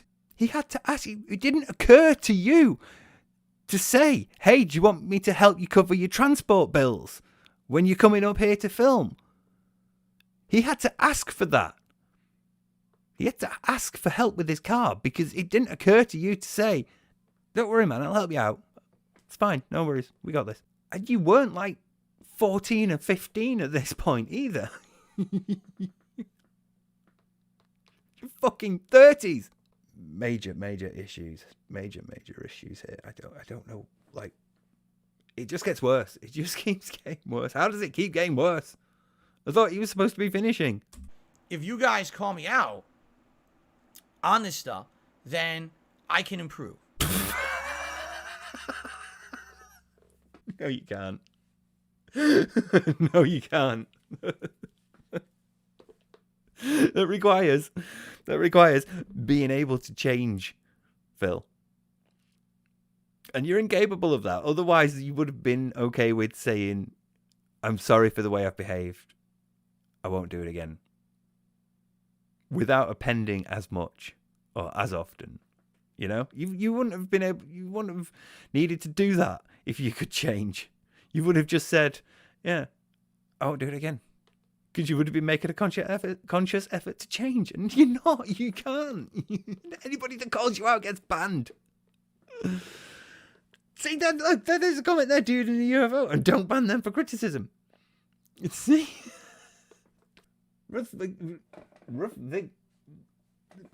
That person there, we don't need to tell you anything. You're 40 years old, grow up. He's fucking 40.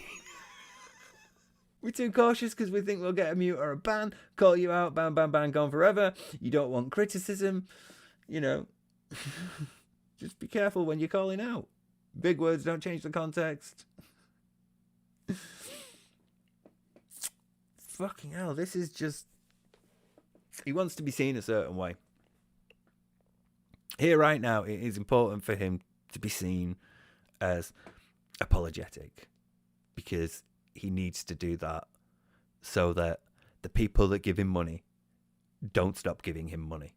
There is absolutely no desire to change behind this. And if you even think about calling him out on stuff, the likelihood is, unless you give him a lot of money, you are getting banned. But he wants to appear like he can accept criticism and he will do his best to change in future.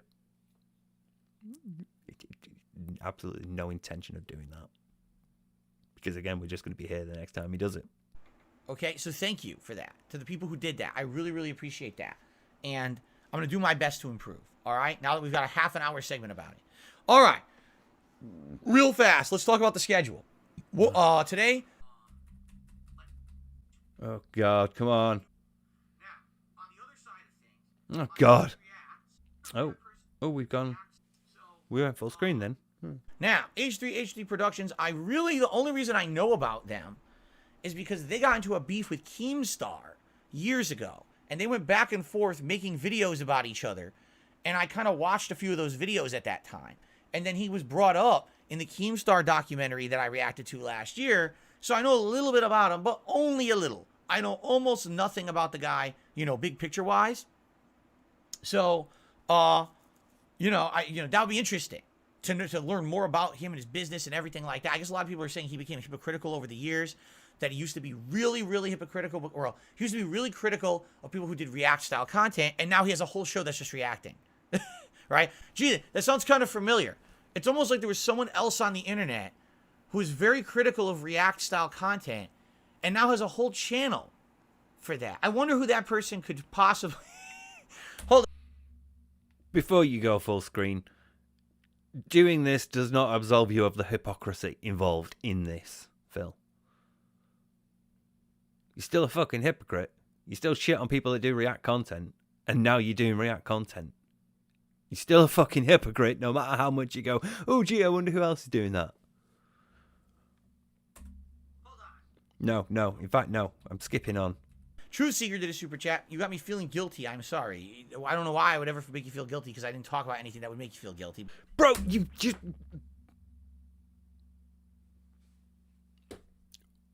just spent like half an hour talking about like shit. Like I've just spent like 4 hours going on about it.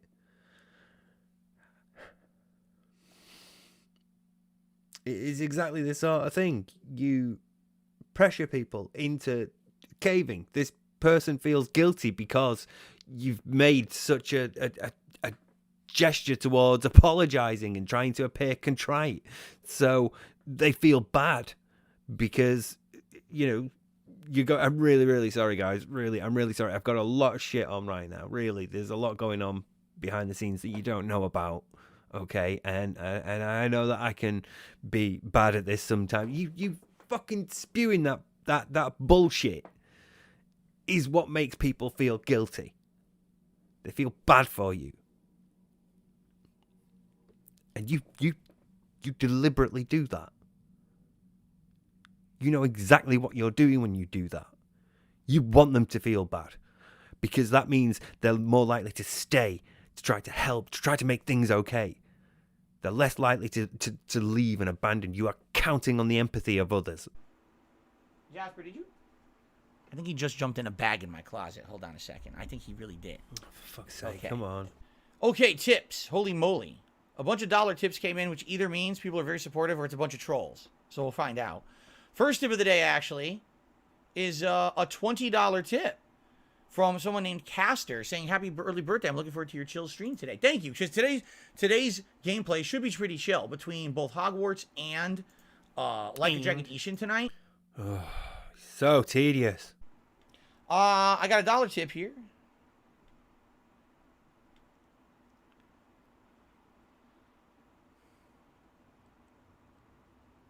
Oh, it's a troll. I told you a lot of these dollar tips would be trolls. So I just got to go through them and see. I hope some of them are legit.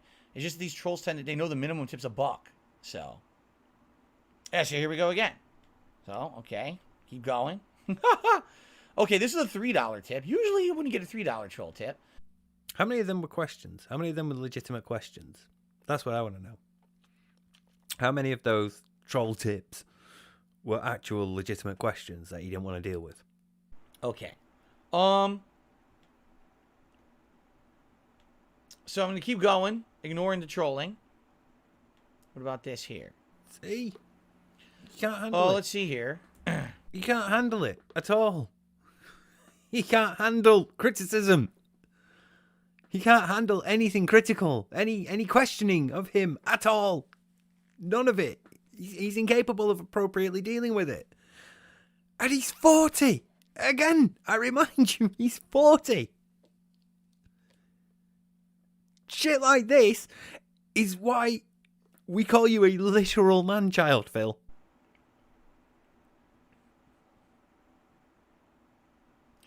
So Snowkarl tipped the buck. All right, and he says the following: why do you think it is that supporters get harassed?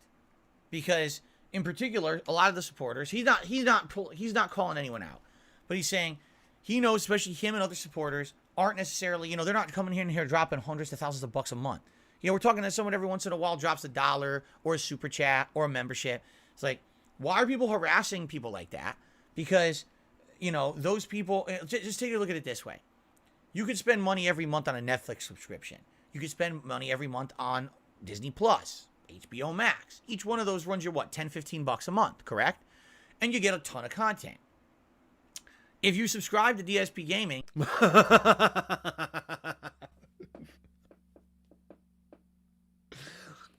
Phil, the difference is those subscription services are entertaining.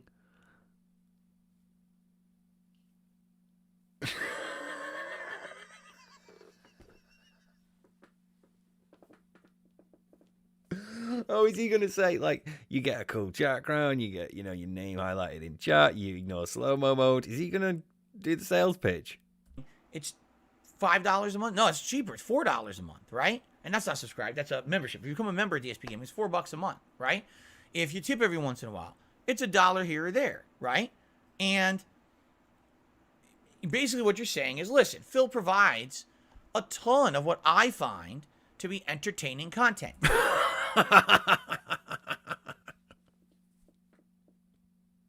I know the taste is subjective, but I genuinely struggle to find how you can find this man entertaining. I have yet to have it explained to me how his content constitutes entertaining content. It's content by the strictest definition of the term, content. But it's fucking not entertaining. I'm sorry, but I can't take that seriously. I fucking can't.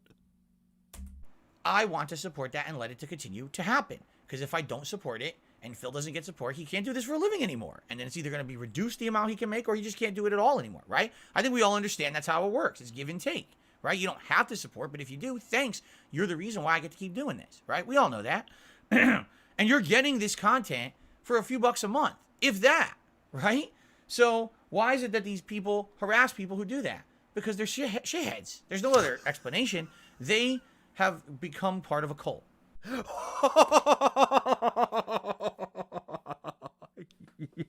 You cannot be serious.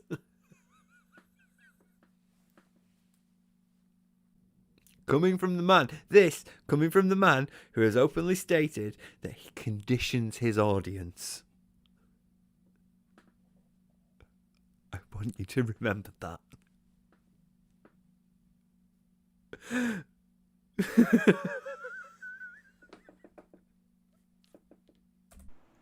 They have become part of this group of people online that hate me so much. That's not everyone who doesn't like me, by the way. I should clarify this. This is a group of them, a splinter group of them.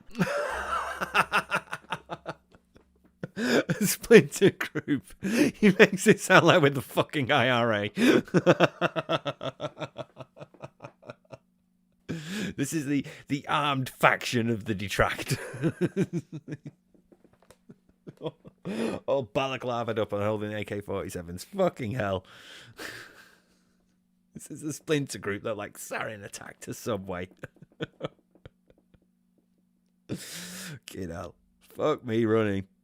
This from the man who has openly admitted to conditioning his audience. Because not everyone who dislikes Darkside Phil goes that extra mile. You have to understand that, okay? People who dislike me for various reasons. There's people who dislike me and make fun of me every once in a while. There's people who dislike me and will watch a hateful meme or a video and then move on. And then there's people who literally hate watch every piece of content I ever put out, micro-analyze it for every piece of negativity they possibly can, misrepresent everything that I ever said or did. Yo, was that a shout out? I feel I know it's not personally. I know he's talking about restreamers.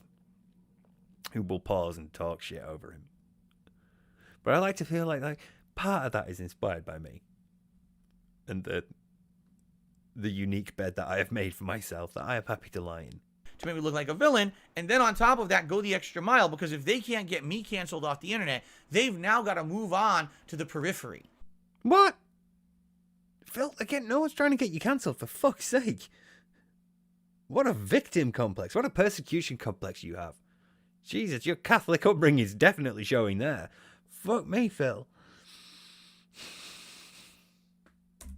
And that includes people who watch, people who support, people who are my moderators, people who are my family members, people who are my friends, people who at any moment in my life I've had an involvement with. Since they can't get rid of me, they got to hurt everyone else around me. Does it really make any logical sense? No. Does it make any emotional sense?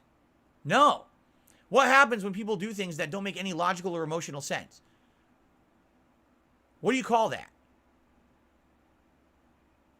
Someone who just does stuff randomly. No sense to it whatsoever. What would you call that person? The problem is... Wait. I want to know what you'd call that, Phil. I want to know the specific word that you would use there. I feel like you skipped it for a reason. There's been an entire cultish group of these people on the internet. They follow every waking moment of the stuff that I do publicly to try to find something that they can talk about negatively. Bro, you're doing it publicly. You're doing it publicly. You upload your schedule to the internet on social media. You're doing it publicly yourself. God. But we're the cultish ones if we look at this. You know, if we have a look at what he's posting on Twitter, we're the cultish ones.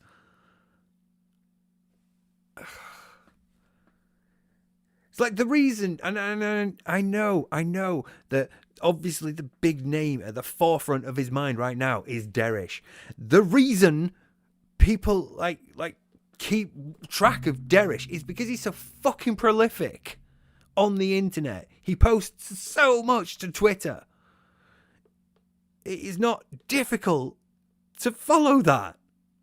It's there publicly. He is open and unabashed. He has absolutely no filter and no shame.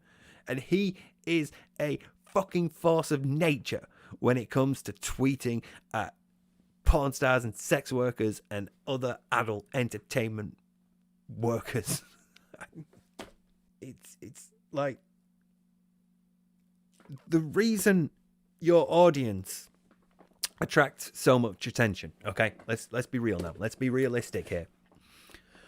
Is because your audience is composed of a lot of vulnerable people that you have not shown many qualms about taking advantage of. That is the reason why your audience is subject to such scrutiny. They are not a normal audience, and I mean that with the utmost kindness. Because I don't mean to suggest in any way that, these people are in any way abnormal. But these people are vulnerable. A lot of Phil's audience are vulnerable. And that's the issue, Phil. There is a higher ratio of vulnerable people in your core group of viewers and subscribers and members than you would find in other healthier communities. That is not normal. Therefore, we have to take a closer look at this. Because these people are vulnerable to your tactics, to the ways that you abuse people, to the way that you manipulate people into giving you money, the way that you pressure them, the social pressure you apply, the threat of public embarrassment and humiliation, the threat of banning, all these ways that you have of keeping them in line, the need for an apology email to get back into your good graces, the social control that you have over them. You have a position of power over them, and you have shown that you are willing to abuse that position of power multiple times. So we need to have a look at your audience, because the way you are towards them is not appropriate. It's not normal. And neither is the composition of your audience, basically. And I don't just mean Derish. Although I don't think he's vulnerable. It's become their all-encompassing thing in life.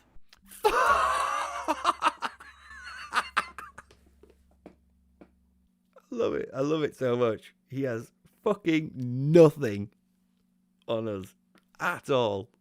Look how he has to portray us. Like, you know, I could be doing other things, right? You know, I've got like a lot of games I could be playing. I haven't seen some friends for a while because I've been ill. I also have like a podcast to plan for and prepare for, do like the work for. And it's not a podcast about you. Even outside of that, like, you know, yeah, I've not seen my niece for a while. I've not seen my brother, you know. And now that I'm feeling a bit better, I'm looking forward to seeing him again. I spend time playing with my fucking cat. I do things outside of this whole thing. It's been a while since I've played bass, but like my 2 bass guitars are like there. It's been a while since I've played bass. So, you know, there's things that I like doing. They don't have anything to do with you, but no, this is like my entire life, apparently. Fucking hell. This from the man who doesn't leave his house 6 days a week.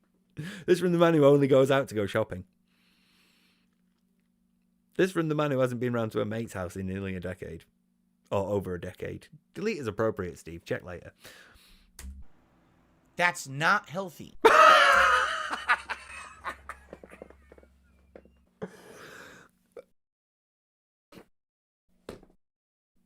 Fucking hell.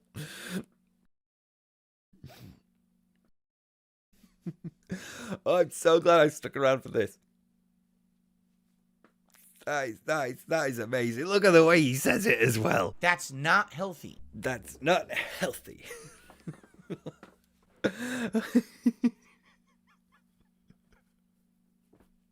From Darkside Phil, of all people. Oh, I think I'm done. I sort of want to end it on that because I know it's not going to get any better now. You know, that's it. It's peaked. It can't get any more ridiculous than this. You know, we're done. So I sort of want to end it before it gets really bad again. Because I have a feeling somebody else is going to ask a question. He's going to set him off again. So I want to. No, my curiosity is driving me now. I need to know. Even if I end up having to just cut from this point on to the end, because like it turns out fuck all happens, I still need to know. I have a feeling it's going to get worse, but I need to know. I also need to turn the timer on my telly off because it's like I'm still using it. Don't want to stand by, you wanker. That is disturbing.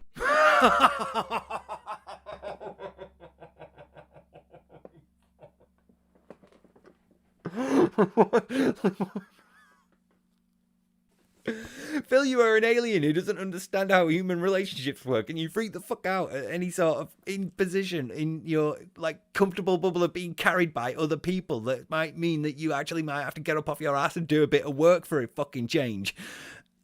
And you say that anyone else, you have the fucking temerity to say to anybody else that the way that we do things is disturbing. The way we laugh at you is disturbing. The way that we could sort of like find all these stupid, ridiculous things that you do hilarious is disturbing. How fucking dare you? You cannot even tell stories about your wife without making her look like she's the most inept person that ever tripped up in the world. The amount of times you have said about your wife that she was just stood there staring at something obviously broken.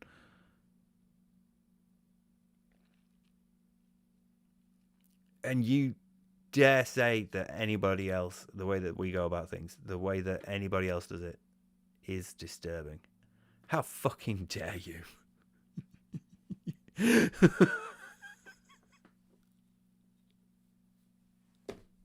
It's just so fucking ridiculous coming from him. I'm sorry.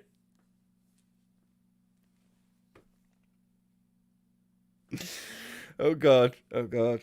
Oh God. What's coming next? They do need someone to step in and say, stop this.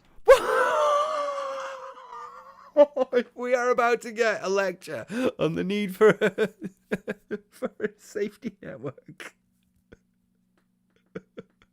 If we are about to get a spiel about the importance of having friends and family there to step in and make sure that you're okay. Oh my God, this coming from Dark Side Phil, a man who was rapidly spiraling towards mental breakdown on stream, telling other people that they need fucking interventions.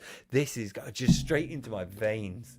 Take the Lucasade drip out and put this straight into my fucking veins. This is amazing. But no one does, apparently.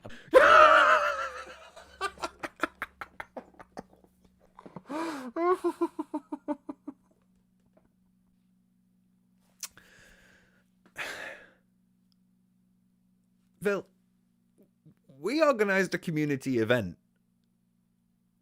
for people to just write and sending songs. And they did. And a good time was had by all. Because the community is great. They're healthy and creative. And they're up for something silly like this. You have Jerish. You protect him. People have brought it to your attention that, and I'm putting this in the politest way possible, questionable behaviours that Derish is engaged in, including his YouTube playlists.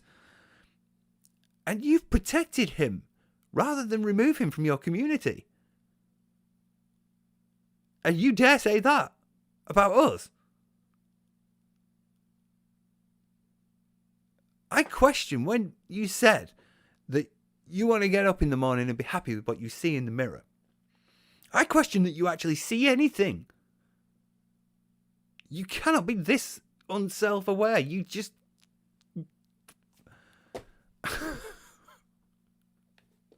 It's too ridiculous. I can't cope.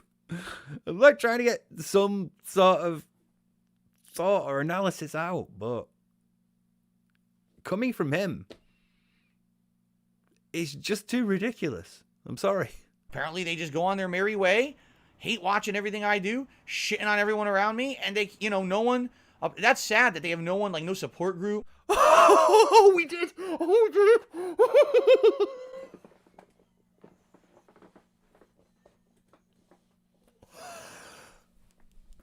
Oh, we did! Oh, we mentioned, oh, I'm fucking done. He actually said that. I need to stop opening my mouth, really. I need to not, do that. It's really annoying. I mean, let it stand. To be fair, I don't feel like I am a Cassandra given the gift of precognition and the curse of not being believed when, the shit hits the fan. But, it is like an indictment of how predictable he is that we have bingo about him. He's so predictable that we've made a bingo game about what he's going to say and do on each stream. And there have been times when we've been right, when we've had full houses. So it's not necessarily that I'm good at predicting the future, but it's more that Phil is that predictable that if you have a sort of gut feeling, if you've been watching long enough, and, it takes a different amount of time from detractor to detractor, but if you've been watching long enough, you sort of get a feel for where things are about to go, because it never fucking changes. It's always the same shit with Phil. It's always the helicopter company. It's always Twitch fucking me over. It's always, this is how you don't play Ruin My Life. It's always predictable, So, but that I did not think I'd be hearing the word support group from Phil. I am slightly impressed with myself for that one. I'm annoyed that I predicted it to that level of accuracy, but you know, it's still pretty cool. I still feel like, because that's a word that we'd use. That's a word that we'd use in the field of psychology. It's the word that you use to describe the wider network of people around you, not just like from a necessarily support, like, you know, like support workers, but it's your family and friends as well. So it's anyone that you can call on for help for anything in any way. It's the people that you can rely on to help you. It's your support network. So it's, yeah, hearing it from him. A support group, but still, you know, not support network. But it's that he can conceptualize it, I suppose, is what has thrown me. That he can conceptualize that wider grouping of people that you have around you for help and support, and not just for money. Although maybe that's how he's interpreting support, you know, because obviously that's what matters to him. So, but either way, he can conceptualize that idea. That's quite interesting. No one who actually cares about them enough to basically stop that madness. Bro, I try to keep family and friends away from this. I have failed several times, but I try to keep them away from this. You know, you've been a fucking punchline in a birthday card to me. Like, my friends have been aware of this to that degree that they've like used you as a punchline for a birthday card.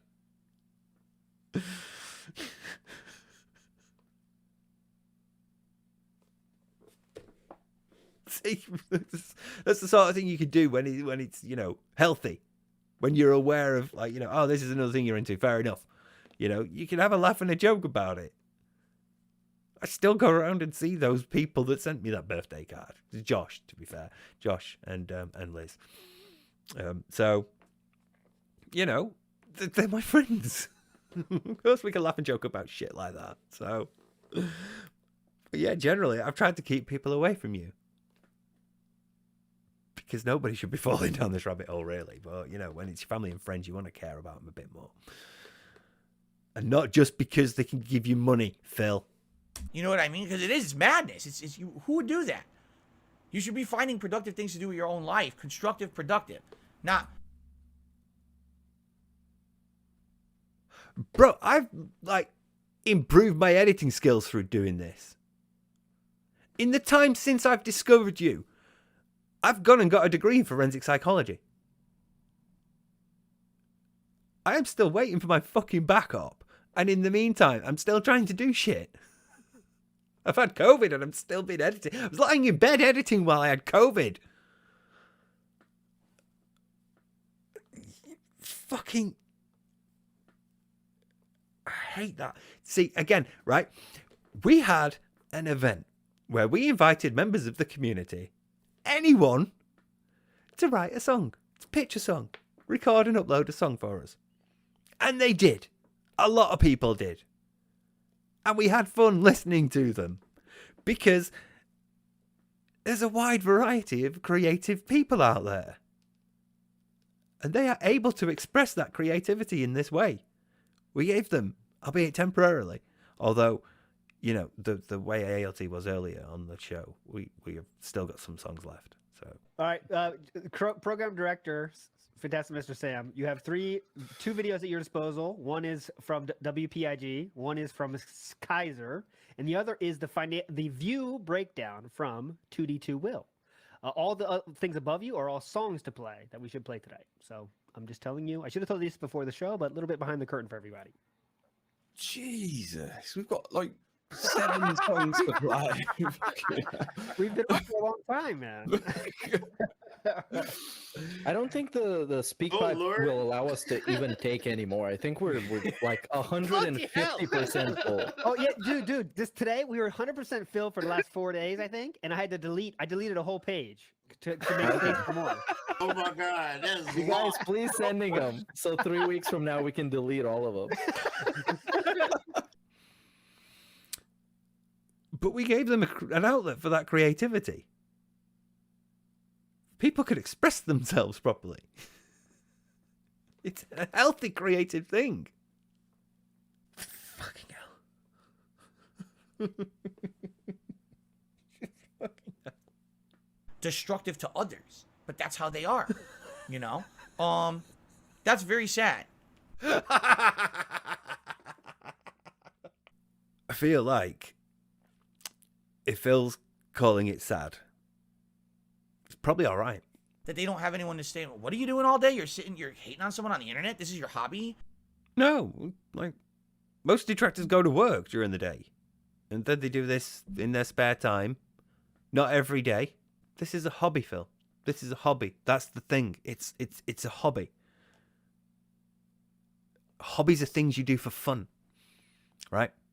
They're interests that you have, that you find entertaining in some way.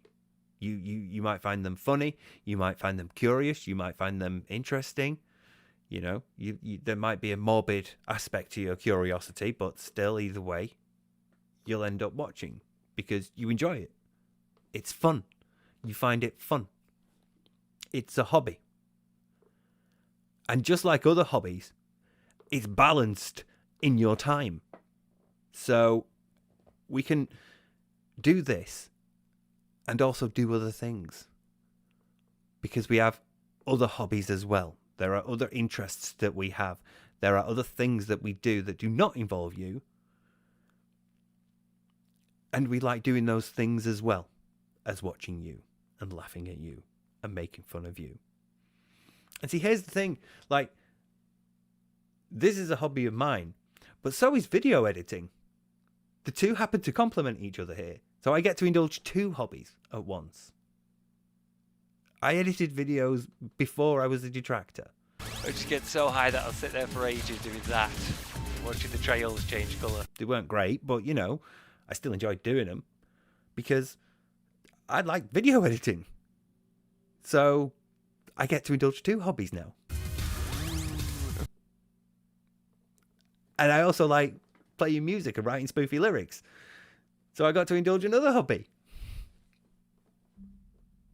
Even though it got the stream taken down because Dave Mustaine's a cunt. Anyway, another video, another time. Actually, no, let us never speak of that again.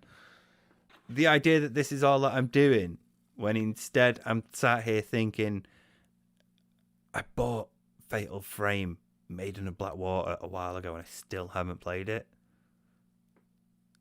It's a bit insulting, really, to just sort of like imply that this is all we do. But it's all he's got. He's still at that point where, you know, you have to portray people that way because you can't deal with the idea that reality is a bit more nuanced, and most of us just do this as a hobby and fit it in with the rest of our other hobbies. So he has to demonize you. He has to turn it around and make it look like you're the ones that are obsessive and dangerous and crazy. You know, you're the ones who are, there's something wrong up there. You know, it's not Phil. Phil's fine. Phil's emotionally okay. Phil's very mentally level and mature, and he can handle things like a grown-up. It's you lot that have the problem with this. It's you lot that need to get out and find a life because you don't have the support network necessary. You know, he needs to do that to us because it's all he has. He cannot engage with any of the points. You would never see him on That Being Said. We would happily have him on. But you would never see him on it because we would question him. And he can't handle that. It's not safe for him. So he needs to stay here and instead, like, project this outward image of what we are like into the night sky and then sort of, like, rage against it ineffectually because it's all he can do. If he was actually man enough to take criticism, we are the ones he would be listening to because we're the ones who are most critical of him. We're the ones who have shown how he can change. How many detractor streams did you watch today? Like, what? You know?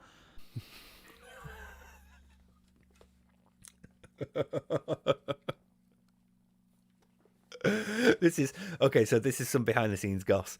When we were when we were sort of like setting up for the stream earlier, we were talking about how like Meerkat, because you can now forward people in streams, can't you? So Meerkat would forward people to WPIG for a bit, and then when it came time to start That Being Said, we would like forward people from from WPIG to that being said. And he's not, it's not working from WPIG yet. We can't quite do that, but at some point we will be able to. So you could like just go from one stream to the other through the pipeline, and then after that being said, we could forward you onto like Shinkos or Unleats or Piece of Pieces or something like that.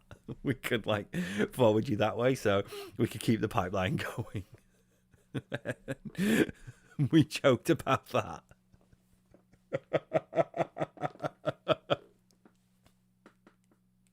Fucking hell. Phil, people watch other things. People watch other stuff. It's not just us. People watch other things. I watch other things. My YouTube feed is not all detractor stuff.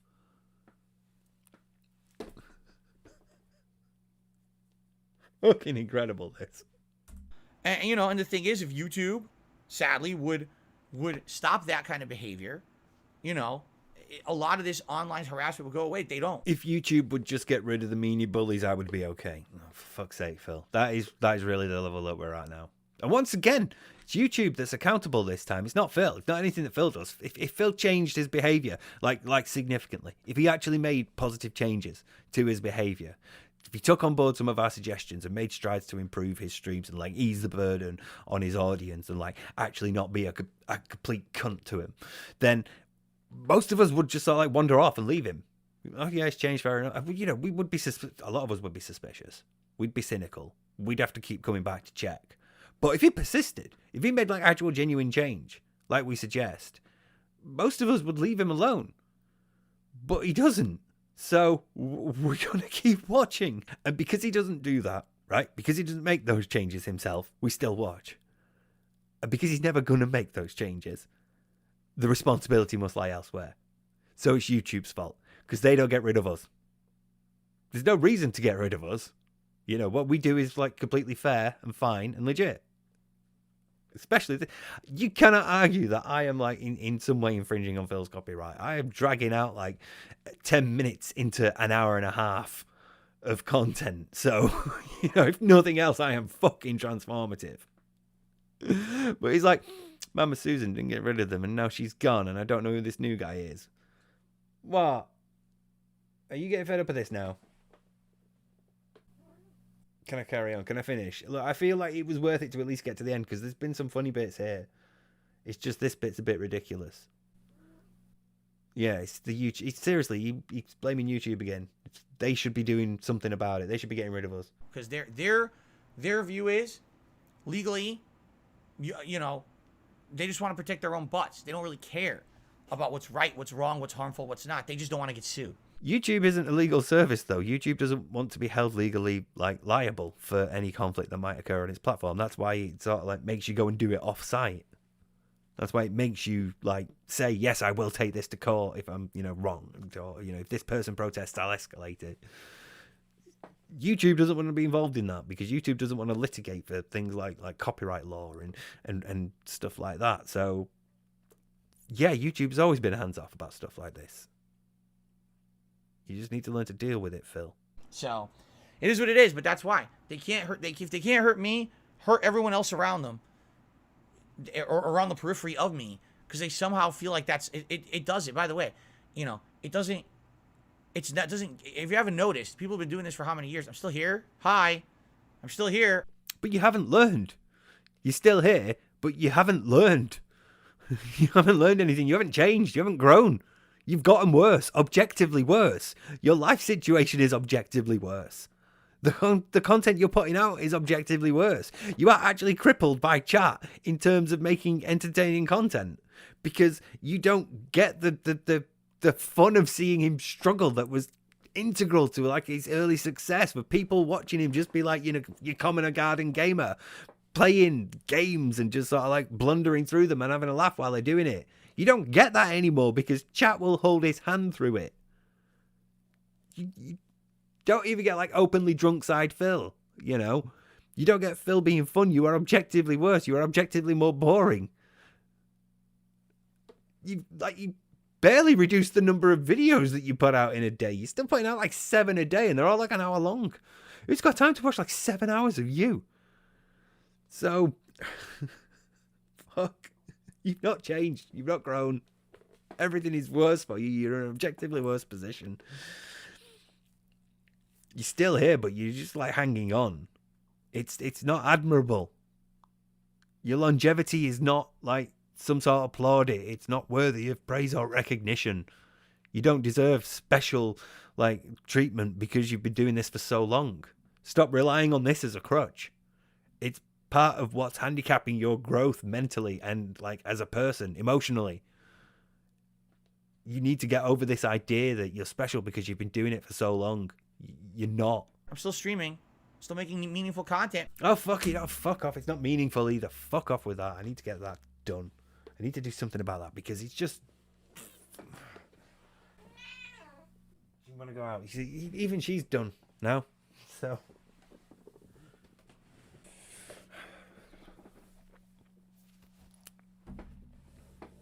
Get myself in position. It started snowing here, so I had to put a jumper on. It's getting cold. Let's get back to this. It's been wild, but I think we're nearly done. For those people, you haven't done anything. You know, hi, hello. Anyway, you would think just on that basis alone, seeing that everything that they've done, all this effort they put into it, has done nothing, that they would like give up, but apparently not. There are a lot of people that like doing this for a variety of reasons. So there are always going to be people who will be picking at the bones of your carcass long after you're dead. So yeah, we're not really going anywhere. Not entirely sure what else you want us to say to that, Phil. It's not about cancelling you. You know, we do this for fun. I don't think that's the point that that's the bit that you fail to grasp. We're doing this for fun. You are a funny person, not intentionally, but for however reasons, however many methods there are, people can find to extract humor and conversation and creativity from you. Again, to go back to our competition, the creativity involved in that was fucking astonishing. And we did that to take the piss out of you because it was fun. Most of us are here for fun. So there's not really any malice involved in that way. Nobody really wants to cancel you. But I think his use of that word to refer to any sort of consequences for his actions, any sort of criticism from detractors, any sort of new piece of evidence in the ongoing Champions saga as cancelling, you know, I feel that his use of that has been on the increase recently. Again, what is the definition? What do you call someone who does things to a incredible degree over and over, but it has no effects whatsoever, but they just keep doing it anyway? What do you call that? Are you trying to sort of do what is the definition of insanity, Phil? Is that the sort of way that you're trying to lead your audience? You're doing it the other way around. You're not saying what's the definition of insanity. In fact, you're giving the definition of insanity and leading your audience to conclude that we're all insane. Is that what you're doing here? It's very, very clever, Phil. I see what you're doing here. No.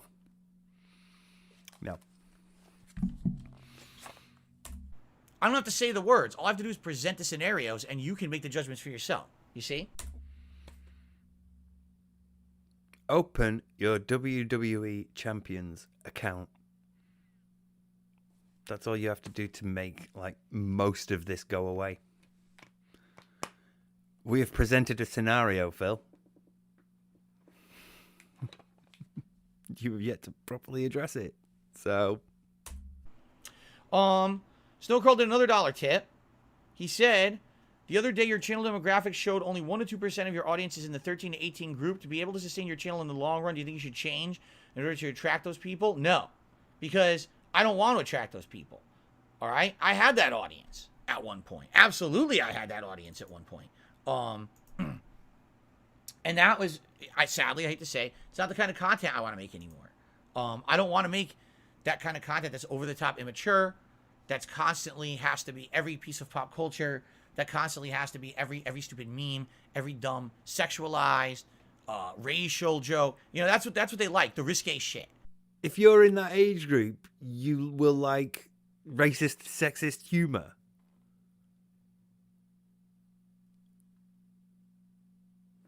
How are you reaching that conclusion? Just because that's how you were immature doesn't mean that's how young people are.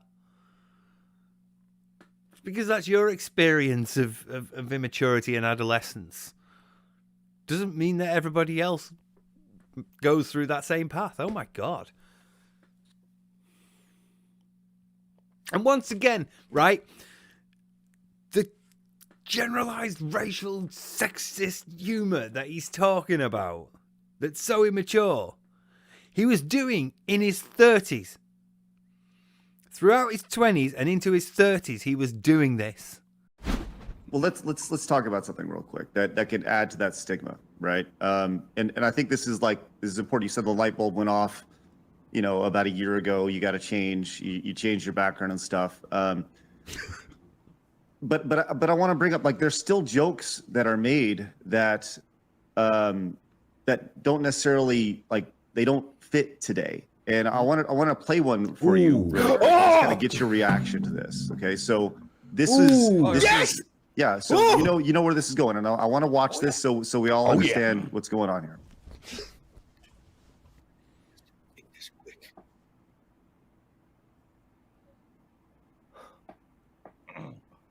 All right, boys, prepare the slave trade. We're selling her right off for profit.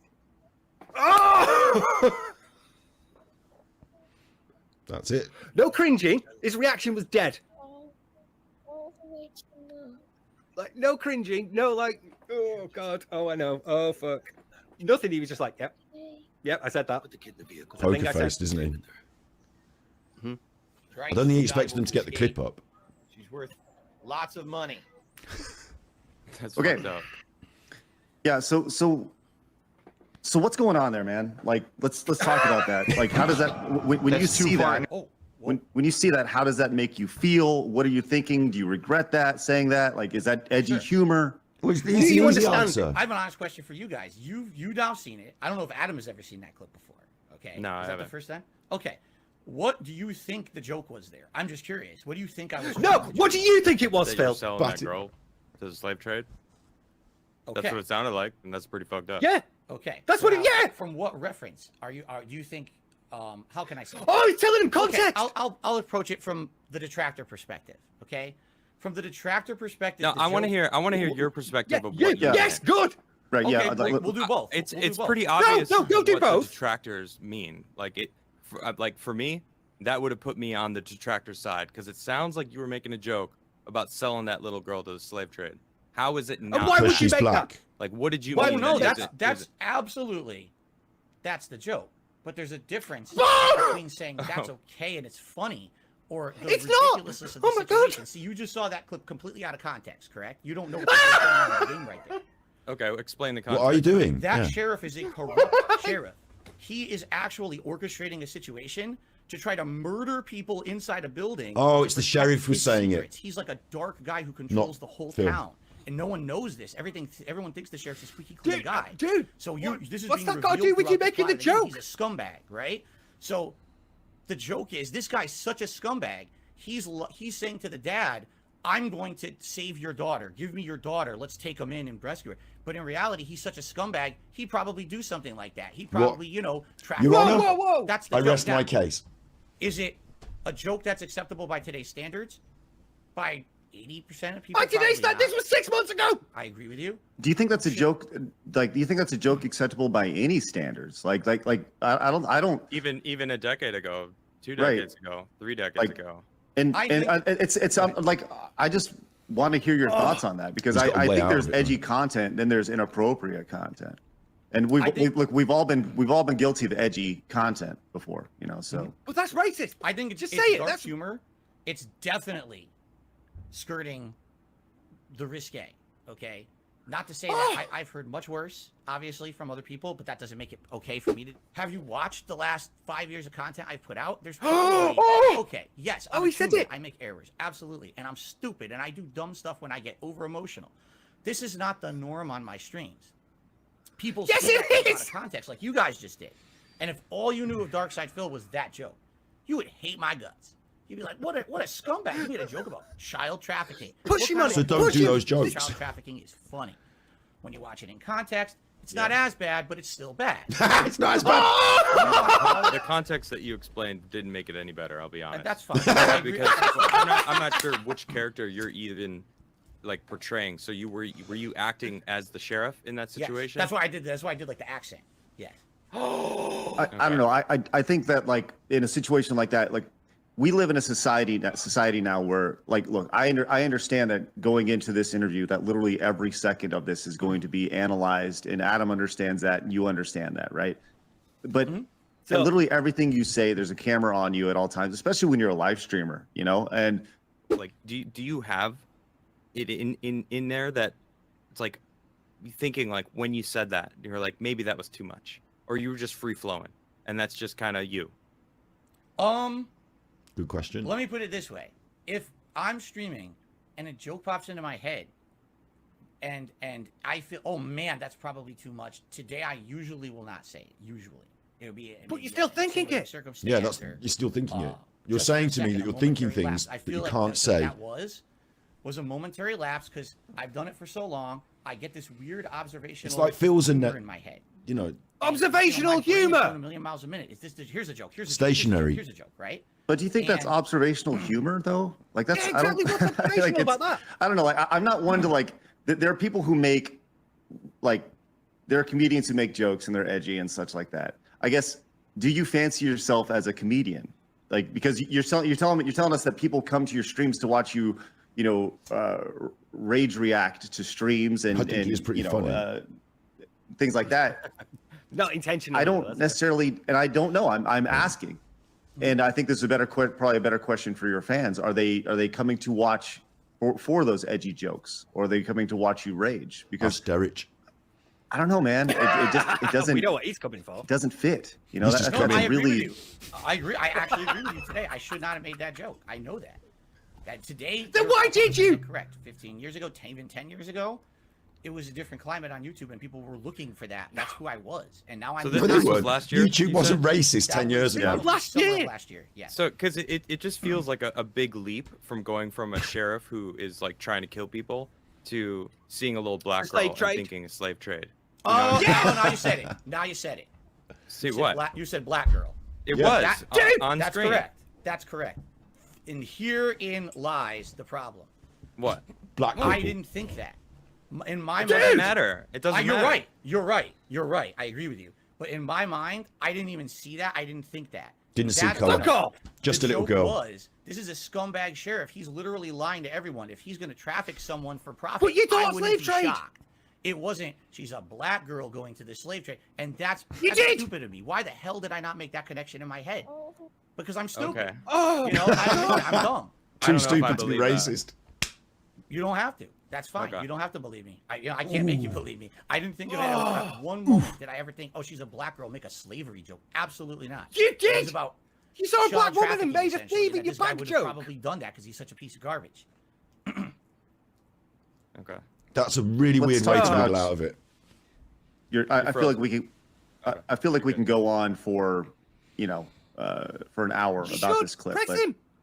We, you know, 12-hour show coming up, folks. He's won because he can say, you can't see in my head. Let's talk about this. I don't see color.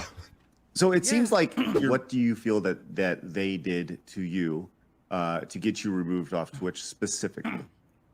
They organized a campaign. They did it, and the thing is, these people are so. They everything they do, they try to do publicly, so that way they can get a laugh out of it, or at least get credit for it. So there was an organized movement against me where what they were going to do was say that 2021 Phil, because that's the year this happened, is the same as 2009, 2010 Phil. They took out of context clips. They took those bad jokes from back then, which I've already publicly apologized for, and I don't do that kind of stuff regularly anymore. About the time he said, I've grown from that. Slurs Well, on I just Twitch. saw a bad clip from a year ago, so that's pretty recent. Correct. That's I'm totally fallible. I make mistakes from time to time. Okay. So you got punished. For the most part, that's not me anymore. You can. Watch I know, content, you won't see that. but what you just said was just disproven because you had just made it that same kind of racy joke. I'm not trying to like Racy. make it a big deal, but I'm just pointing out that what they were saying is 2021 Phil is the same as before. When you just told me in 2022 you made a joke, so this was after they'd said this, and you're making the same kind of like inappropriate jokes that you were back then. Correct. So it's kind of they're right. Are they right or are they wrong? So I mean, they're right in saying that I still make mistakes and I'm a flawed human. They're wrong in saying this is who Phil is all the time. This is his content because that's what got this happening. And by the way, it wasn't just the Twitch partner program. They basically did this exact same thing to all these different business relationships that I had. because the way it sounds, like it seems like you kind of just fly off the handle sometimes and do shit and say shit that you're. Oh, great moment to come gets back. you in trouble. Like, I mean, it almost feels like I need to be worried about you, dude. Like, are you, what's gonna happen next? You say you've changed, but you know, it turns out that racist video with the little girl was only like 7 months ago. It wasn't a year ago. Yeah, that's pretty recent, dude.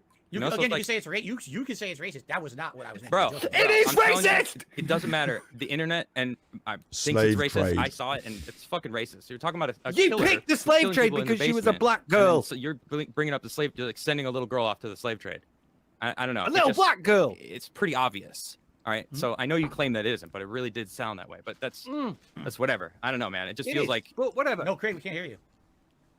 Yeah, I still can't hear you, Greg. What the heck happened? Feels so lucky that Craig's mic I got tired of down. this bullshit. I'm just kidding. He wants to say that they're immature, and that's the sort of thing they'd like. No, Phil, they'd want you to play like Roblox or Minecraft or some shit. You know? See, that's how out of touch I am. But even there, again, like this is like a long list of reasons why he doesn't want to go after a demographic that Snowkarl has identified as a possible area of expansion for him. It's like, hey, Phil, you know, you might want to increase your audience reach in this age range. No, I don't want to. I don't want to be that immature. I suppose it's fair, you know. I suppose, to be honest, it's probably the best idea considering at least one member of his chat Pushing the envelope, right? That's what they liked back then. What I need to do is appeal to the audience I have and expand upon it. If I know my age range of people who watch me is roughly people in their early to mid 20s, mid to late 20s, 30s, and 40s. That's the primary age ranges I have. I have to make content that appeals to someone who's older. What appeals to them? Well, more mature playthroughs, in depth, more interactive, talking about what's actually, because people of that age care about things like money. I can't buy every game. What game do I want to buy? Well, watch Phil play it and see if he likes it, right? And topics that are important to those people. As I get older, many different topics affect me now that didn't affect me when I was, you know, at the beginning of my YouTube career. Being honest, 15 years later, things have changed. So that's the kind of stuff that I want to tackle now. What the fuck are you talking about? What the fuck are you talking about? Many different topics affect you. What the fuck are you actually trying to say here? Genuinely, what are you trying to say here? I'm like, you've been like made aware of things as you've grown up. I guess. Many things affect me now, and I want to talk about that. Like, Phil, people just want to be entertained. They want you to play a game. You sat here talking for like an hour and a half. This isn't fucking rocket science, man. You can do this while playing a game. I am still like blown away that he doesn't grasp that he doesn't want to do that. He doesn't understand that he could talk about this stuff while he's playing a game. That's what people want. That has been like one of the biggest criticisms of you ever. How have you not addressed that? Instead, he's like, "Now my audience is getting older, so they want me to slow down and talk more." We're gonna do like a pre-stream before we do an interview, and then we're gonna do an interview, and then we're gonna do a decompression Q&A after the interview to talk about how the interview went. It's a fucking interview. I don't want it to be an interview. That's still ongoing right now. It's probably going to have been resolved by the time this comes out. So, you know, watch out for this bit aging spectacularly. But yeah, that's currently one of the hot ones right now. How does he know, right? How does he know what appeals to 25-year-olds? He's 40 years old and he only leaves the house to go shopping. How does he have his finger on the pulse of a TikTok generation? He couldn't even manage shorts by himself. How is he going to appeal to Zoomers? How is he going to appeal to the generation below millennials? Because he is a millennial. He's right on the cusp of being a boomer, but he is a millennial. Millennials are now in their 40s. That's really depressing, mate. Yeah, how is he going to be able to appeal to people in their 20s? He's 40 years old. Can you imagine him hanging outside like college or a uni, trying to pick up people, trying to get people to come round to his to hang out and play games? He's literally that meme. Hello, how do you do, fellow kids? He's literally that. I know he likes to put up the old man shouting at cloud meme, but he's not that. He's how do you do, fellow kids? My audience are in their 20s, their 30s, their 40s. I have to explain to them what produce is. None of them operate a household. They are in their 30s and their 40s, and they don't operate a household. Do you operate a household? So they don't know how hard it is to live my life. But they want me to slow down and talk more. And there's plenty of issues that I've become aware of as I've grown up that I want to talk about. This is fucking mental. This guy, I mean, it's just like there's layers upon layers of stuff you can pick at. It's amazing. And as I get older, things might change, and it's even more. Like I said, I know for a fact the older I get, there'll be other things that I'll finally tackle that I've kind of avoided up to this point. Oh, please do the politics. Please do the politics. I'm begging you stay away from like true crime, but please do the politics. I don't think I could handle a true crime, but the politics I'm dying to see. Please do it. I need to start watching these at like 1.25 or something. Have I ever been to Golden Corral? Oh, shit. Once, maybe? Or was it Old Country Buffet? No, I went to Old Country Buffet. It was not Golden Corral. I've never been to Golden Corral. These are the sort of deep and insightful questions your audience of 20 to 30 to 40-year-olds are asking you.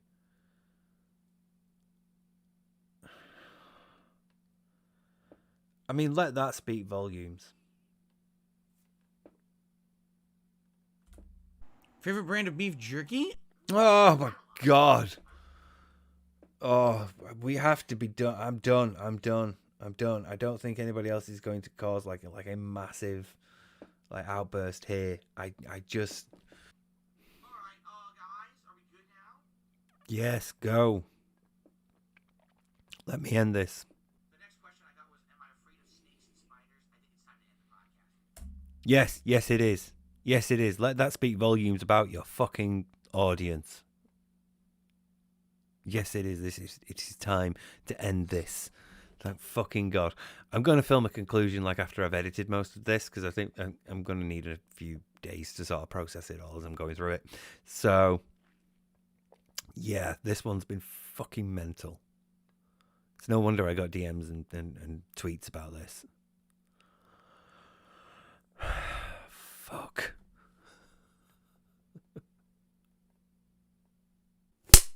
I got a package from Superchuffer today. I'm a bit scared of opening this. I have a feeling it's going to be... Well, I know it's going to be a shirt. Yeah, it's obviously clothing of some form.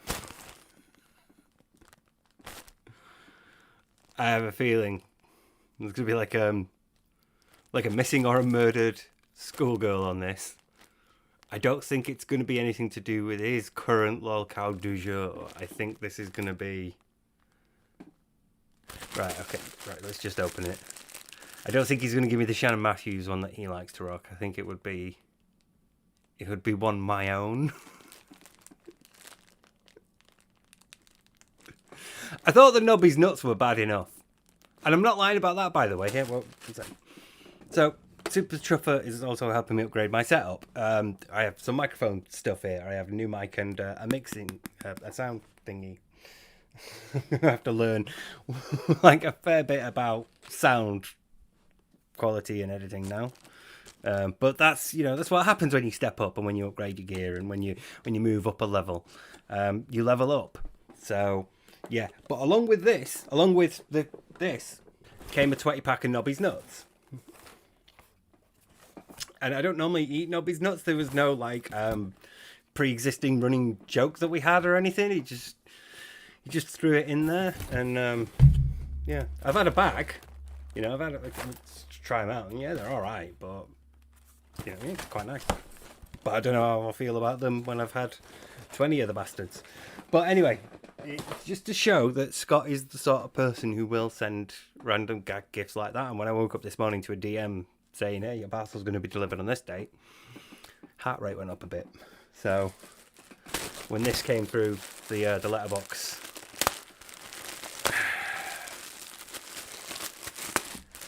okay.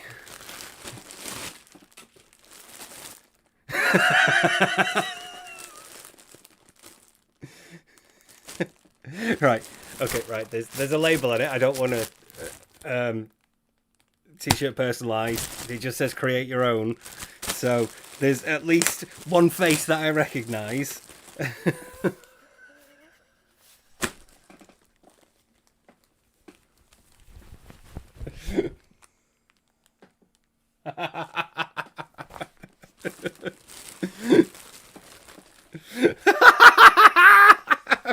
I've just seen what the other one has on it.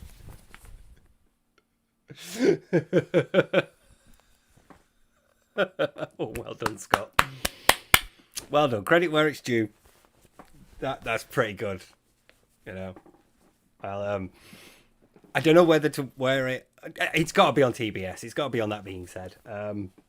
Yeah, you will see this before you see this. But we do want to talk about a little bit of yesterday. Before we get into the tournament and the Q&A, Steve especially want to get some stuff off his chest about yesterday, please. Just before we move on, because the Decepticon has emailed me, DM'd me a reminder of the pain we went through last night.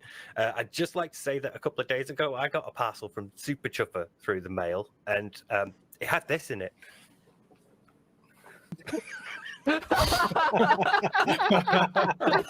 Holy shit. Bro, that's the best. I've been sat here for half an hour going, don't mention it, just wait. It's gonna be great. So shout out to Scott for that. I'm going to have words with him before we have our podcast tomorrow.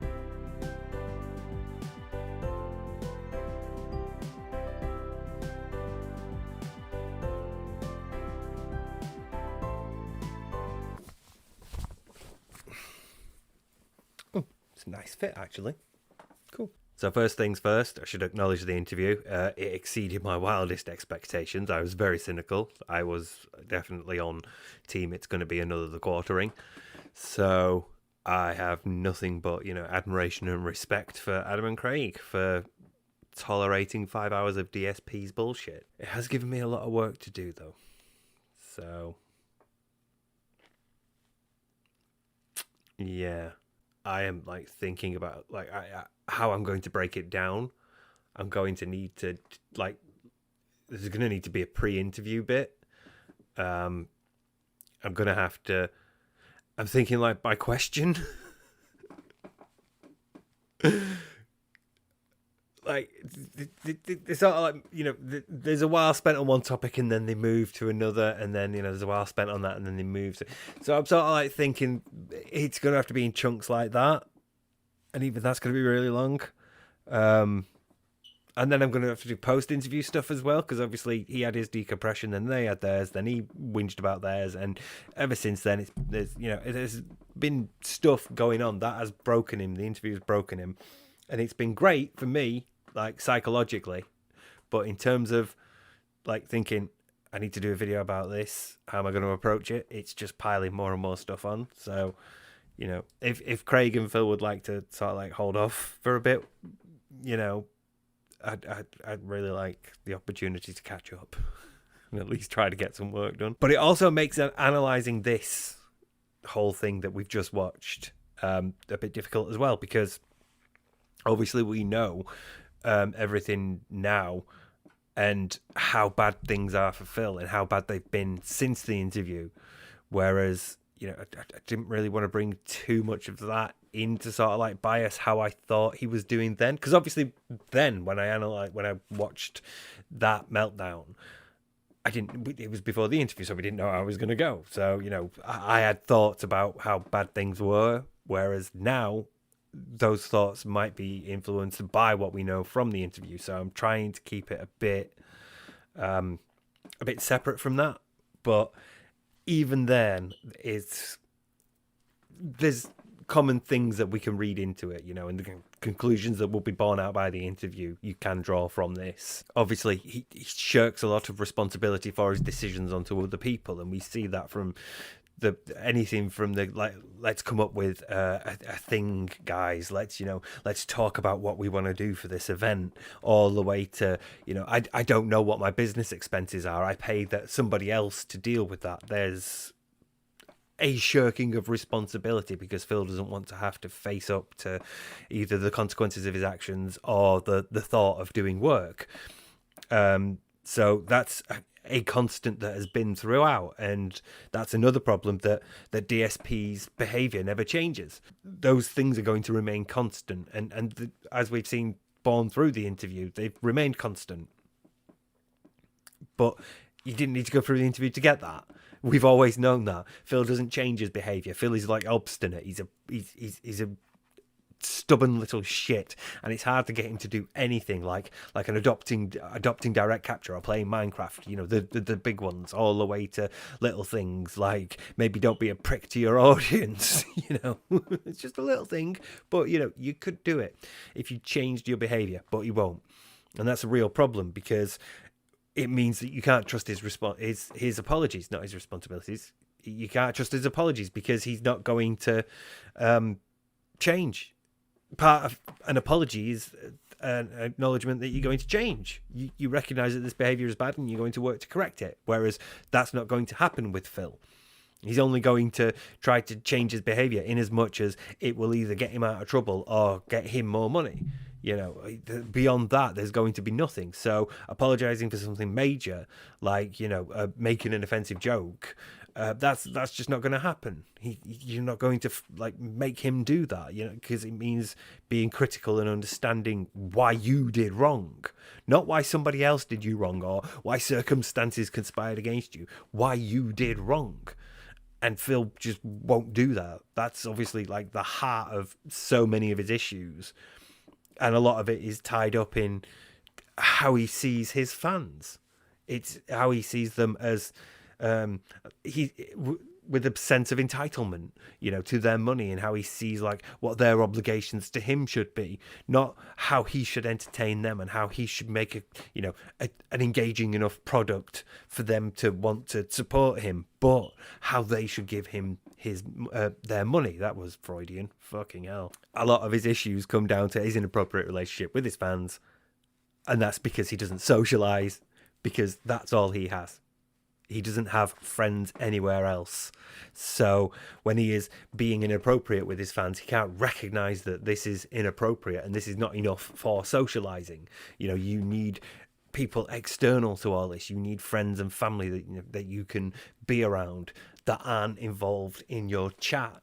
So they can be separate and you can sort of have a counter to it all. You can have this is what actual human social interaction is. This is what human relationships are.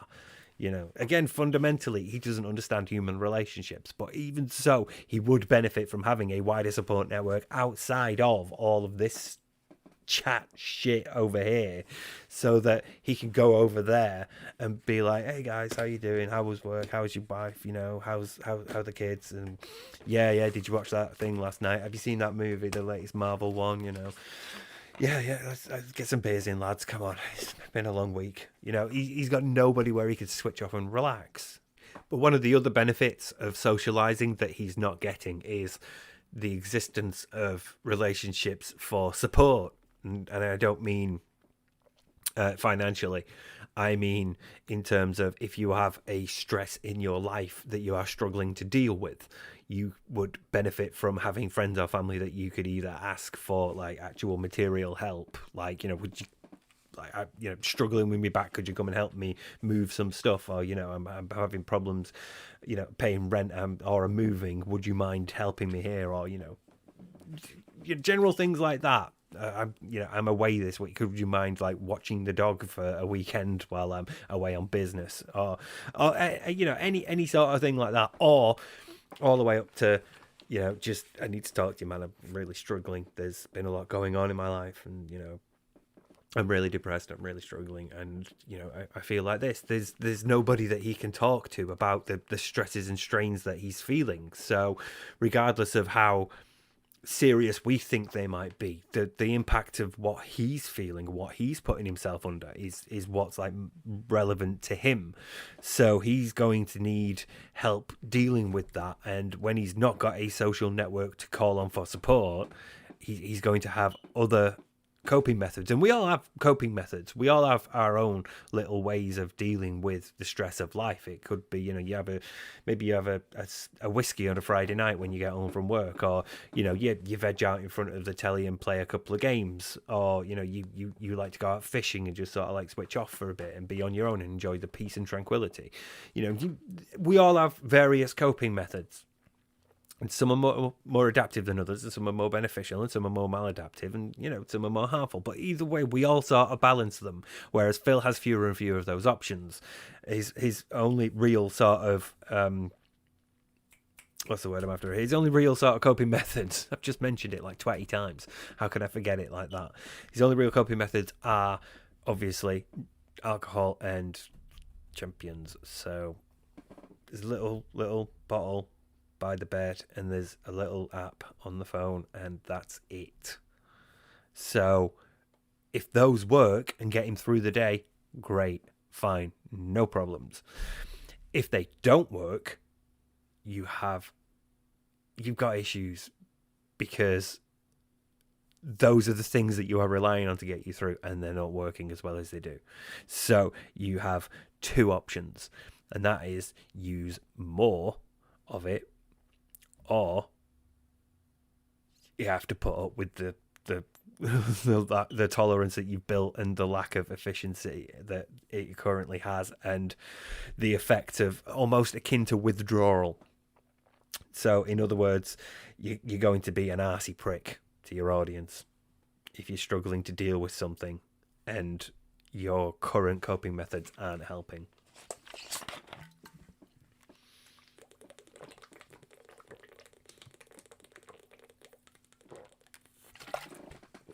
Oh, God, that's good. But those two problems are going to exacerbate each other. So, like, the diminishing returns of your coping method and your lack of a alternative is only going to make the difficulties that you're having dealing with the stresses and strains of whatever's going on worse, because, you know, you don't just have to deal with, you know, not getting as high or not getting as drunk. You also have to deal with not being able to do anything else about it. And one of the worst things about going cold turkey, which is not just a blind playthrough, Phil, is having to go through withdrawal. And that is a difficulty that's abated by other things. So if you could take your mind off it, you're not being driven as mad by the constant sort of like physical reaction to the lack of the substance that you're doing, or whatever behavior you might be engaging at that time. So if you've got friends who could help you out, you would be able to lean on them. If you had other ways of distracting yourself, like you could go to the cinema, or go to, you know, watch football, or go swimming, you know, or go engage in some physical activity, you would be able to deal with the switch away from whatever your previous coping method was, to deal with that change. you would find it easier as you were balancing that with whatever stress you would normally be relying on that coping method for. So ultimately, Phil being alone, not having that many friends, having his entire social needs met by his wife and chat, and the sort of like inefficiency of champions and gin to silence the gnawing doubt in his mind. He's just going to struggle. Those two factors are going to exacerbate each other, and it's going to get worse. And we could say that before the interview, let alone everything that's gone on after it. So in this situation, your only real options are to do more of the substance or the coping method that you had, in the hopes that you can chase the dragon and capture that same high again, or actually face up to and deal with whatever the stress and the strain is. But that will typically involve some work and personal growth, and that's just not going to happen with Phil. Ultimately, even without the interview, this would be like one of those that's a bit of a warning, a bit of a red flag, a bit of an indicator that there's something going on, and it's not going to be dealt with, because Phil is not the sort of person who can easily deal with larger stresses and strains. We know that, he can sort of deal with having a shit stream every now and then, but larger stuff, like proper serious stuff, like say health or relationship stuff or family stuff, actual adult stuff, he struggles with, he can't deal with, he can't cope, he can't handle, say, situations where he might be in conflict with somebody, or he might be, susceptible to like being upsold stuff, or being taken advantage of, which is quite ironic, like when Phil gets ripped off at the garage, things like that. But yeah, anyway, that was quite a long analysis at the end. There was a couple of points that I picked up as I was editing and thought, right, I need to note that. But most of it is, like I said, I tried to avoid bringing stuff in from the interview, but yeah, even without that, it's red flag stuff. So I thought it was still worth going over a few things. Once this is out, I'll be able to sort out my computer and hopefully get the Evil AJ stuff and my back stuff sorted. I would have been in hospital now. This would have been coming out like shortly after I was out, and I would be sort of like in the first few weeks of recovery, but because that's been delayed again, fuck it, I might as well put it out now. But yeah, once this is out, and I'll be able to work on getting the Evil AJ one. God, that's so long ago now. That might be out for like the year anniversary of it. Fucking hell.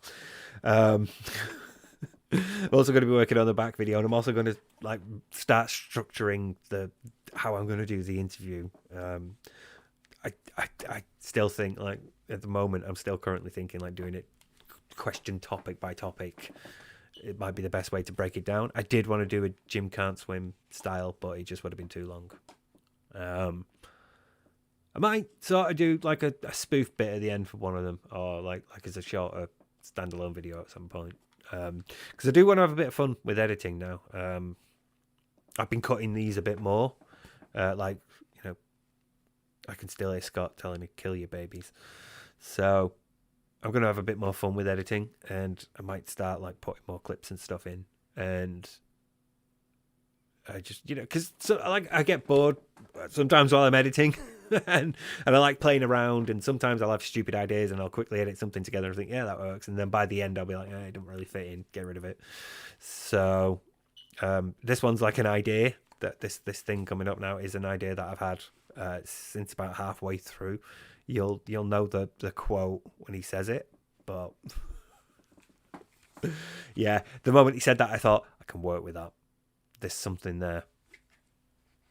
So yeah, I hope you enjoy it. I do like doing shit like this, and I think it might be a good place to like do, hey, here's my credits now. Here's like, where I would thank members for monetization, and then boom, cut to this.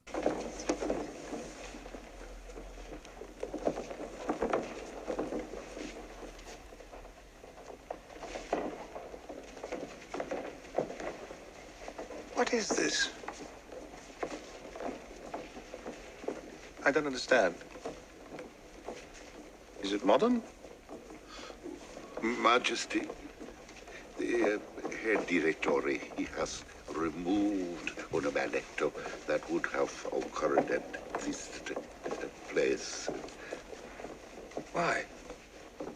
It is your regulation, sire. No ballet in your opera.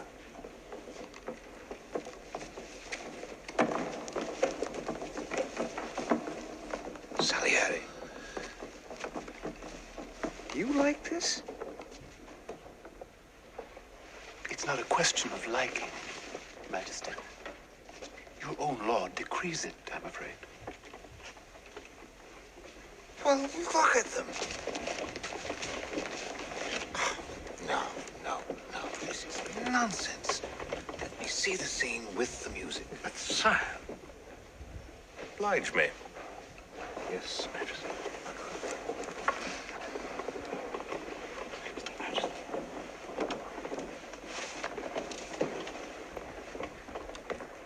Can we see the scene with the orchestra of bullshit?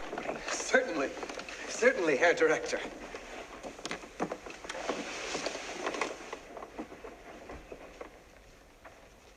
Peter, bring the palace set back in, please. Tyler, play the game!